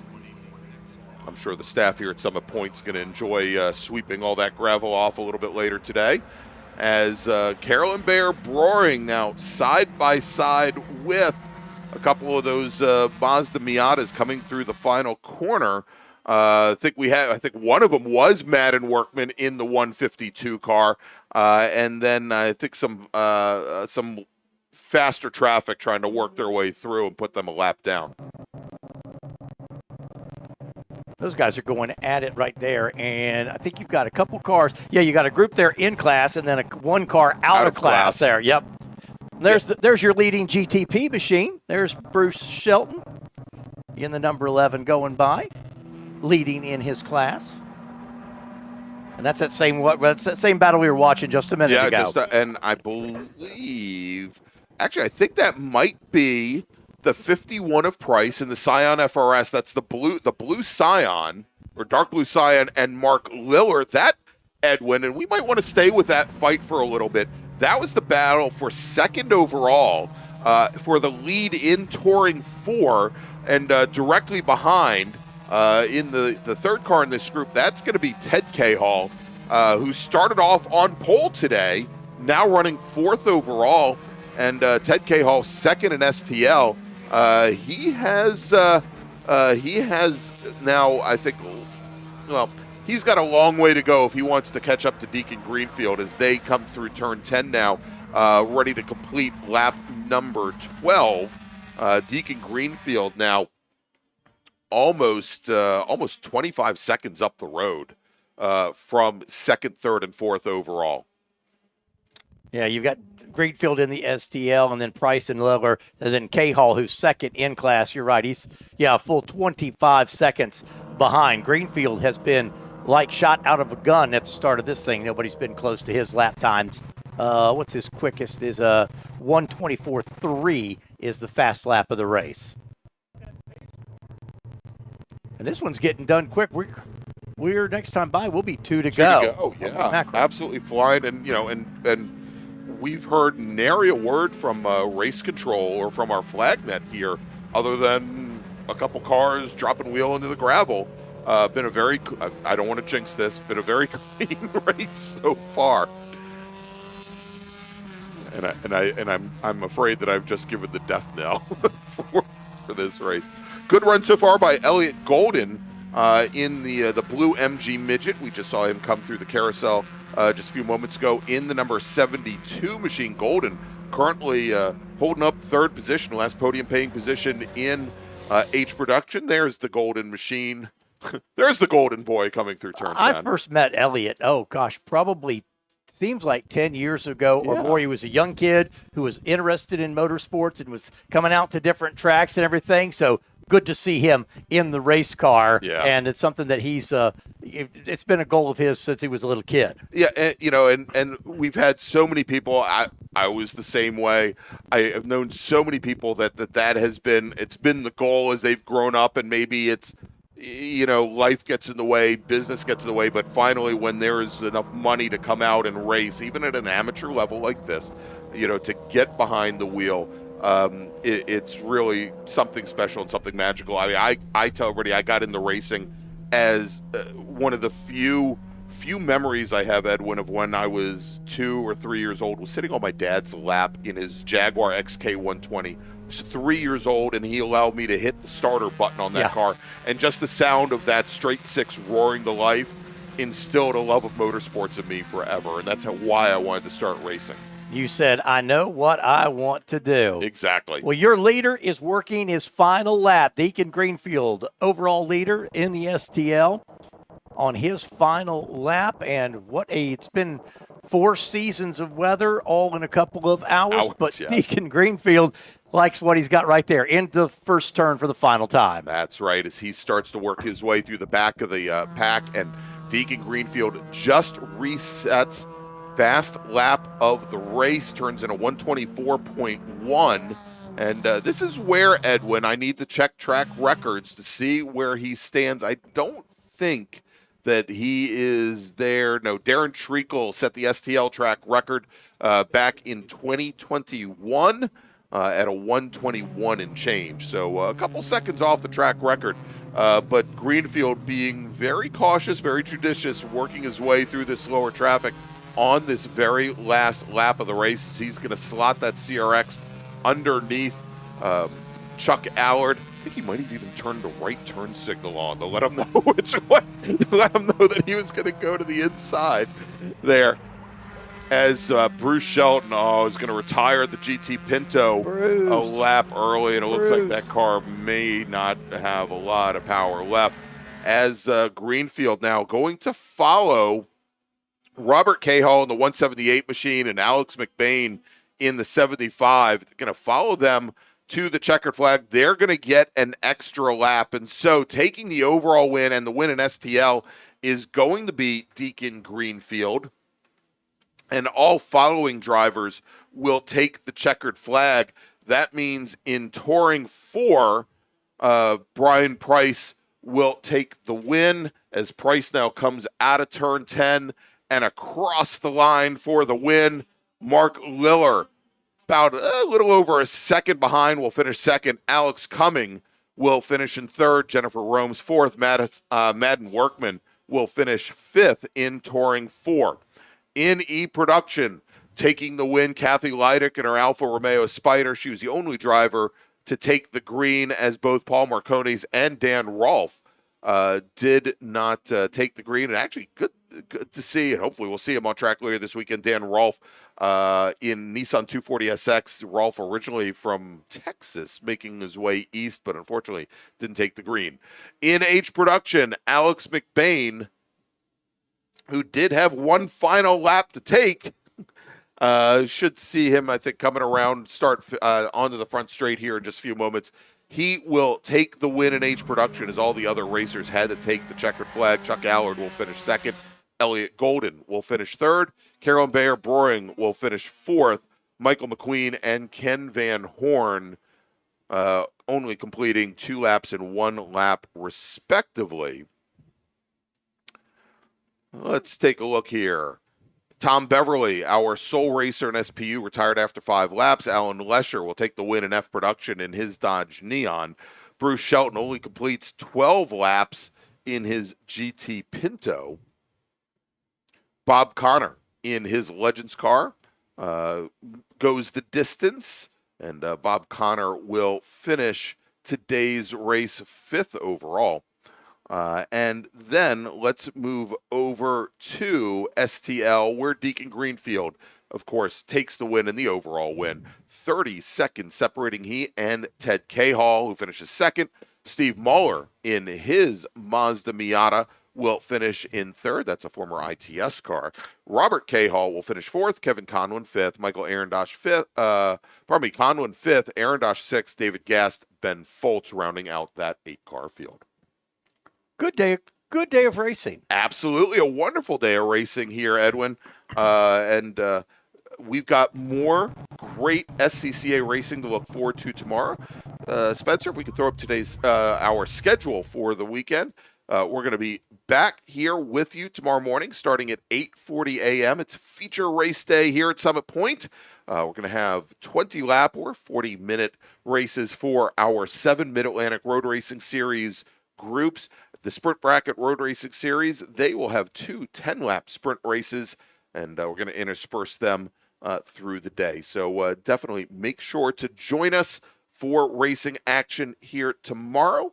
And so for Edwin Pardue, for Spencer Gaynor, I'm Greg Ginsberg, and we'll see you tomorrow morning. Thanks for joining us, everybody. Have a great afternoon. At OG Racing, when you are shopping on our website, when we say in stock, this is what we mean by in stock. Seats and seat bases, brakes, harnesses and restraints, shoes, suits, and steering, helmets, gloves, and undergarments, fire suppression, and so much more. Shipping directly to you from our conveniently located Sterling, Virginia warehouse with thousands of in-stock items.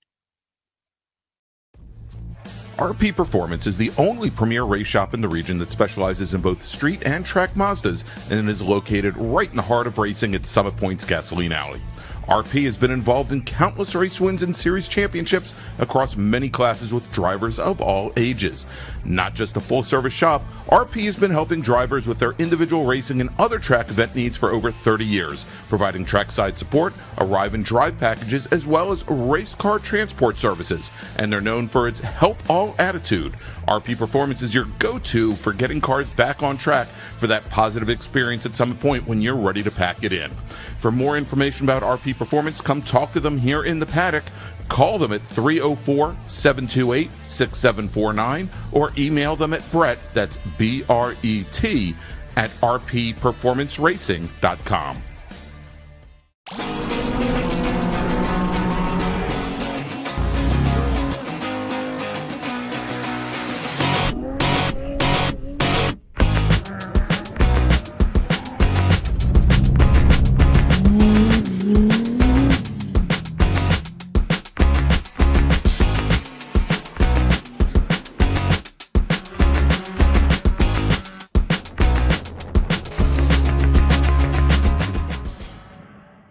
Grand Touring Enterprises is an internationally recognized and awarded full-service classic automotive facility located in Frederick, Maryland. Specializing in classic Italian sports cars from Ferrari, Lamborghini, ISO, and Bizzarini, Grand Touring's extensive experience ranges from pre-war to modern exotics, advising on all aspects of the classic car ownership experience, from service, restoration, and climate-controlled storage to sales and consignment. Grand Touring's focus is not just on preserving the history and prestige of these vehicles, but making sure that the driving experience is equally as spectacular and authentic. For more information, send email to tom@grandtouring.com. Grand Touring, legends in motion. Since 1976, Radial Tire Company has been providing the Washington, D.C. area with quality tires, expert knowledge, and the finest service. They have earned a reputation as a premier specialist in hard-to-find performance tire and wheel applications and stock tires from all the top manufacturers for whatever you drive. From performance and race cars to SUVs and trucks to your daily drivers, Radial's mission is to assist you in getting the most out of your tires and car. To get a competitive quote on your next set of tires, now with free shipping, or to schedule online, visit RadialTireCompany.com or call them in Silver Spring at area code 301-585-2740. That's 301-585-2740. The Spring Hill Suites Winchester is an all-suite property that features spacious suites, an indoor heated pool, complimentary hot buffet-style breakfast, a 24-hour fitness center, and complimentary Wi-Fi. Whether you're traveling in a group or flying solo, you'll find it easy to get comfortable in our spacious suites. We're conveniently located just off of Interstate 81 at exit 317 in a shopping center with many shops and dining options. Discount rooms are available. To book your suite today, call 540-431-3330.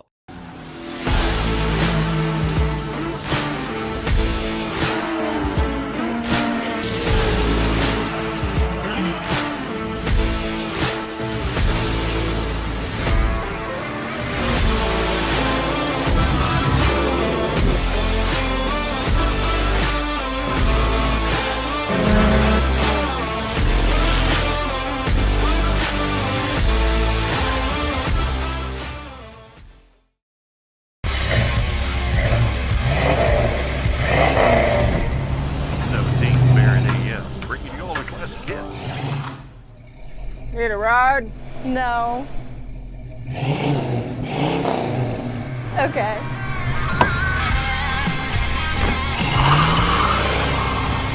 Taking you back to simpler times. Hey, dog. Belmont Classic Cars, Belmont, Ohio.